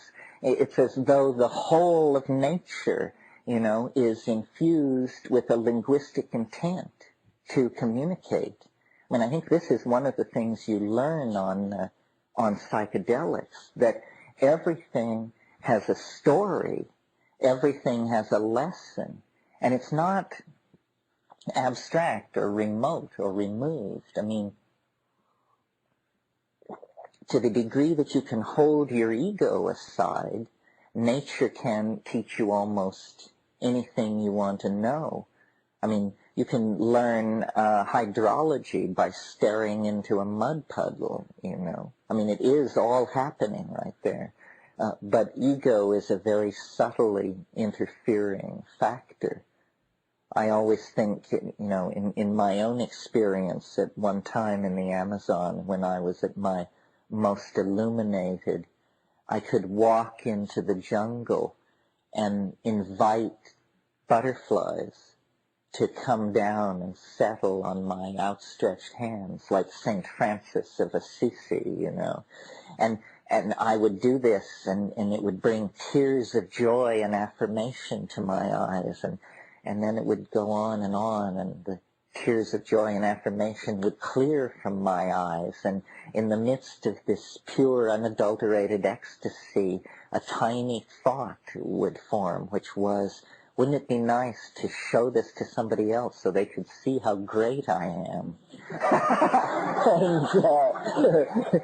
So then, I scurry back to the camp, gather up a skeptical colleague, bring them back to the clearing, and march out into the clearing with outstretched hands to just have nothing happen, except people just turn away and just...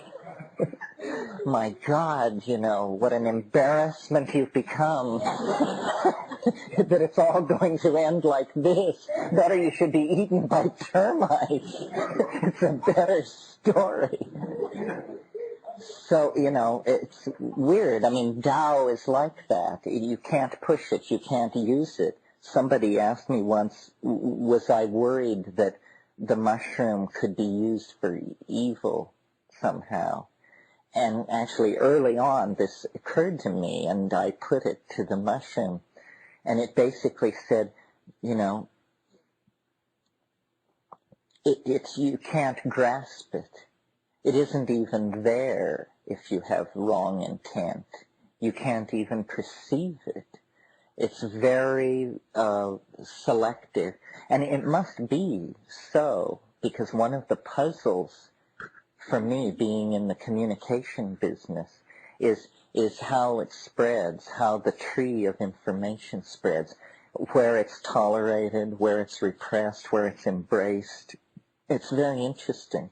You may have noticed mushrooms get extraordinary good press, or none at all. Even in the height of drug war hysteria, the image of mushrooms is largely neutral, unformed in any direction, otherwise viewed as rather comical, harmless, humorous. It is somehow hardwired into our consciousness, connected into an archetype that we are inherently friendly toward as primates.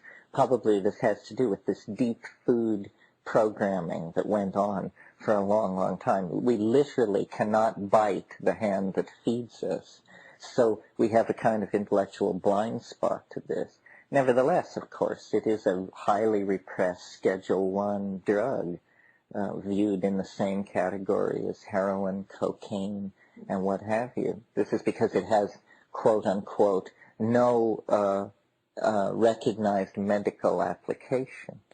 I don't know. It depends on what you think of as mental health. I would argue that it's an enzyme for the imagination, without which, as the sign says on the blackboard, you're not yourself. I don't know who wrote that up there, but they must have heard an old tape of mine.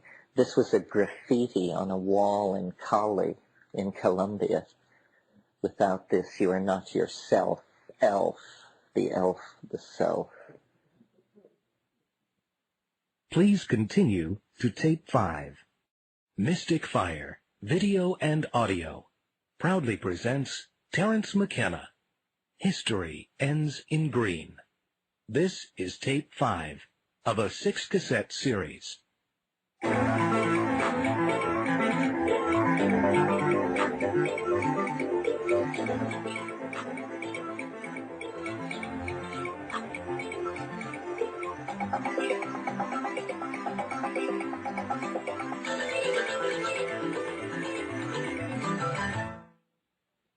Well, this is sort of, I regard this as the freebie lecture that you could sit out if you had a massage, because it's just sort of it's something which I discovered is one way of putting it, or dreamed up is another. And it's, if nothing else, it demonstrates the slippery nature of ideas. And depending on the audience I'm talking to, I present it different ways. Like sometimes I present it as God's truth. And then, like in Austria at this art thing, I presented it as a work of conceptual art. Yes, safer, right? So, and it's a concept, it's an idea that small computers, such as we're looking at, came along just in time, or about 5 years after I first needed them. So I'll just sort of talk about it a little bit and feel my way into it. It's more fun to play with than to discuss the theoretics of. But if you don't, if you don't have some appreciation for the theory, then it doesn't make any sense at all. The basic notion is, or the way in which this idea parts company from ordinary science, is there is the idea that there is something which has been overlooked in the categorizing of the forces which shape and maintain the cosmos. Something has been overlooked. And I call this something novelty, following Alfred North Whitehead's philosophy as put forth in Process and Reality. So novelty, and one way of thinking of it, if you have a background in Eastern philosophy, is Tao. What we're talking about here is pretty much something like the Tao, but we are going to call it novelty. And it comes and goes in the world according to mysterious and unfathomable rules. And it builds structure up, dynastic families, corporations, nation-states, and it pulls structure down according to some whim or some unimaginable algorithm, or previously unimaginable algorithm. And part of what got me started thinking along these lines was simply trying to make mathematical models of Tao. In other words, taking the statements at the beginning of the Tao Te Ching and taking them as mathematical formalisms, and then seeing what the constraints were on a system that operated along those lines. Well, eventually that led me to look at the I Ching, which is sort of the text par excellence relative to this idea that time has qualities. And this idea of the ebb and flow of novelty that I was playing with, I discovered was a notion that was very old in the East. It's not a notion that's even tolerated in Western thinking, because science, in order to do its business, must have the assumption that experiments are time independent. That whether you do an experiment on a Tuesday or a Saturday, this is not a valid parameter of the experiment. However, this idea is suggesting something else. It's suggesting that time actually does have a quality, and that this quality, so far introduced as novelty, and its opposite, and I used to call its opposite entropy, but at Rupert Sheldrake's urging, I now call it habit.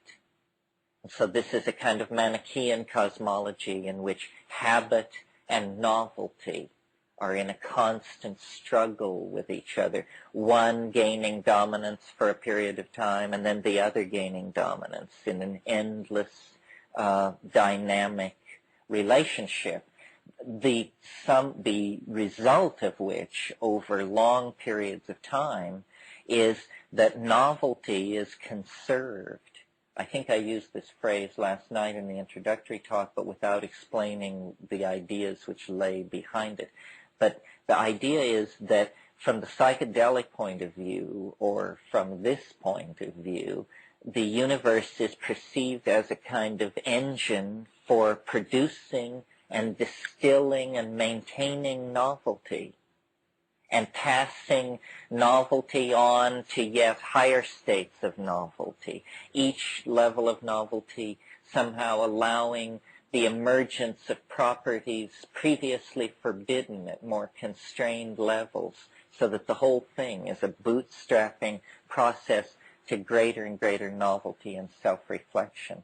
Well, so that's the basic notion. Then the idea is, following the statement of the Tao Te Ching, that the way that can be told of is not an unvarying way, and following the ideas implicit in the I Ching, that time is a succession of irreducible elements, that time in some way is made of irreducible elements in the same way that matter has been discovered by Western science to be made of irreducible elements. So somehow time is not simply a plenum, a featureless, homogeneous surface upon which the experiments of Newtonian causality can be carried out. But actually, when we look at it at the level, the fine-grained level of experience, within the context of a love affair or a dynastic family's rise and fall or something like that, we see then, that it's permeated with qualities. And in the West, these qualities were identified by the Greeks and called fate, and said, to be is to be fate-laden. Somehow the fates impinge on our lives and lead us to our destinies. Science got rid of all this, and then we just had, flying atoms whizzing around in nothingness, leading to some inevitable casuistry dictated by mathematics. Well, okay, I don't want to say too much more about the theoretics of it, but inevitably the question comes up once we get into the wave, where did you say you got this wave again?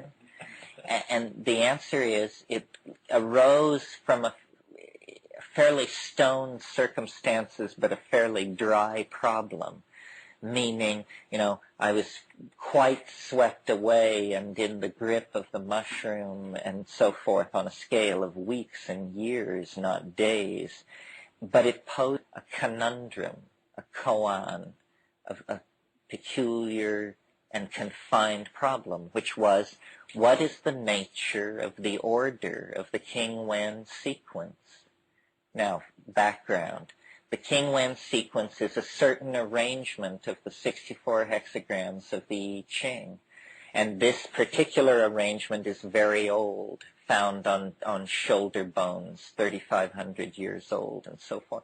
So it was simply asking a formal question. What are the rules which produce the King Wen sequence? It's always called a sequence. It's always revered as one of the oldest of human abstractions. But what in fact is the sequence?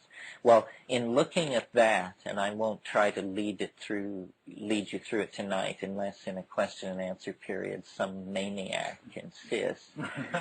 But what it boils down to is that in the King Wen sequence of the I Ching, there is embedded a fractal algorithm, a fractal algorithm very much like the fractal algorithms that have been discovered in just the past 7 or 8 years by modern mathematics using high-speed computers. But the interesting thing about this fractal algorithm inside the I Ching is that it actually appears to make good on the claim which the I Ching has always been so concerned to make, namely that it was a piece of prophetistic machinery for mapping future time. In other words, that it was a predictive engine for knowing the future. So what I brought out of it, or what I was led to find within it by the promptings of the mushroom genies, was a certain pattern that I was able to mathematically nail to the wall and define. And then all the computer does here is time scale this pattern. And then I will become the devil's advocate for this thing. And I will claim to you that this undulating wave on the screen actually describes the career of novelty in time, in all places, throughout the history of the universe. And we will look at big pieces of time, little pieces of time, and you will quickly get the idea that whether this is quote-unquote true or not, this is some kind of weird heuristic device that has about it the ozone stench of otherworldliness. I mean, it was not thought up by the unaided human mind. There's a kind of seamless completedness to it that marks it not as a discovery or an invention, but as an artifact of some other order. Well, so now let's look at the screen, and if I can come up with a pointer, and even if I can,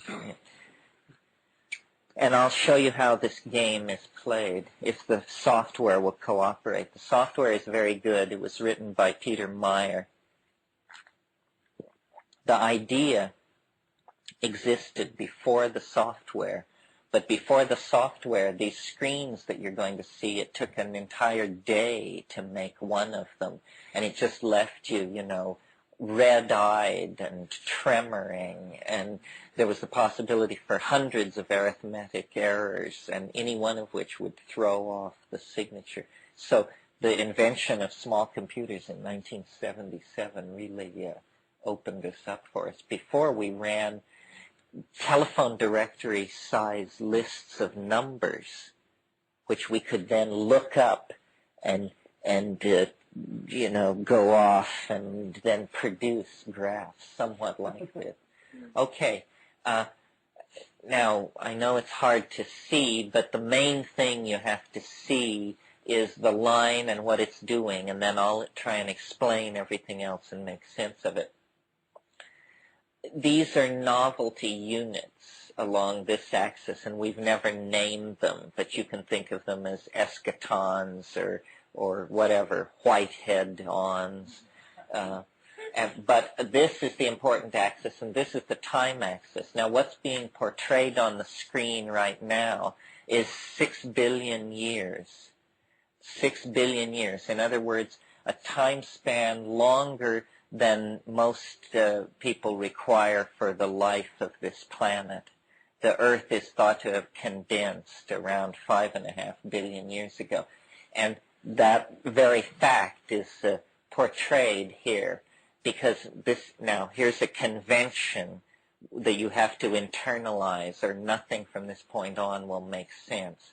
It's very simple, but it's somewhat counterintuitive. It's that when the line moves down, novelty is increasing. When the line moves down, novelty is increasing. When the line moves up, habit or entropy or recidivistic tendencies are increasing.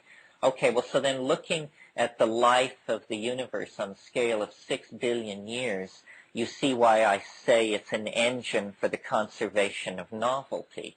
Because novelty, though there have been some severe setbacks, like here, generally novelty has been conserved. And right now, we're down in here in this stochastic noise and damped oscillation at the very end of the cycle. so close to the zero value, which is the maximum value for novelty, that for all practical purposes at this scale we can be said to be next to the zero value. And this is, I maintain, what accounts for the chaotic and highly novel nature of modern history or the 20th century. It's that we are so near the zero value, the maximum value for novelty, that it's actually like there's an anticipatory image seeping through, which contorts the 20th century into kind of apocalyptic, image-riddled social space that it is. Well, now, let's see, God willing, we can make this thing zoom in. Zoom? Yes. So now we have 750 million years on the screen, and what was previously stochastic noise lost near the zero point is beginning to emerge instead as a repetitious landscape of deep lunges toward novelty. So now, how to interpret this? This is about 500 million years ago. So that big downsweep was the emergence of very simple life forms.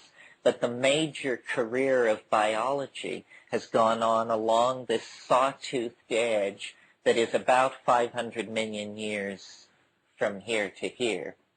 And this is in good accordance with the fossil record. This is where the great speciations and extinctions took place after the establishment of the chordata about 500 million years ago.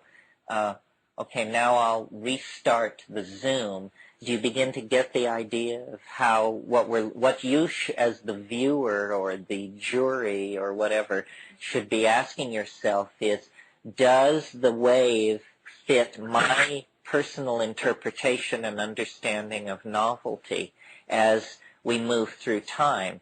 Because we're obviously, at this scale, it's pretty much up for grabs. I mean, because we're talking about such generalized events as the emergence of life and so forth.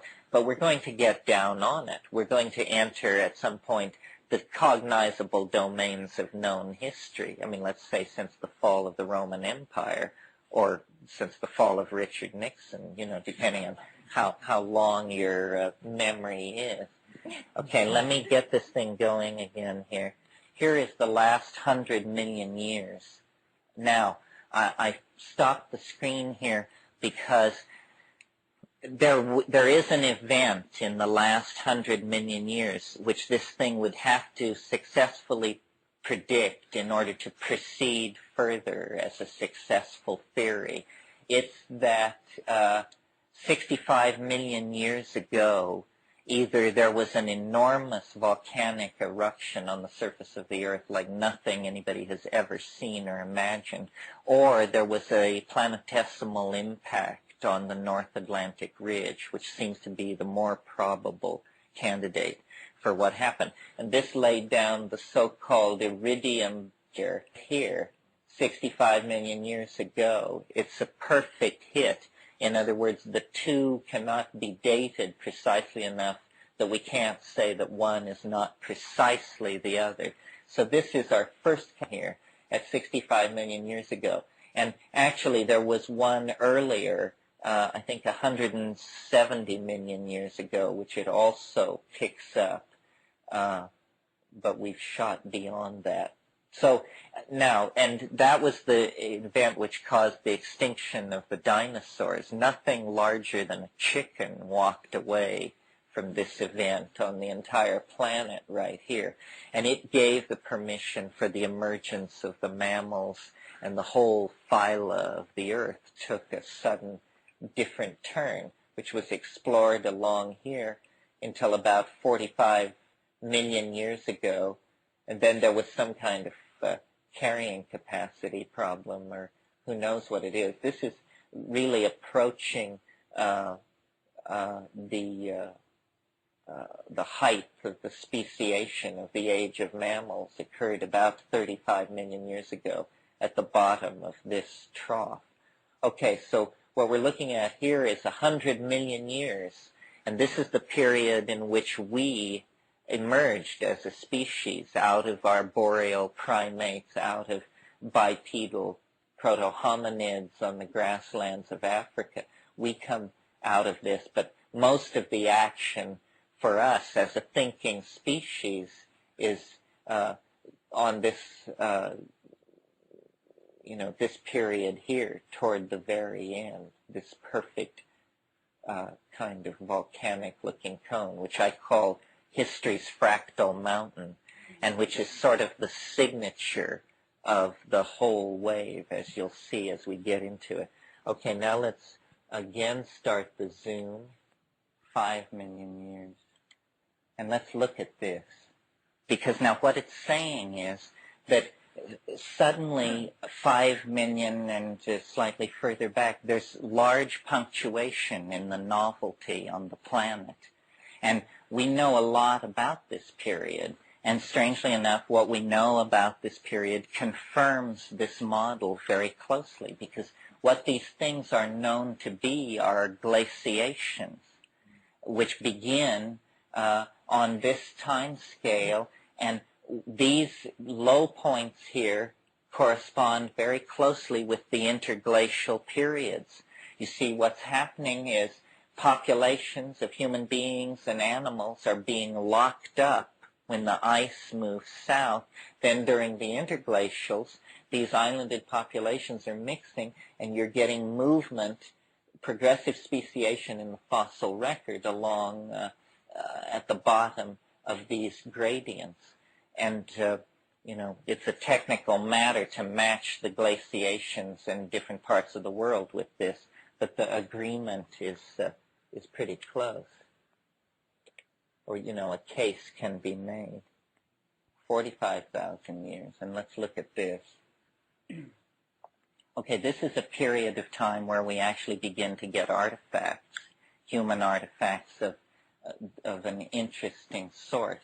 And it's very hard to date the emergence of language, but it's interesting that one school holds that it occurred about 33,000 years ago, and that we get this very steep movement into novelty here, right there. This is probably the heyday of the Neanderthals, because this is where the population of Neanderthals seem to be the highest and found in the largest areas.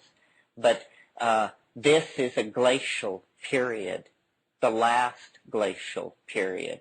And when the interglacial arrived about 19,000 years ago, you get what's called the beginning of the Magdalenian era. And this is a tremendous explosion of creativity, painting, ochre burials, ritual, movements. All of these things that appear on this, and this is, I maintain, where this partnership paradise, this mushroom, pastoral, feminized, ecologically dynamic and balanced society existed along this gradient here. Then it broke up around 10,000 years ago. Drying and the factors that we discussed shattered it, and there was a carrying capacity problem or something like that. Here, let's see this in a little more detail. But we're now closing distance with the cognizable domains of known history. So if the theory is going to fail, it should fail as the data accumulates and the dates become more precise.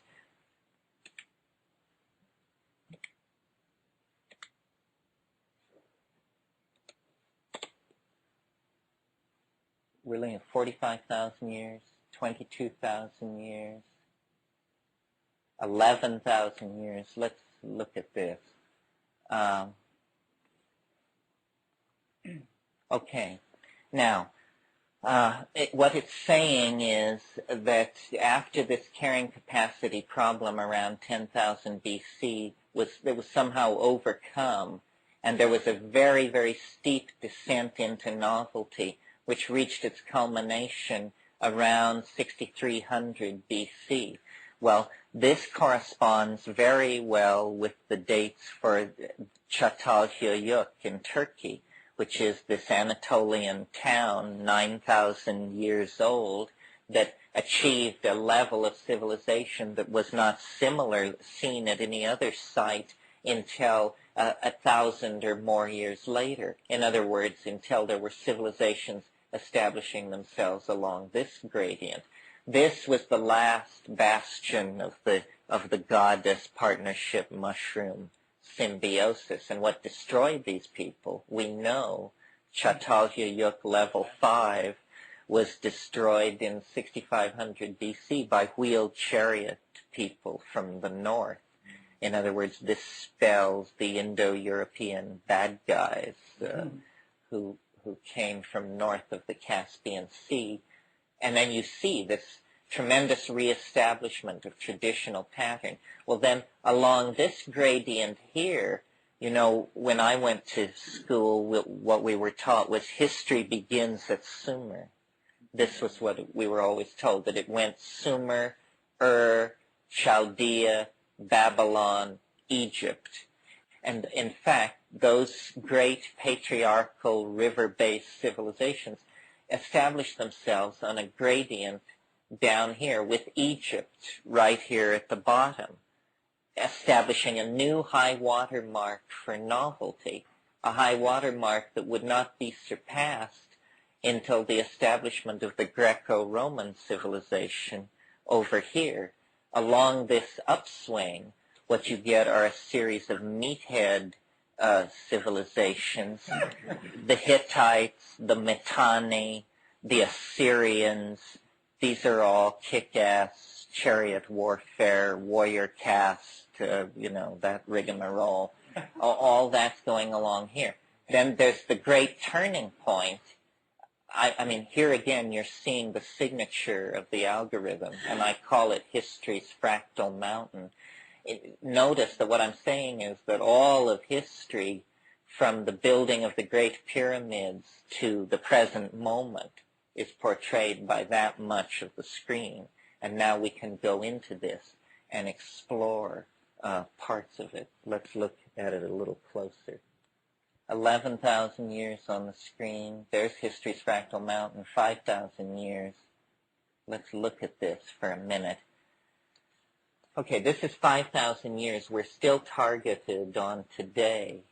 And what it's saying is that there was clearly a great moment, a single great moment of shift at some point in the past when a series of conservative tendencies, habitual patterns of activity were, in a sense, overthrown once and for all. And even though there was plenty of shit to be slogged through from here to here, the plot was inevitable. Okay, well, so what is that point?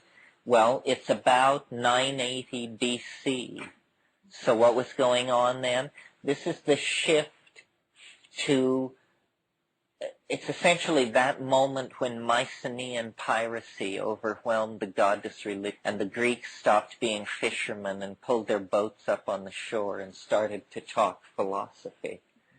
And that set off a cascade of cultural effects that then reverberate to this day. It comes down along this gradient. Then down here you get the fall of Rome. Then since the fall of Rome, you get this series of wildly oscillating cultural effects until as recently as the European Enlightenment in 1740, when the wave then drops to yet lower levels and begins to explore forms of novelty related to the human-machine integration and electromagnetic technology and so forth and so on. We'll look at this, but I just wanted to call your attention to this. And for another reason, there's a concept here which I haven't talked about yet, but which is good to introduce now, and that is the concept of resonance.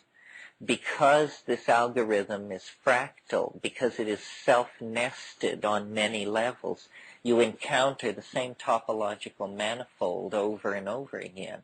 Well, since we're looking at history, it's natural to make the analogical assumption that these repetitious topologies are somehow related to each other, so that there's suggested in this theory a series of natural nested cycles where, for instance, every 67 years, all the themes of the previous 4,306 years are somehow condensed and acted out.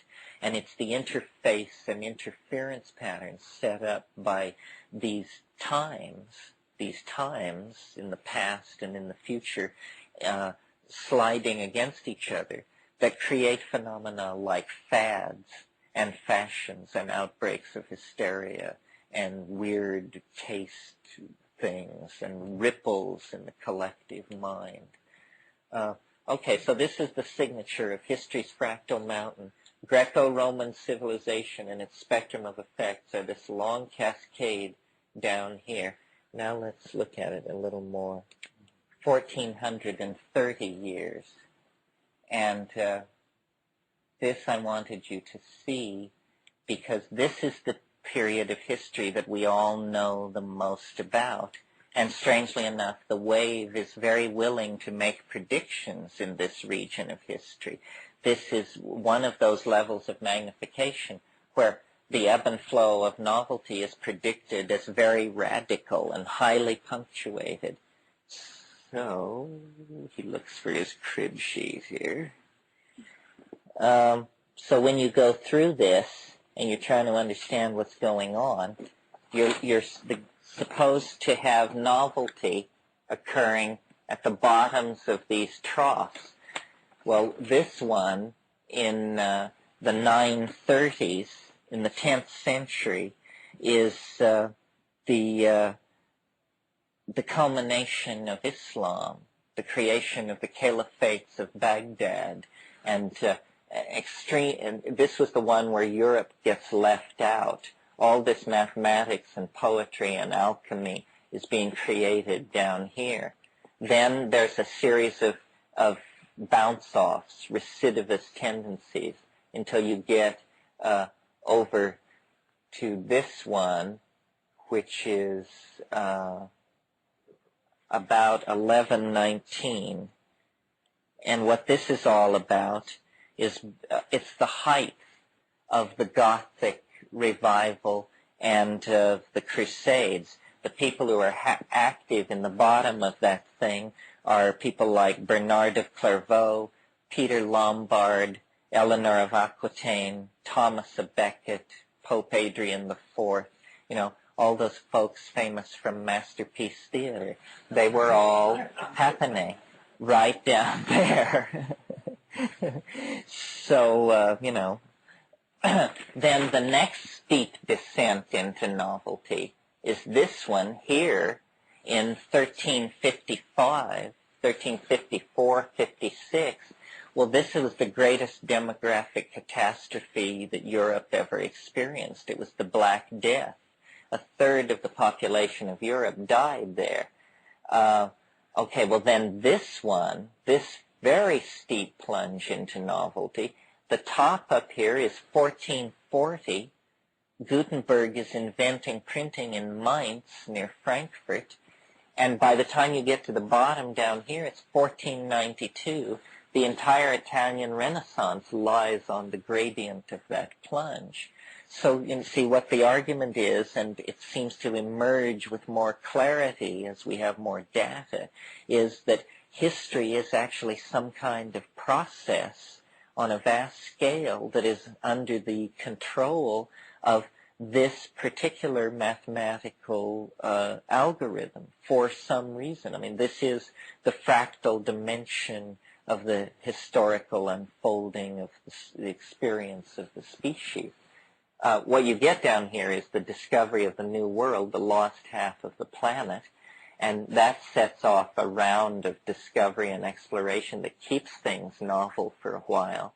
But then slavery gets reestablished and a whole bunch of bad social habits take root, and it pushes it clear back up to here. But then this is the beginning of the European Enlightenment, and it descends very rapidly with then the American Revolution, the French Revolution, and the Napoleonic Restoration all down in the bottom. of this trough. Well, then let's go forward just a little bit more. The 20th century is coming up. Now, there it is. Now, remember how I called it history's fractal mountain, and we looked at it on a scale of 4,000 years? Well, it was this signature, or something very like it, with just slight scaling differences. Within the 20th century, from 1945 to 2012, we're recapitulating, in some weird way, all the themes of the previous 4,306-year cycle. So, for instance, the way this game is played is, remember I said that we had the old riverine empires down coming along this gradient, and that down here we got the Egyptian cultural manifestation? Well, now we're looking at the 20th century. We're seeing the resonances of the Egyptian cultural manifestation, and we see that they reached their culmination in 1933 to 36. So what this is saying is that the quality of this trough is a millenarian cult based on the deification of a leader figure, coupled with a hysterical obsession with tasteless architecture. And we see this set of themes played out both in Pharaonic Egypt and in the Third Reich, of course. I mean, and once you see that one is the resonance of the other, you see, of course, that's clearly what was going on. Well, then remember I said that the great turning point in human history was when the Mycenaean pirates squashed the Minoan goddess-loving folks and set off the cultural cascade of Greco-Roman civilization. Well, in this scheme of things, that moment happened right up here in early 1967. And, of course, if you lived through that moment, you know that, there was a kind of pagan revival right there, which then got smashed, and then we rode our way down into this long set of cascades into then the wild oscillation of the present. And one of the things that I wanted to talk about a little bit tonight is how we've actually entered into a new kind of time. It began about 3 or 4 years ago, 2 years ago, depending. What it has to do with is, for a long time we were on a descending gradient into ever greater novelty as we approached this asymptotically increasing novelty. Now we are so close to it that we have begun to oscillate around a mean.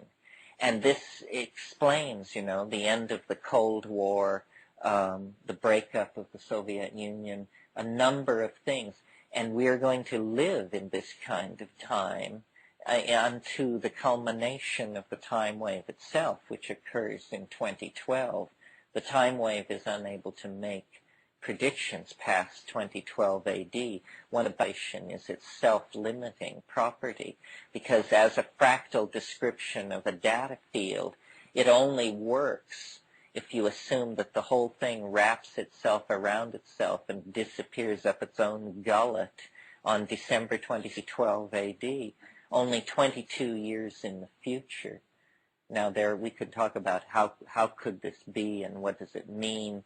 What I think it means is that the presence of self-reflecting organisms, people, on this planet indicates the nearby presence or the potential imminent emergence of some higher state of organization.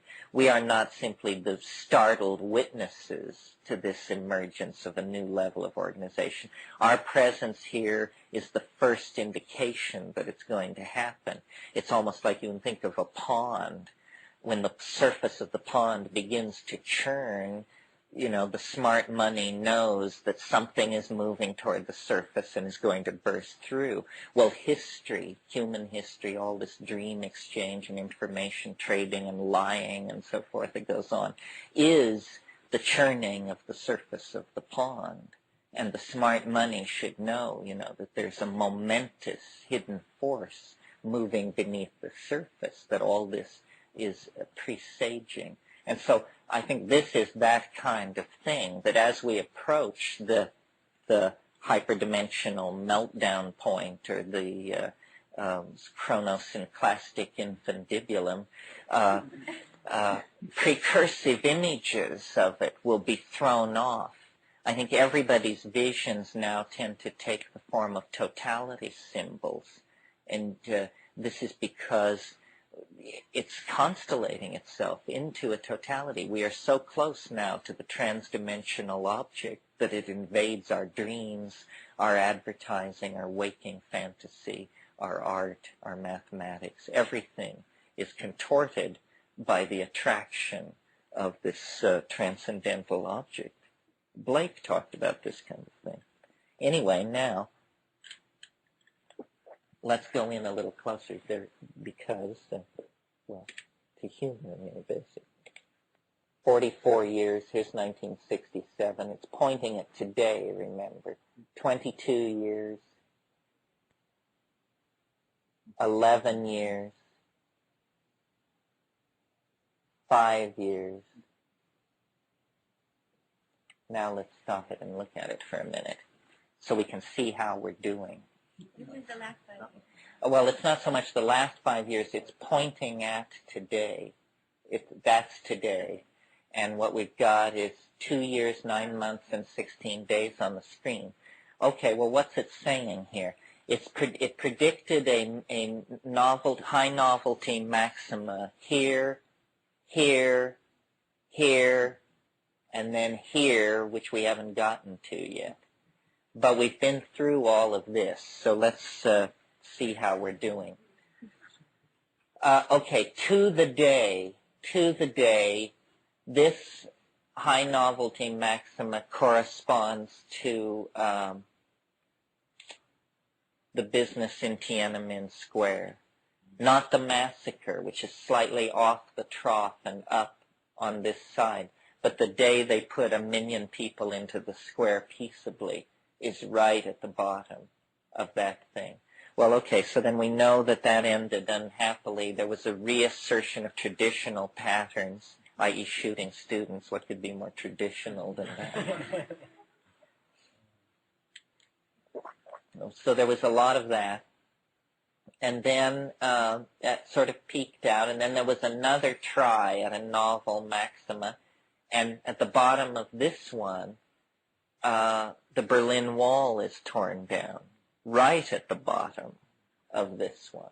So there's 2 hits in a row.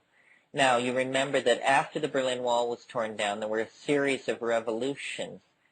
Czechoslovakia, Poland, Bulgaria, and then finally Romania going over the top, and that they became progressively uglier, progressively more in the traditional mold, meaning costing more life, and that week between Christmas and New Year's of last year, when the footage was coming in from the radio station in Romania, it was fairly grim. Well, that was as we went over the peak of this anti-novel or habitual thing. Then we started a long, slow meander downward, which was fairly gradual, and a lot of stuff, seemed fairly irrelevant to us. It was all about the new German order and the SNL scandal. But then we got to the bottom of this. It's not quite as deep as this, but we reached it on the 3rd of August. We reached it when Saddam Hussein invaded Kuwait. Now let me see if I know what I'm talking about. Let's see if I can move this arrow a little.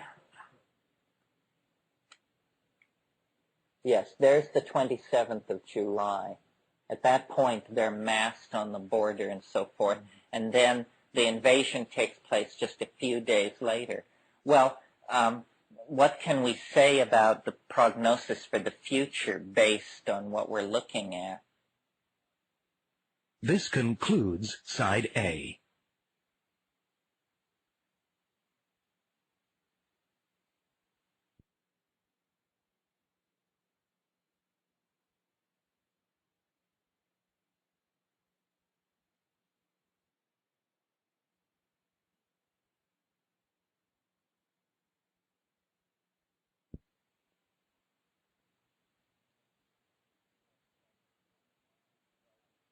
Well, number one, I think probably everyone would be advised to stay fairly liquid in their portfolios because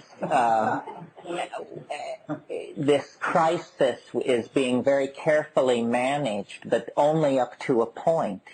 And at that point, it goes over the lip. And this, the Tiananmen Square massacre point, is the previously most novel point ever tested in the history of, the cosmos. So at some point late December or early next January, we're going to push through that, having been on this long slide down. So now, so it's not a very good prognosis unless you're in the novelty business. In terms of an absolute prediction, what this is saying is that the big change to watch for is around the 20th of November. The elections will be over the week between the end of and you can feel the momentum, the inevitability of it. I mean, they'll be very hard-pressed to hold it together till then. If we focus in there, let's take a look at that. See how it ripples. See how at the end it begins to come apart. You can't even tell where the top of the peak is because obviously they just get it all piled up, these shitloads and shitloads of bombs and gas and all this stuff. And then it rattles out of their control, and then there's a bifurcation, a phase split, and down she comes. That's when, November 20th? November 20th. So then I thought that this was pretty interesting. So then I want to show you something else. I want to completely change our target date and everything. Let's use the command C. Yes. Okay. What we're looking at now is 200 years. And these 200 years are from 499 AD until 699 AD. Now, why are we looking at these years? Do you remember how in what we were just looking at, I said that we came down, that I said that the Berlin Wall was here, the Romanian Revolution was here, then the SNL crisis and all that, then Saddam Hussein invaded Kuwait here at the bottom of this, and that I expected war to break out at the top of this. Now we're looking at the historical resonance of what we were just looking at before. We're looking at a much larger span of time, and what I want to show you is that when we put it close to where Saddam Hussein invaded Kuwait, that's where he invaded Kuwait, it tells us that the resonant date is 579. The date for the birth of Muhammad is 571. So when you move it to 571, it's only off by that much. So what this means is that this situation in the Middle East, we have chosen to confront this guy at a period when the resonance which backs up what he is doing is the resonance of the birth and career of the Prophet himself. Now, when you move it over to the date, the resonance which corresponds with the 25th of November, it's 599. The Hijra was in 622 down there, and then Muhammad didn't live much longer after that. But the gains of Islam were all put in place. I mean, this is the great gradient along which Islam made its major territorial and ideological claims over the last millennium. What does this correspond to in terms of next year? It corresponds to the 30th of March. The 30th of March corresponds to the Hijra and the subsequent death of Muhammad. So what it means is that, in the way that history is both a plotted and unconscious process, we have managed to stumble into a situation where we will probably be sacrificed to the engine of historical inevitability. It's no moment to confront Islam. I think probably Allah will be very merciful to the armies of the Caliph. But, then there's the faction which is saying, oh, well, so is this the end of the world, and is this Armageddon, and yak. No, of course not. All this is practically a memory by 1996 or 7, and whole other problems loom. I mean, no, it's just some kind of crazy military adventure cloaked in the form of a World War II.5 or something. There will be a lot of this stuff, if this wave is correct, as we move toward the millennium and beyond it. Because you see, what's happening is all these historical themes, the birth and expansion of Islam, the rise of medieval Europe, the birth of the machine age, this and so on and so forth, all of this stuff is going to occur in a compressed form between now and 2012 AD. I mean, this is my hypothesis. This is the truly odd notion that the mushroom wants to put forth, that the universe is not going to exist for billions or even hundreds of millions of years into the future, that actually the historical process signifies something loose in the informational domain that is very strictly self-limiting. And so history doesn't go off millennia into the future. History, because of the way in which it is feeds back into technological development, history is some kind of self-limiting process that transforms the material that it works upon, and the material that it works upon are, human lives, human destinies. I would never have come to this idea myself. I mean, it's too irrational for me. But when you think, you can then, once it's articulated, make a case for it. I mean, after all, what is the counter case? What do straight people have to offer? Well, what straight people have to offer is that the universe sprang from nothingness in a single instant from an object whose diameter was less than that of a single electron.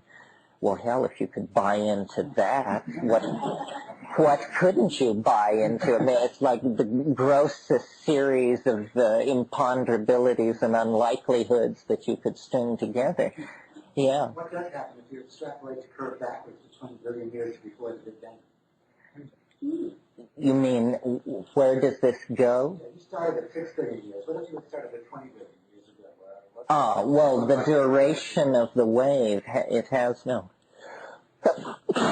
Oh, excuse me. The wave has no defined physical duration because it's a mathematical entity. It does have convenient breakpoints at 72 billion years and 1.5 billion years. And because we know there are things that have gone on that have taken 0.5 billion years, but we don't know of anything that's gone on that's taken more than 72 billion years, we've sort of rested with the assumption that 72 billion years is the duration. Do you see how the idea of the resonance works? It works in a very literary fashion, somewhat in the way that James Joyce wrote Ulysses. Ulysses is the story of a man who seeks to buy kidneys for his breakfast in Dublin. But in so doing, he manages to be Ulysses and to visit all the ports of call that are listed and mentioned in the Odyssey. In other words, it's allegory, it's internalization of a scheme of action in one time and place and transferring it to another. But I think that this is how life is really put together, and that this is what psychedelics teach you on one level. Is one way of putting it is Rome falls 9 times an hour, and you just have to be paying attention 9 times an hour to see it go by, and everything else happens 9 times an hour and 3 times a day and once a week and twice a month and 4 times a year and 8 times a millennium and so forth and so on. And we're stacked up inside this system of resonances, historical references, ghosts, scattered mirages, images, the memories of the casuistry of past events. Yeah. So when you say 2012, I'm not understanding what you're saying. You're saying then we no longer resonate with these other times in the past, and is that what they mean by the end of ordinary history?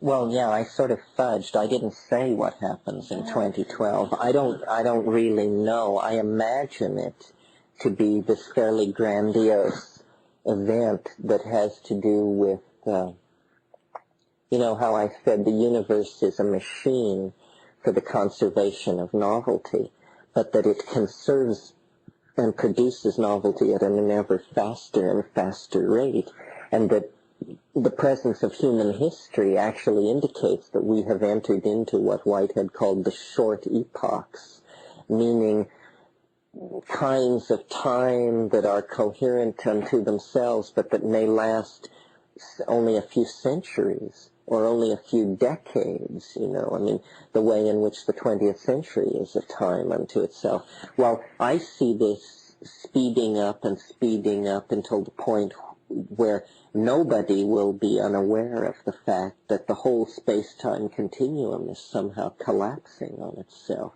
It's a fairly literary idea because we're accustomed to thinking of space-time as just sort of hanging around. We're not accustomed to the idea of it migrating toward a point.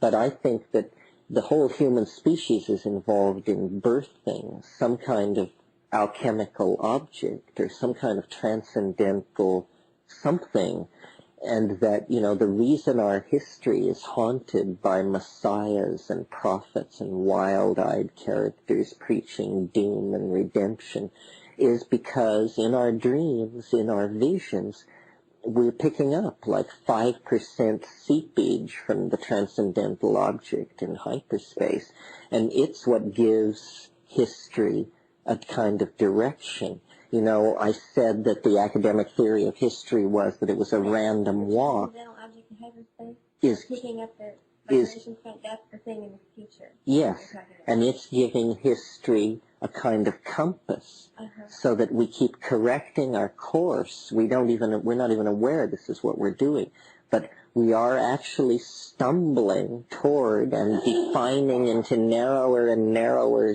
areas this thing that we're after. And when we finally grab onto it, you know, it'll be wonderful according to me. It'll be the flesh-made word, or, you know, the year of the jackpot, or something like that. How was the year 2012 arrived at? Is that what the algorithm pointed toward? Yes, the algorithm pointed toward that when we sought best fit between the curve at a point toward 2012, then what was a good confirmation or a curious coincidence, depending on where you stand, is that the whole Mayan calendrical axis turns out to rotate on the same day, the exact same day. For some reason, the Maya, who had a calendar of 5,306 years of 13 baktins, 13 cycles, made the winter solstice of 2012 AD the axis point of their whole calendrical machinery. Now, the only thing I have in common with the Maya is we both have this affiliation with the mushroom. Is it conceivable? It's barely conceivable to me that the message in the mushroom is specific enough that no matter in what time or place you take it, it directs you toward a specific solstitial event in a particular annual journey of the planet around the sun. Then the question becomes, well, there are a number of questions, the least of which is, how did they do this? And then the major one is, why? Why do this? What does it mean to encode a prophecy into a psychedelic plant? And then to have people dig it out so close to the attractor event that they're really helpless to do anything other than witness it anyway. No, this is the stuff of pathology. It fills the back wards of our private mental hospitals. But, something's going on. You just have to wonder. Well, that's a good question. Yes. Why the I Ching, which is what you're asking? Isn't it a little quirky to hang your whole theory on a mathematical sequence derived from an ancient Chinese book of divination? I mean, how dilettantish can you get, But the answer is no, because what they were trying to do with the I Ching was they were trying to create a general topology of categories, or a general typographic list of temporal categories. And the way they did it was by looking into their minds, by stilling overt physiological functions like breathing and heartbeat, and looking into their minds and seeing phenomena which we might call mental, which they might call physical, which somebody else might call quantum mechanical, but the ontological status of this phenomena is not ultimately what's important. What's important is that careful observation be carried out on it, and that it be correctly categorized. And what they saw was the organizational rules of time itself. And what put me on to the idea that this was not so strange was I noticed a year or so ago, I was looking at sand dunes. And I noticed that sand dunes look like wind. And this is a fairly trivial observation, except for me it wasn't, because I'd never thought it before. I mean, this always is tugging at the edge of your mind when you look at sand dunes, but for me it wasn't overt. Okay, sand dunes look like wind.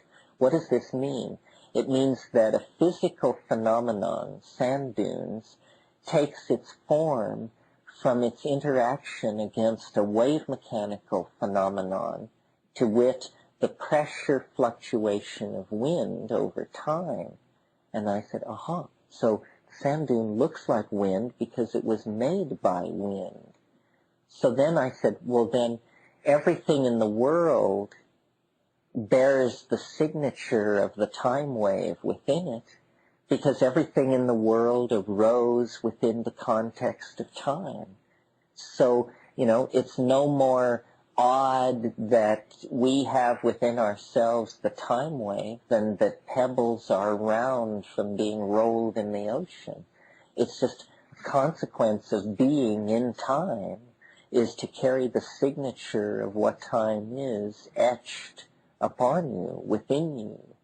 And so these Taoist yogas or proto-Taoist yogans were looking at the organization of mind and seeing the archetype of organization itself, because mind is some kind of fractal energy phenomenon that arises within the larger fractal context of organic nature, which arises within the fractal context of, electromagnetic forces or whatever.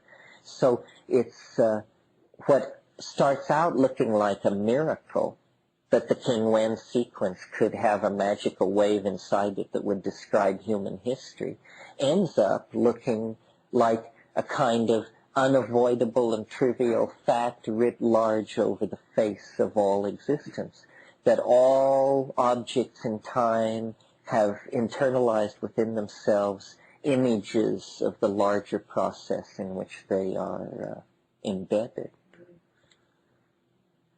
Yeah. Yes, there are sequences other than King Wen, and there are systems other than this, and I think it's a growth thing. We're trying to see pattern, and no pattern is wrong, but no pattern is all of the pattern, at least not yet. One of the quotes that I'm fond of using vis-a-vis this and the psychedelic experience is something that Alfred North Whitehead said about understanding. He said, understanding is apperception of pattern as such. That's all. As such. So if you look at this room and you look at women and where they're seated, you learn something about the people in this room. There's a pattern to how the women are seated. If, on the other hand, you look at the pattern of people who wear glasses, that's a different pattern. It also tells you something about the room.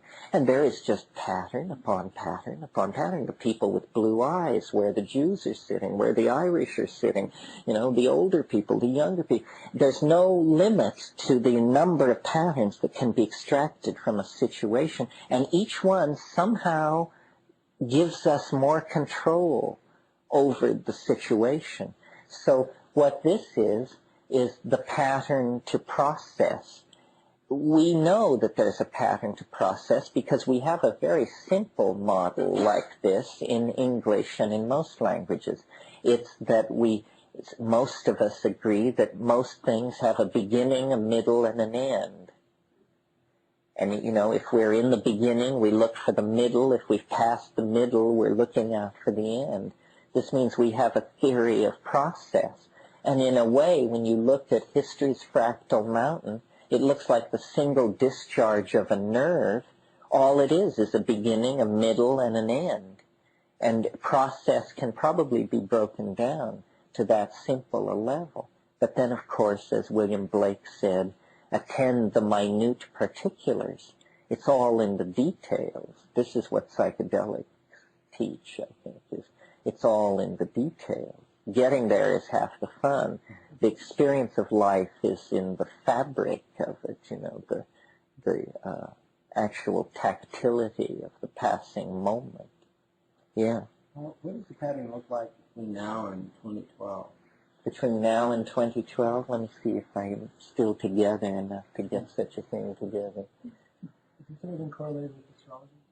Oh yeah, different people have looked at it.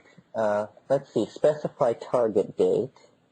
Let's say the first month, the first day of 1995. Let's say 2000. Okay, and we're over here. We're poised up here. See, we're about to make the big descent. This will give you an idea. This was a good one to look at because this both gives us the perspective, because it's hellish. Now there's that's January, February, that's the 2nd of March. January, February, that's the 2nd of February, 1992. That's when all of this stuff is maximized. It's a long way in the future. All of 91, see, is down along here. Where we are now, well, there's the projected date when the war goes over the hump. We're down here, 9/29/90. But approaching this extremely low level of, this huge expansion of the power of Islam, and probably not so much good for America and the American banking industry. But then we have to live through all of this stuff, a huge series of fluctuations, well past the turn of the century, before finally we get on the long slide. And, it's fairly spectacular. It's an effort to explain the sense of time speeding up, the sense of the acceleration and into deeper and deeper connectedness. It obviously can't go on for centuries. It has to halt at some time in the past. But what our attention is going to be riveted on for the next little while is this, because this is the deepest level of novelty ever explored to date. There's where we are on the 10th of January, having come from clear up here as recently as the 25th of November. Where if where we are now relates to Muhammad's birth, then where do we end up in 2021? 2012? Oh, well, then it all comes together, see? I mean, like in late 2011, we cross over into a 384-day period in which all these themes are recondensed again. See, here it shows that what we're progressing through, we still have to go through the medieval period. We'll do that in 96, 97. The discovery of the New World occurs up here in 2005. And then, the Industrial Revolution, 2009, so forth and so on. So it's a very steep compression. And then the way it works, actually, is when you get into these final epochs, you get a 384-day cycle in which everything is recompressed, then a 6-day cycle, and then, a cycle that lasts an hour and a half and one that lasts 135 seconds and so forth. And it's the spin-busy principle. It's exactly the principle that's used to explain the birth of the universe by straight people, except they put it all back in the first half nanosecond of the universe, and I want to put it at the end. And the reason mine seems more logical to me is what we're talking about here is an outlandish singularity. Well, they say the singularity sprang from empty space. Seems to me the least likely medium for a complex singularity to emerge from is a high vacuum. More likely that a singularity would emerge from a teeming world of human beings and machines and psychedelic drugs and jungles and ecosystems, and that in a super rich informational matrix like that, something might suddenly crystallize out that would be absolutely improbable and fulfill the need for an attractor, a vector for novelty. Yeah. Time is the dawn line, the given day after the fall. Well, the way the software is set, it's set for the dawn line at La Chorrera in the Amazon, which is also the dawn line for New York City. When we were doing our most crazed thinking on this subject, the fantasy was that it would take 24 hours for it, then that it would follow, as you call it, the dawn line, the terminator of the planet, so that as the sun rose, it was hypothesized to have something to do with actually the geomagnetic strum, or what we call the heliomagnetic strum of the star. And so as the sun rose over a 24-hour period, this implosion would occur. It's interesting. I don't understand this theory in the sense that it seems to me it should be fairly easy to overthrow. It's making such highly punctuated predictions. It's not fudging its bets with a smooth curve, and yet the attacks upon it have been unbelievably weak. It seems, but yet it's a curious thing. It's very hard to imagine how anyone could, quote unquote, figure this out. It seems that you would have to find it all at once, done somehow. There's no way into it where you could start to figure it out. So it has this curious completedness. And as a person who was not even that interested in the I Ching, and certainly less interested in diddling around with graph paper, that I should be the John the Baptist of this new dispensation is pretty peculiar. I'm not even into long division. Live. When you were balancing out various factors in testing out the theory of fractal time, for instance, you've been talking about the spread of Islam and its the growth of poetry and science and so forth within it. But I really mentioned the Inquisition. One of the strengths and weaknesses of the theory is that it's pretty non-specific. Maybe astrology tries to say too much. Maybe this tries to say too little. But the Inquisition happened down, actually it was stretched out over time, so it depends on what you're actually talking about. But the great novel century, the 15th century, the 1400s, occurs along this gradient. Yeah, novelty is a kind of morally neutral term. I mean, is an invading army raping and pillaging and mixing its genes with the local populace? Is this come out as a plus or a minus on the novelty scale? I don't know. I confess I'm puzzled by this. It's a pretty powerful concept. I mean, I think we do feel in our own lives the ebb and flow of this quality, and that when it's, when you're hot, when you're not, you're not. That's what that's saying. Yeah. Well, when you were talking earlier about novelty and shelldrake and novelty versus habit, there was the upswings on this graph where I heard you describe as sort of, conservatism, and the downswings were novelty and new things happening, new things like people in this room generally would like. At least that's how I was hearing it. Oh, new things like generally people in this room would like. No. Things that orient themselves towards peace and... Oh, no, I don't think so. I think a world war here will do just fine to fulfill the novelty requirements of the situation. What amazed me about it was when I was sitting up here after the Romanian Revolution and looking at this hole here, I was saying, boy, something outlandish is going to have to happen, or we're going to have to toss this sucker right out the door. Well, then, lo and behold, with this weird sense of déjà vu and startled amazement and yet vindication, yet horror and disbelief and so forth, it all comes to pass. It fulfills an impossible prophecy. How many times can it do it? Check this out.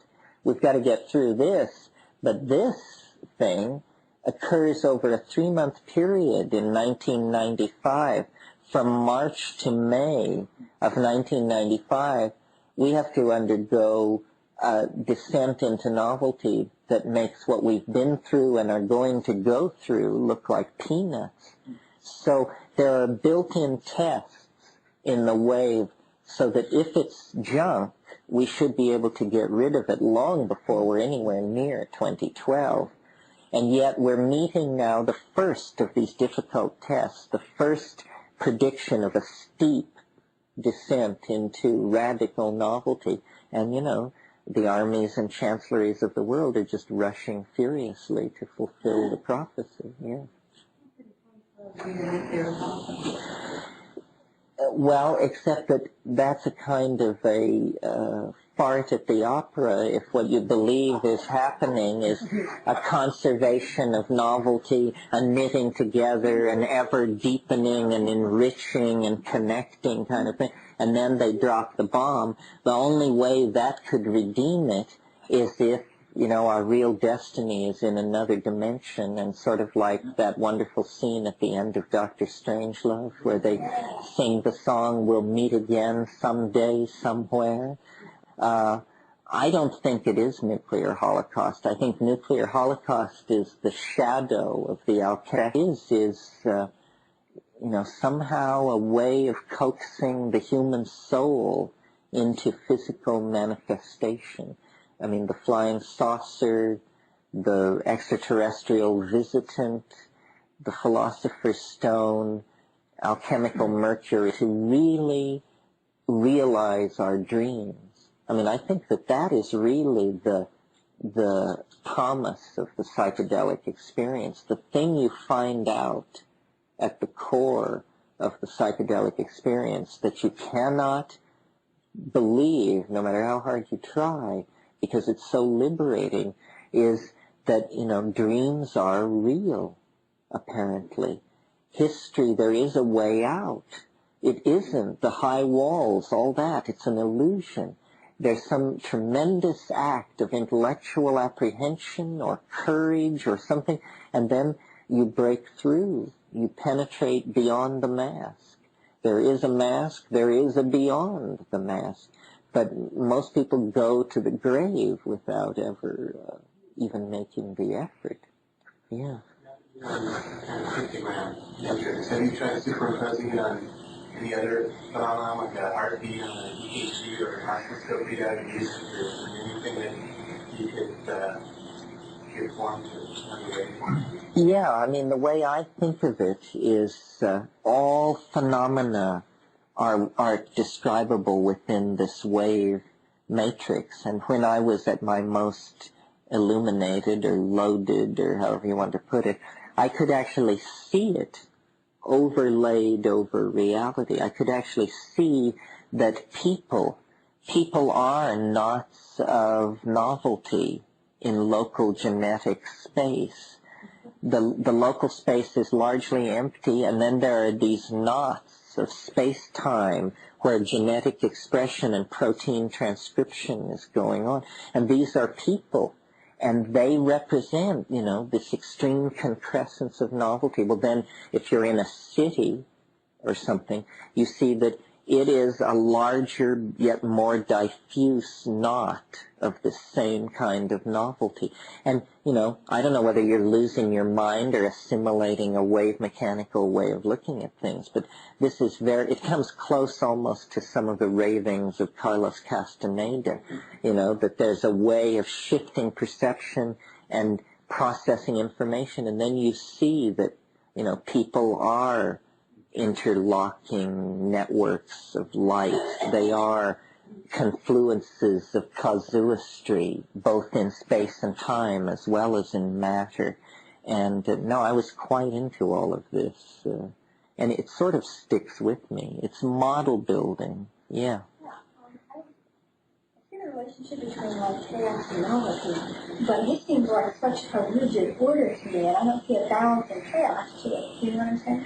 Well, it's rigid on one level and free on another. What's rigid about this is that it says where the novelty will occur. What's open about it is it never says what the novelty will be. So that,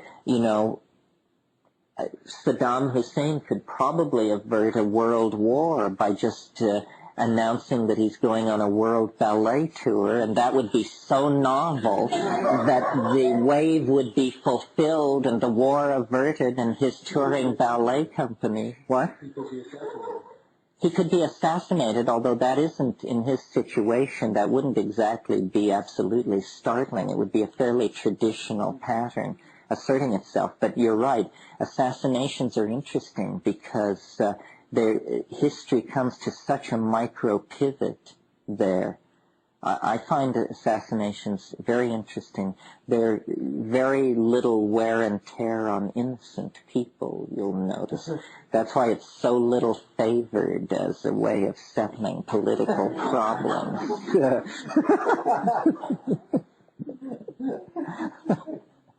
But I have a German correspondent who is taken this between the teeth and run with it, and he sent me a bunch of assassination printouts on a scale of 30 days. The assassination of John F. Kennedy, Wallenstein, Himmler, a bunch of people. And they're, it's tantalizing. I mean, I don't know what to make of this. It's reasonable that large-scale phenomena like history, like glaciations, would be under the control of recursive laws, algorithmically expressible laws. The hard swallow is to think that you've actually figured one out, and that this is it, and that to the exclusion of all other values, these values somehow define it. But I think that thinking of history as a novelty-conserving journey of return to the green mind is a much more helpful, existentially anchoring notion than to think of it as a chaotic, trendless fluctuation toward self-immolation. Just a drunken person wandering around in a dynamite storage area, which is sort of the other model being peddled. Because I believe that there is a purpose, that there is some kind of telos working its way out. I don't get all dewy-eyed about it. I don't even know why or what for, but I just know that statistical models of how human reality works are completely inadequate. I mean, the way most people experience magic in their lives is through the phenomenon of falling in love. And it's highly statistically improbable the way it works. I mean, you can be the guy who sweeps up in the mailroom, and every day you see the boss's daughter alight in her Rolls Royce to be swept into the executive suite or some nonsense like that. And by merely forming the wish to be with this woman, then coincidences begin to move, promotions occur, deaths occur, mountains are moved, and before you know it, the princess is delivered unto your arms, for better or worse, one might add. I mean, you need to be very careful about what you wish for, because you usually get it. The rule about wishing seems to be, it's a kind of a quantum mechanical process, and no jerking is allowed. The key to having your wishes fulfilled is slow, steady pressure. And if you can hold an image for 2 or 3 years, it hardly matters how outlandish it is. It will probably be delivered unto you in fairly good order. I'm struck by this, by the macrocosm aspect of it. It's very powerful. Yeah, but this goes right down from the level of Planck's constant right up to the size of the universe. And it's saying the same patterns, the same processes are recursive and are nested, and basically the all-rightness of everything. Because what it shows is, this is a fairly chaotic wave. It looks stochastic, but it's manipulated in such a way that out of its disorder emerges a very elegant, self-reinforcing, self-refining order. And that's what I see in the universe. The universe is the same kind of thing. Saving novelty, refining connectedness, streamlining itself for further journey into time. Well, that's enough of that, I think. Please continue to tape 6. Mystic Fire, Video and Audio, proudly presents Terence McKenna. History Ends in Green. This is tape 6 of a 6-cassette series.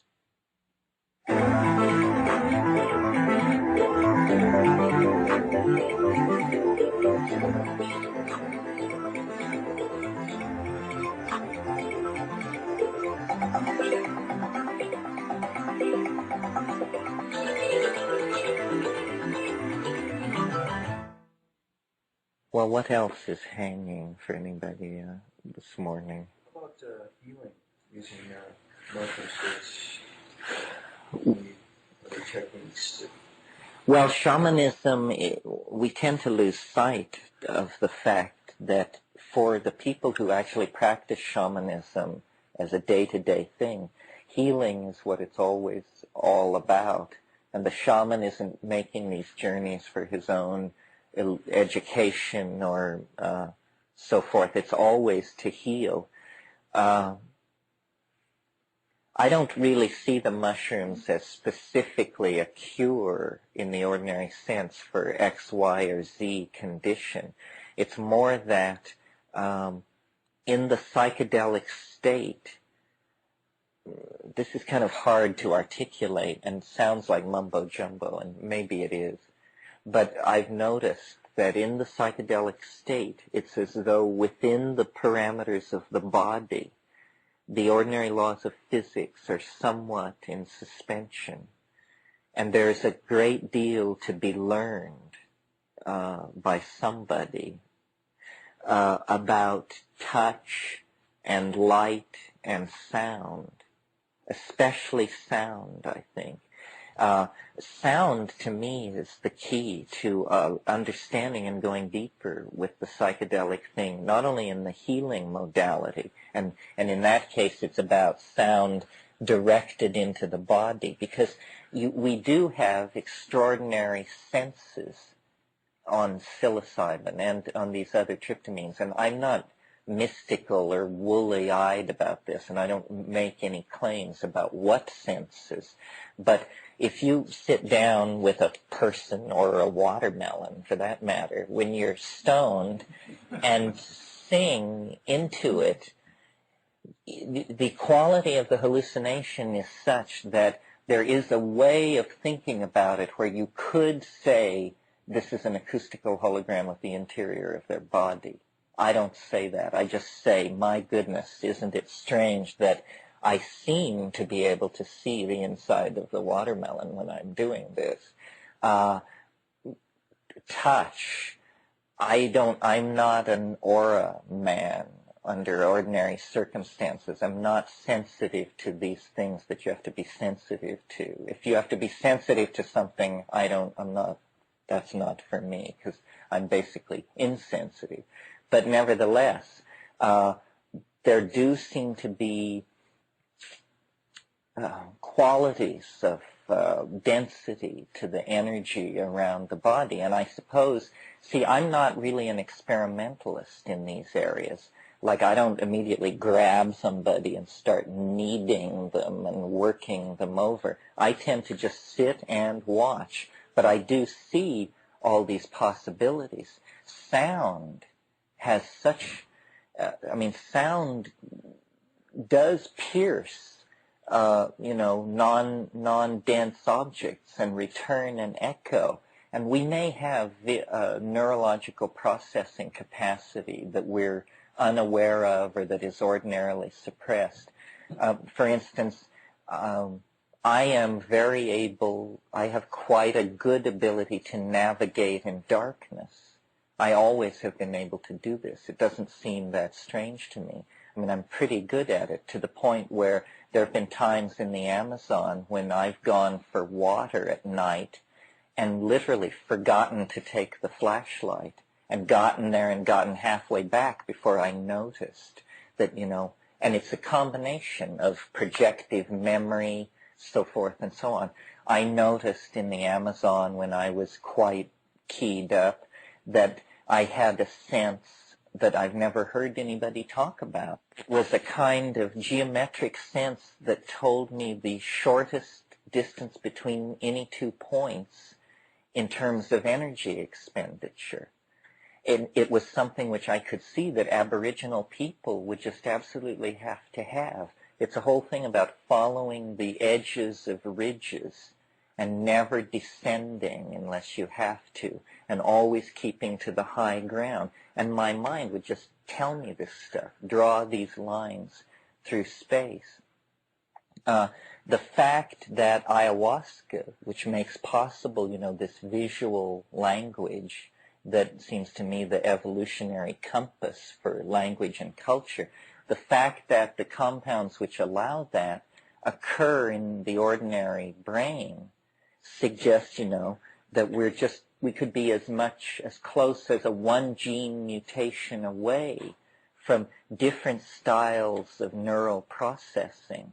And, we don't know to what degree technology pushes these things around. Did the people of manuscript culture have the same serotonin ratios as we have? How much, to what degree is culture a chemical feedback mechanism operating on us as a species?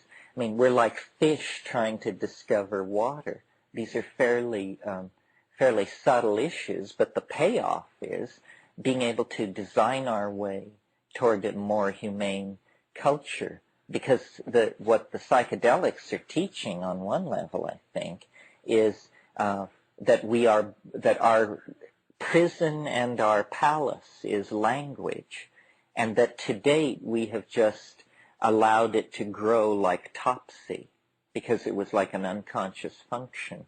But it no longer need be an unconscious function. After all, we are now writing languages like crazy for computers, defining for them what concepts they can and can't think, what forms of logic, what algebras shall and shall not be permitted.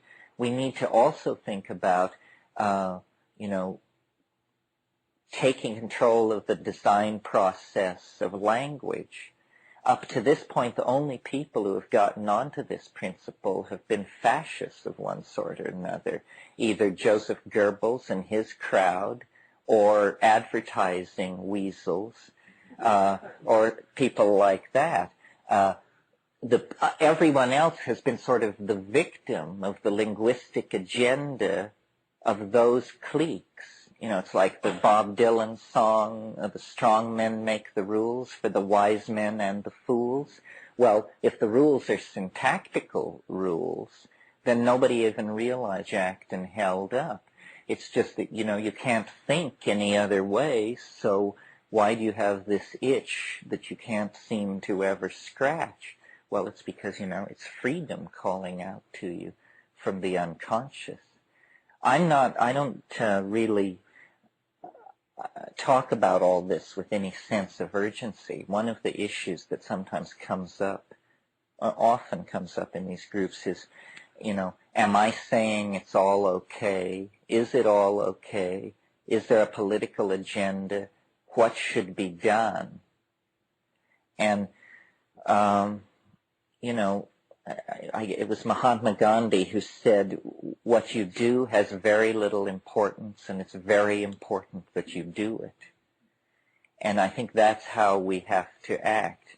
We have to each choose a small area and then act in that limited area with all the existential commitment we can muster, but not with anxiety. You know, anxiety, the Wi-Po Yang, the Chinese Taoist alchemist, said, worry is preposterous. Worry is preposterous. You don't know enough to worry. You know, do liver cells worry? Do skin cells worry? It's just a complete waste of metabolic energy. The better thing is to function well in place and then to wonder. You know, wonder is sort of worry without animal anxiety, but it's living in the light of non-closure. That, you know, we're not going to get this thing wrestled into a box. Not positivism, not Islam, not the Kabbalah, no. All these things are very good tries, nice efforts. We set them on their pedestals in a long row in the Museum of Noetic good tries. But it isn't in that. It's in the moment, in the recapturing of direct experience. My publisher in New York, for this new line of books he's bringing out, has coined the battle cry, take back your mind. And I think that's a pretty good way of putting it. Take back your mind, because we have transferred our loyalty to mythical structures, you know, structures about sexual politics, about what a man is supposed to be, what a woman is supposed to be, how much money a person is supposed to have, how much art they're supposed to produce, how many times a week they're supposed to get laid. We have all these images that we're supposed to live up to, very complex, all being sold down to us through a culture whose motivations are very murky and highly suspect. I mean, culture is not your friend. You know, all these people who want you to smell good and drive the right car and have your extra facial hair removed and all that, these are not your friends, these people. And it pays to remember that, you know, that there's a struggle on for loyalty, that you are much more, you look much better to the institutional structure if you work hard, consume quietly, choose from the political menu without a lot of fuss and that sort of thing.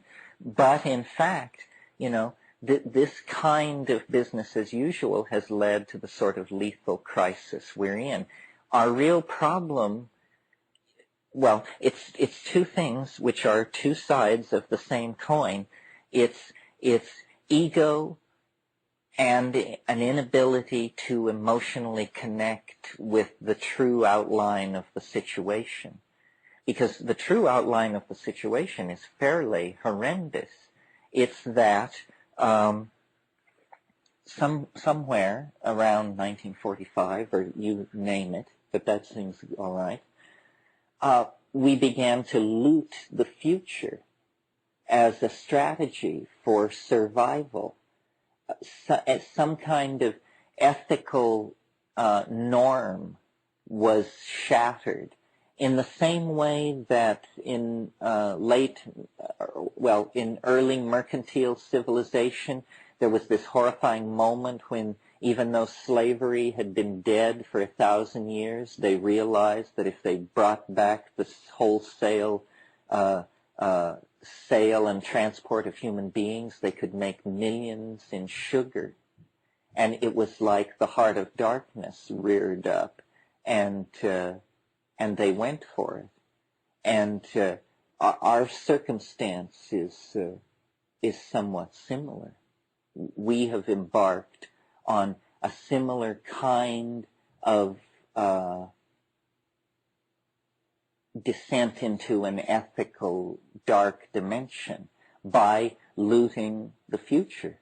And this is going on at a faster and faster rate. I mean, this current situation in the Middle East, much could be said about it, but any moral justification seems preposterous. I mean, what's happening is 8% of the world's people use 35% of the world's petroleum and are ready to blow everybody off the map to keep it that way. I mean, this is nothing more than a manifestation of junkie psychology on a mass scale. It's, we're addicted, they've got it, we're happy to pay for it, but if they won't sell it, we'll break into their house and take it, because by God, it will go into our good right arm. That's the plan. And, it's the culmination of the whole machine age metaphor. I mean, this is the golem of Metropolis. This is the robot mind run amok. This is Frankenstein. This is Brave New World. It's a world where lethal habitual activities can nevertheless not be controlled. And it's a perfect example of a culture with lockjaw of the mind. I mean, we're just going to march off the edge of a cliff, apparently. 3 days ago in the New York Times, the American estimates of casualties in the first 30 days of successfully invading Kuwait and Baghdad were published. 50,000 American casualties in the first 30 days if we win. This is the number of people who died in the Vietnam War over the whole stretch of the war. Well, so then if you win means, standing in the middle of a sea of fire with 550 million enraged Arabs looking to cut you down. It's a complete misunderstanding. And I mention it not only because it looms large in our future. I mean, I think, we're arranging the deck chairs of the Titanic sitting here talking about this. It's basically June of 1939 and everyone's planning their summer vacation in the Catskills. But it's also an example of how these institutions can't save themselves. I mean, everybody knew in 1973 that this moment would come, that policies needed to be put in place, $1 a barrel tax on oil, some minor thing. But no, it's just a mindset that is self-destructive. And, the fundamentalists are in anticipation of the end of the world and so forth and so on. there isn't going to be any end of the world. There's no easy way out like that. And you're hearing this from the prophet of 2012. All of these fantasies, all of these infantile fantasies will be acted out. So, if you want your mini apocalypse, you can have it, and we can bomb Baghdad and gas Tel Aviv and fire the oil sands and kill millions of people on both sides. And you know what? It ain't going to bring the guy from Galilee, and it ain't going to bring friendly flying saucers from Arcturus. All it's just going to bring is a deeper, bigger mess for the human race to try and clean up. Anybody who thinks that, you're going to save the world by setting it on fire is going to be sadly, it's a rare moment for the collectivity to try to anchor itself in larger visions. The reason human society is haunted by messiahs and tin horn visionaries preaching on every corner and people waving little books of different colors is because there is no full development of the individual. There's this kind of arrested, prolonged adolescence, and it's created through institutions. Institutions are a demonic force in human life because they give permission for us to cease developing and to put our loyalty behind some weird creed that has been worked out, usually by a bunch of guys wearing dresses. And then they, hand it down to the rest of us.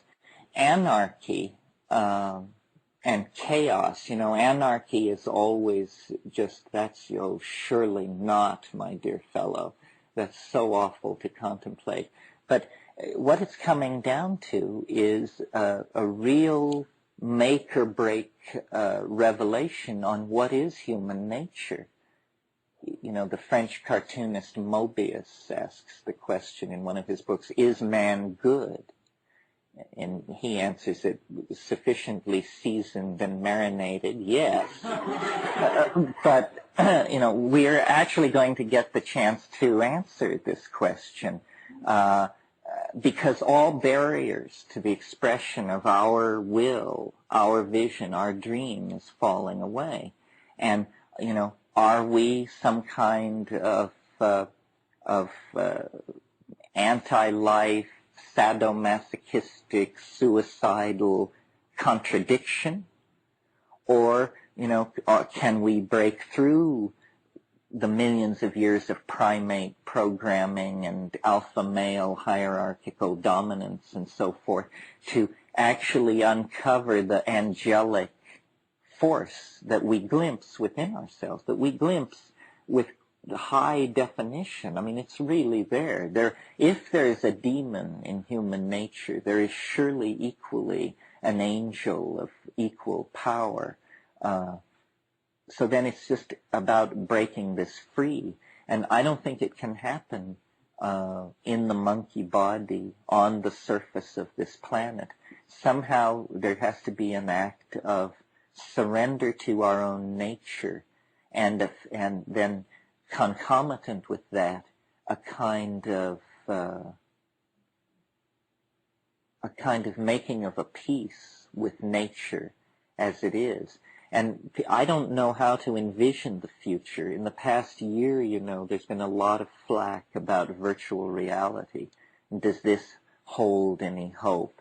And, if we think of the virtual reality thing as a wave, 6 months ago I would say it was very up.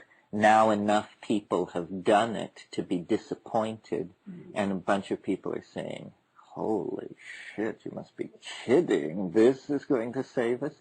Because it is hokey and crude and mechanistic and, surrounded by a clique of visionary weirdos with a strange light in their eyes that you probably wouldn't want to leave alone with your chickens. But nevertheless, I count myself one of these people, so. but still, there are some interesting ideas. The thing is, there is going to be some kind of fusion of technology, spirit, and mind. I mean, the drugs of the future will be more like computers. The computers of the future will be much more like drugs. And we're beginning to see this. When you crawl inside a virtual reality rig and discover, that it's taken $200,000 worth of equipment to make you think that you're walking around in an unfurnished office of a third-rate bureaucrat somewhere, it looks pretty grim. But on the other hand, when Henry Ford built his automobile, the main objection people had as to why it would never catch on was there are no roads, and he admitted this was a barrier, but clearly had a grander vision than everybody else he was talking to. Maybe this is where we should sort of lead the discussion and then leave it, because I think this is the toughest issue for groups like this. This is where we sort of divide, and it's not easy to hold it all together.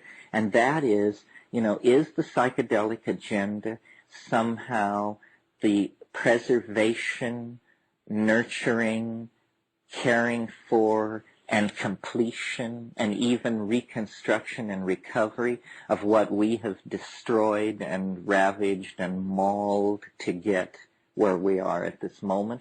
Or are we stuff of a different nature? And is our destiny to weave webs, that hang between the stars and leave forever behind this small, wet, humble, life-infested place and go and live in the constructs of our imagination forever in silicon and so forth and so on? And this is, at least in my personality, these things are almost equally balanced. I mean, I feel very torn. I don't like the Gnostic, Manichaean need to say, well, there must be a total split, that man and nature cannot coexist. Man, for the sake of humanity and for the sake of nature, must go into our own dimension, that the imagination is our cosmos and we are to inhabit it. I don't know. I'd be interested in what people think. The psychedelics go both ways. There seem to be psychedelics that vote one way, like the mushroom, which has a vast extraplanetary, almost galactic scale vision of interrelated intelligences and information transfer between species, and a scale of time where the coming and going of suns is just something which is going on. Ayahuasca, on the other hand, claims you for your humanness, pours you into your body and puts an oar in your hand and sets you out on a black river in the middle of the night to hunt catfish, and you just feel life, human life, what it is to be born, to die, to have relationships with people, to make and lose fortunes, to have and lose dreams, and all of this tremendously emotional stuff. And then there's a gradient in between. So the psychedelic quest then, or the psychedelic life, becomes ultimately a meditation on what is human nature.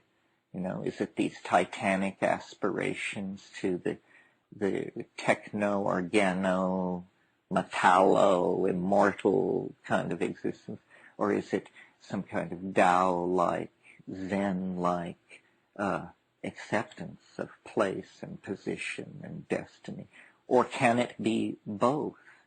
I mean, I have fantasies where I see a world, and I don't know how we get there. I mean, don't ask me how we get there. But a world of many, many fewer people.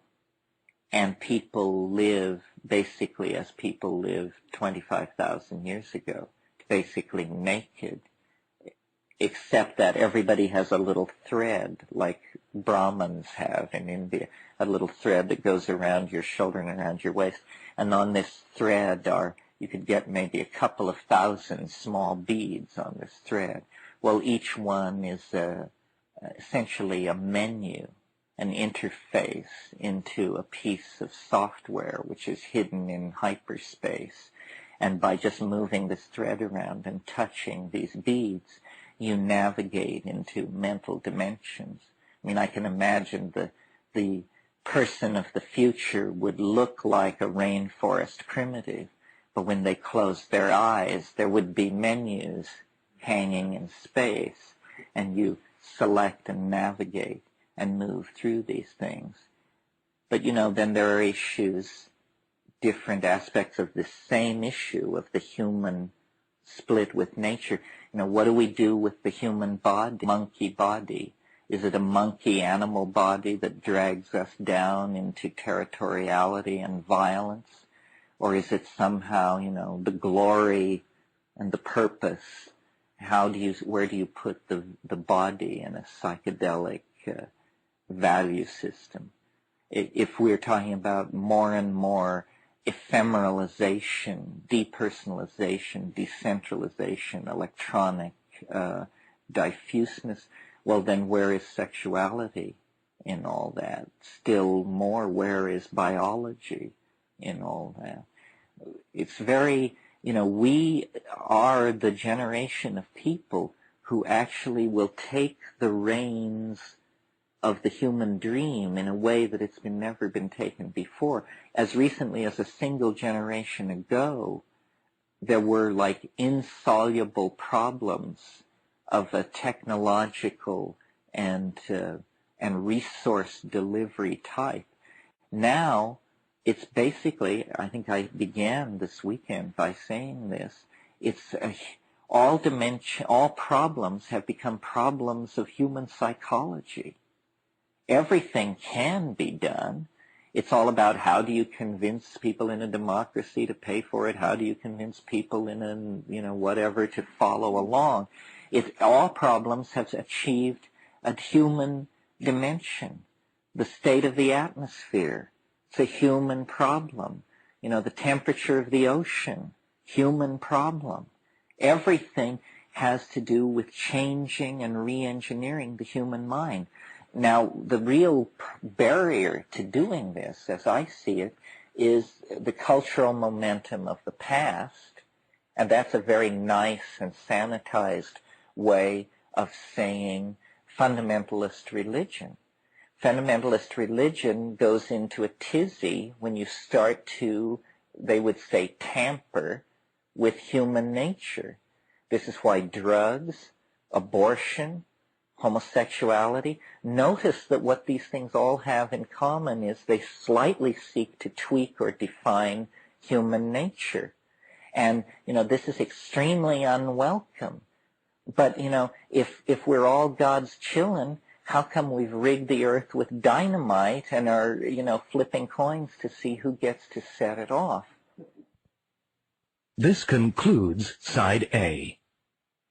We have been infected with the idea of original sin, and this is part of what keeps us infantile.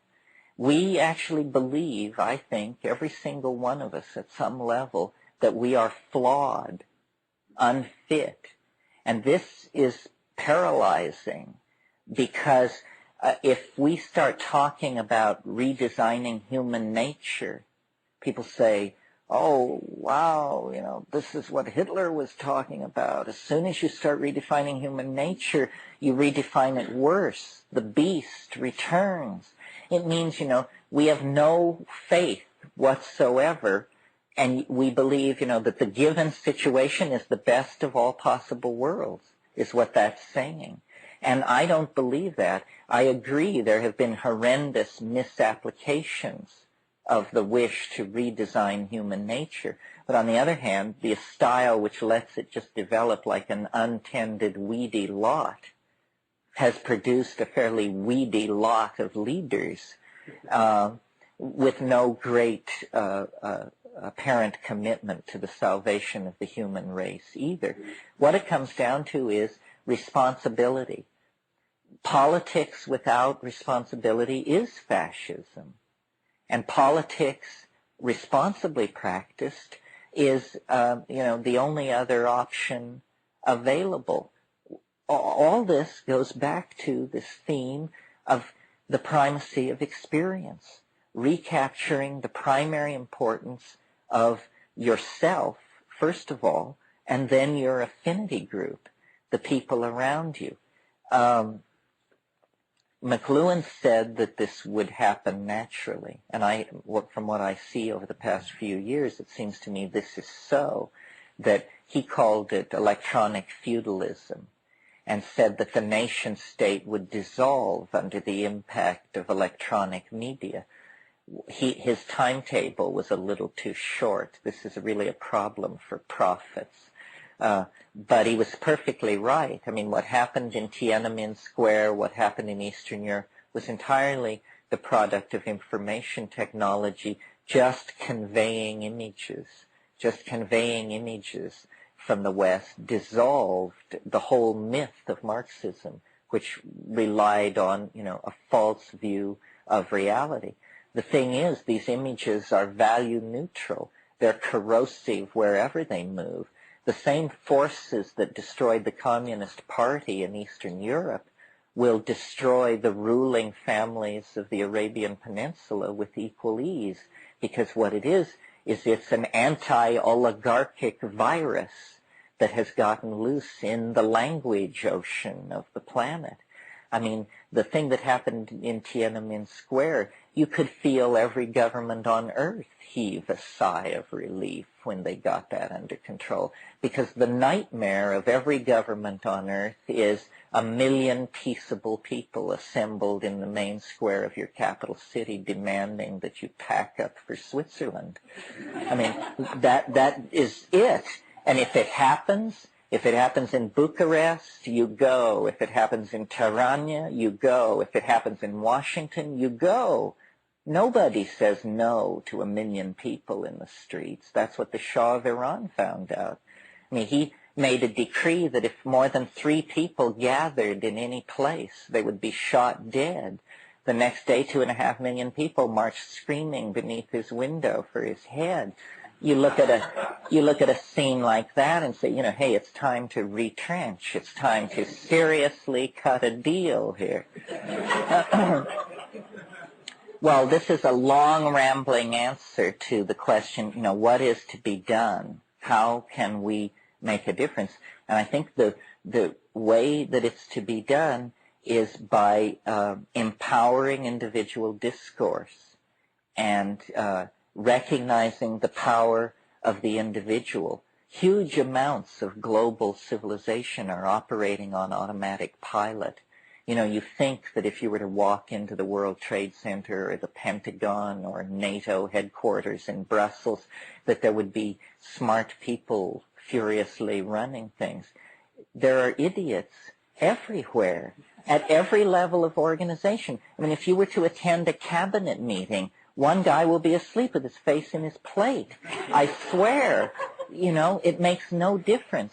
And we, the little people down in the labyrinthine streets of the city, looking up at the castle as the great ones come and go, we believe that they're all about the fine business of humanity. But, it's just a fiction. It's an absurdity. And to the degree that we proclaim it so, the meme spreads, and the dream of the oligarchs, the autocrats, the programmers is dissolved. This is why the psychedelic thing is so controversial, such political dynamite, because ultimately it dissolves the linguistic structures that it finds pre-existing, whatever they are. I really believe this. I mean, talking to shamans in the Amazon, ultimately, when you get to know them, they will tell you, you think this is easy? You think because I am a Witoto, You think because I wear a gourd on my penis, I'm somehow more able to do this than you are? No, every time I go, I know it may be the last time because it's so hard. It's so challenging to who I am. It always is. I mean, it's a real edge. It's not an edge that you go and map, and then the next time it's not an edge. It's that every time you go, you discover this edge. It's the great gift, the great challenge, the great miracle of human existence is that within each one of us there is this dimension which we to access, which is a constant challenge to our existential modality. You know, you don't have to mush your way up jungle rivers and rip jewels from the eyes of idols and stuff like that. You can, on a Saturday evening in the privacy of your own living room, become your own Magellan. And you are no less courageous than Magellan. And maybe Magellan is a bad example since he didn't make it all the way around. Your own Columbus. And this dimension of freedom has always been 95% of what the human experience was about in terms of risk and thrills. And religion is not, you know, the mumblings of men wearing dresses. It just isn't. Nor is it all of this philosophical mumbo-jumbo that arises out of rational discourse and brain specialization. It's that somehow part of the package of being a living, thinking being is that you get a universe inside of you.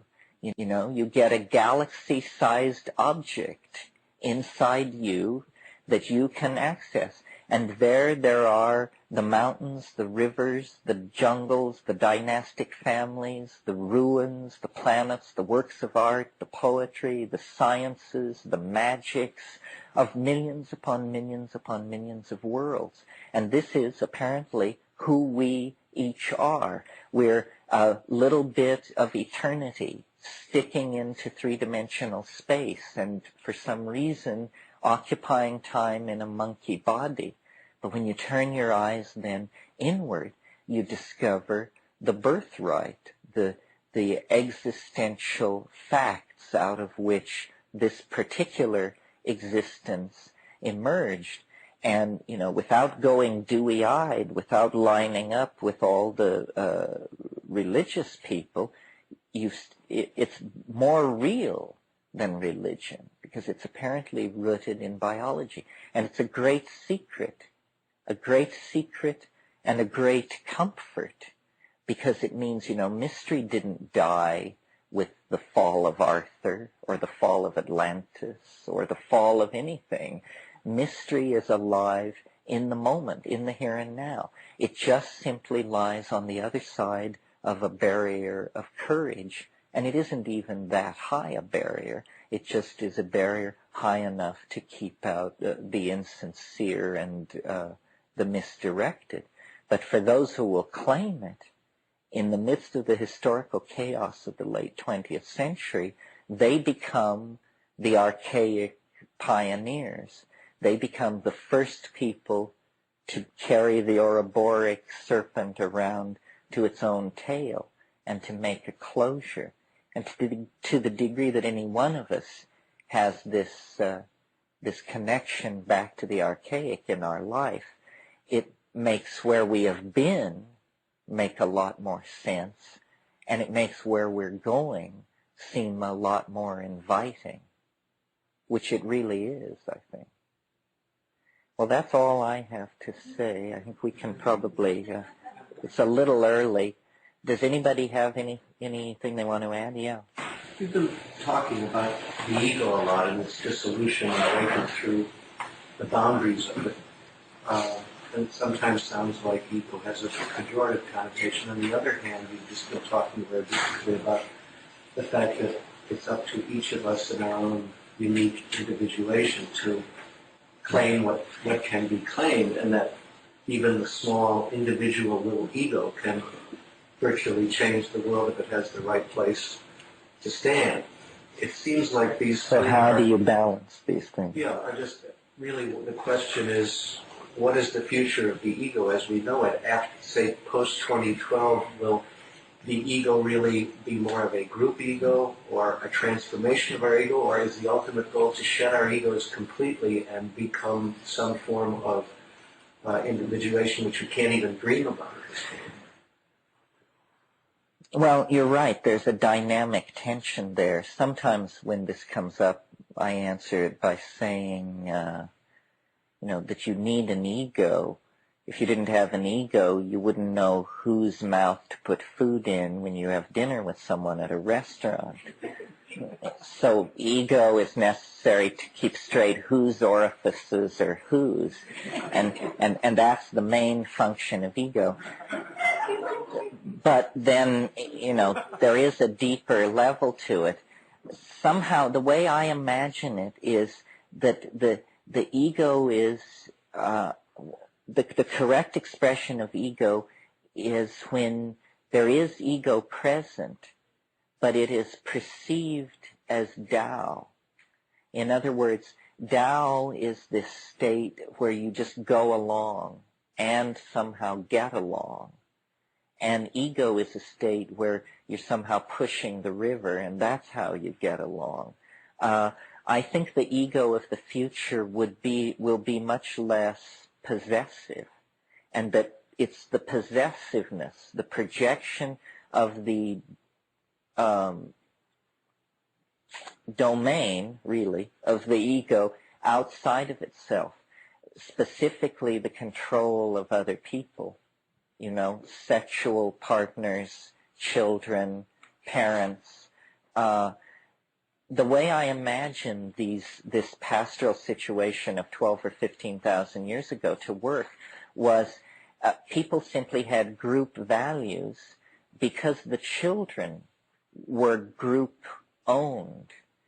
And that made such a tremendous difference in how the society imaged itself.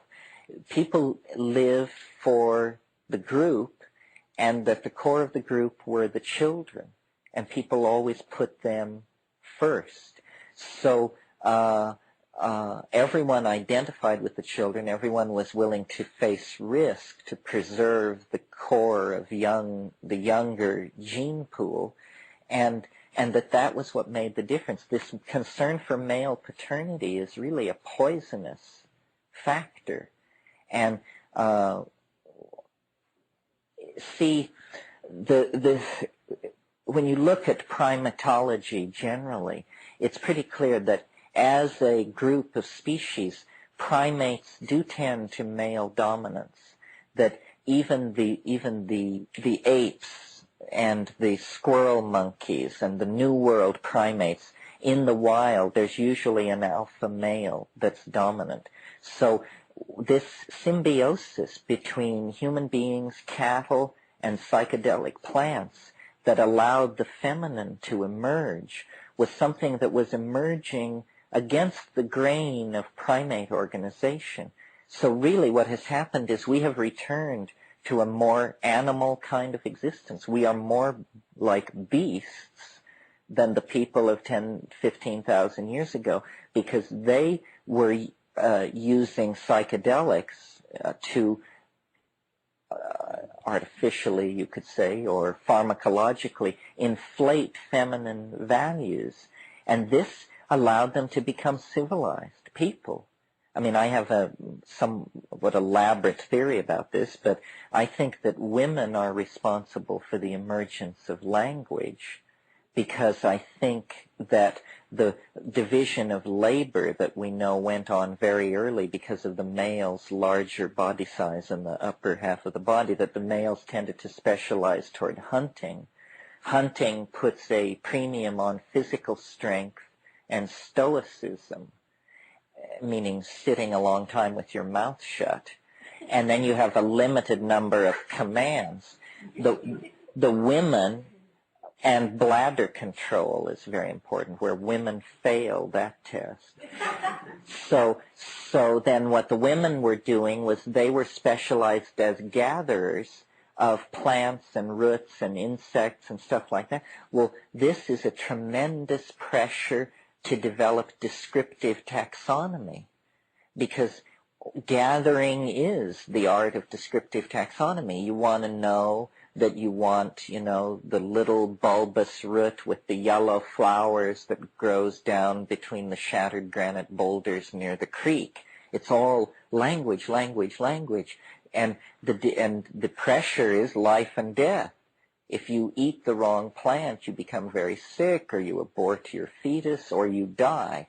So those who were well able to describe bits of the hunting gathering, of the gathering side of the economy, were quickly outbred those who weren't. And language may have even been a kind of secret ability of women at some point. You see, psilocybin synergizes language-like bursts of activity, and may have been the thing which set it over. But what happened in this woman situation with language is a good example of what often happens with cultural innovation. The women possessed all this knowledge about hunting, about the gathering of plants and the magical use and preparation of plants, but at a certain point the database became so huge that it underwent a collapse conceptually, and some brilliant woman realized we don't have to know about 600 plants and all these locations and seasonal variations and all this. We just have to concentrate on 5 plants and really learn all about those plants, and then we can dispense with all this stuff. And this was probably because in the nomadic cycle they would encounter their own middens from the year before, and there would be cereal grains sprouted, and you quickly put it together. But the specialization represented by agriculture, that was the beginning of the end, as far as I'm concerned. Because at that point, there was retraction away from nature. It was no longer about letting nature guide you to gather and find what you needed. It was a kind of paranoid, a kind of rip-off attitude. It was, let us exploit these 5 plants. This means tilling the ground. It means the end of nomadism, because now we're going to settle in one place, and we're going to redirect the flow of water, and we're going to become agriculturalists. It's an entirely different psychology. Weston LeBar said that psychedelic shamanism died when it became important to get up in the morning and go out and hoe the corn. And then people replaced the psychedelic gods with the gods of wheat and corn. The Tammuz, the corn god of ancient Babylon, then appears. And gods of agriculture and male dominance go hand in hand.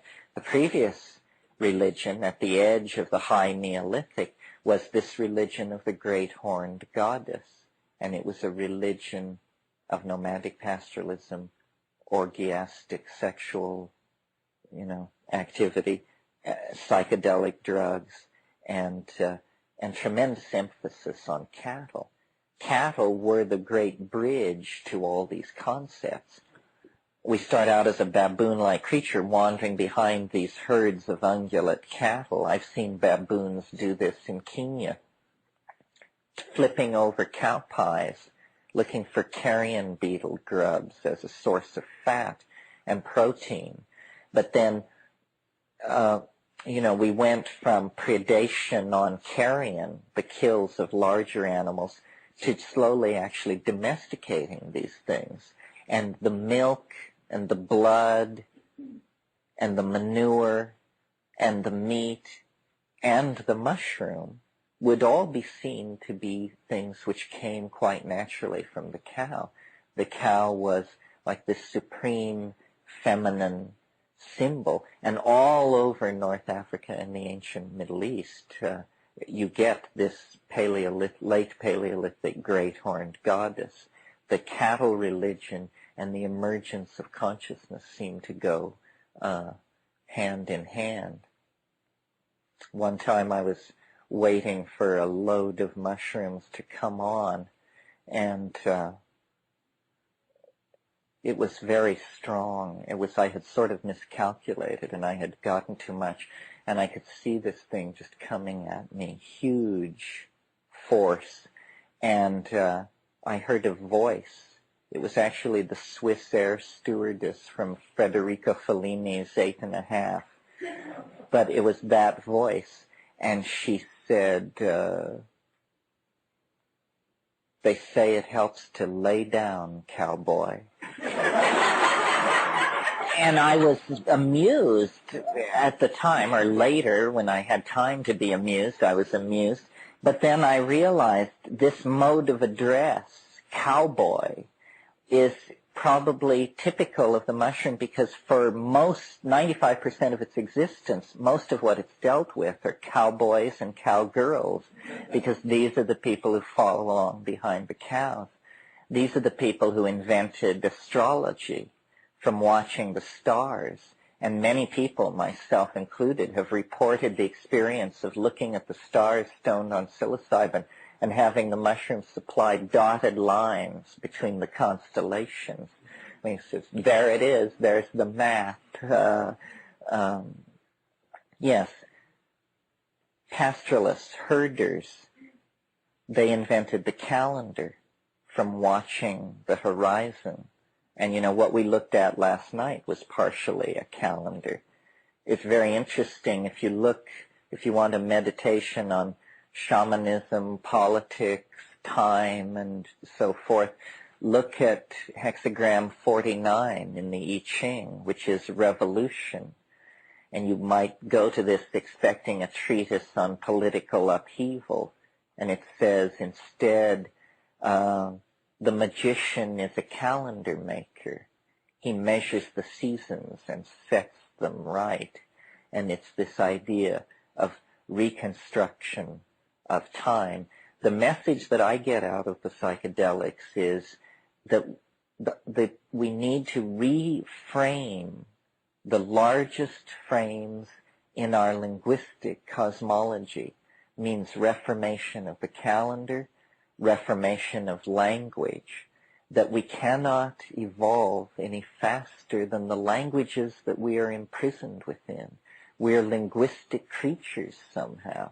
And so we need strategies, catalysts, enzymes, whatever it is, practices that force the evolution of language along conscious lines. If we don't do this, the old styles of thinking, the old concepts are just going to pull us down.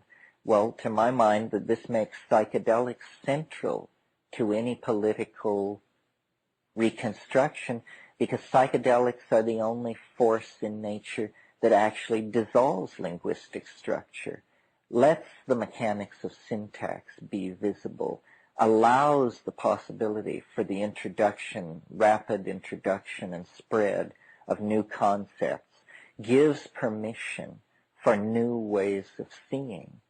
And this is what we have to do. We have to change our minds. Well, that's it.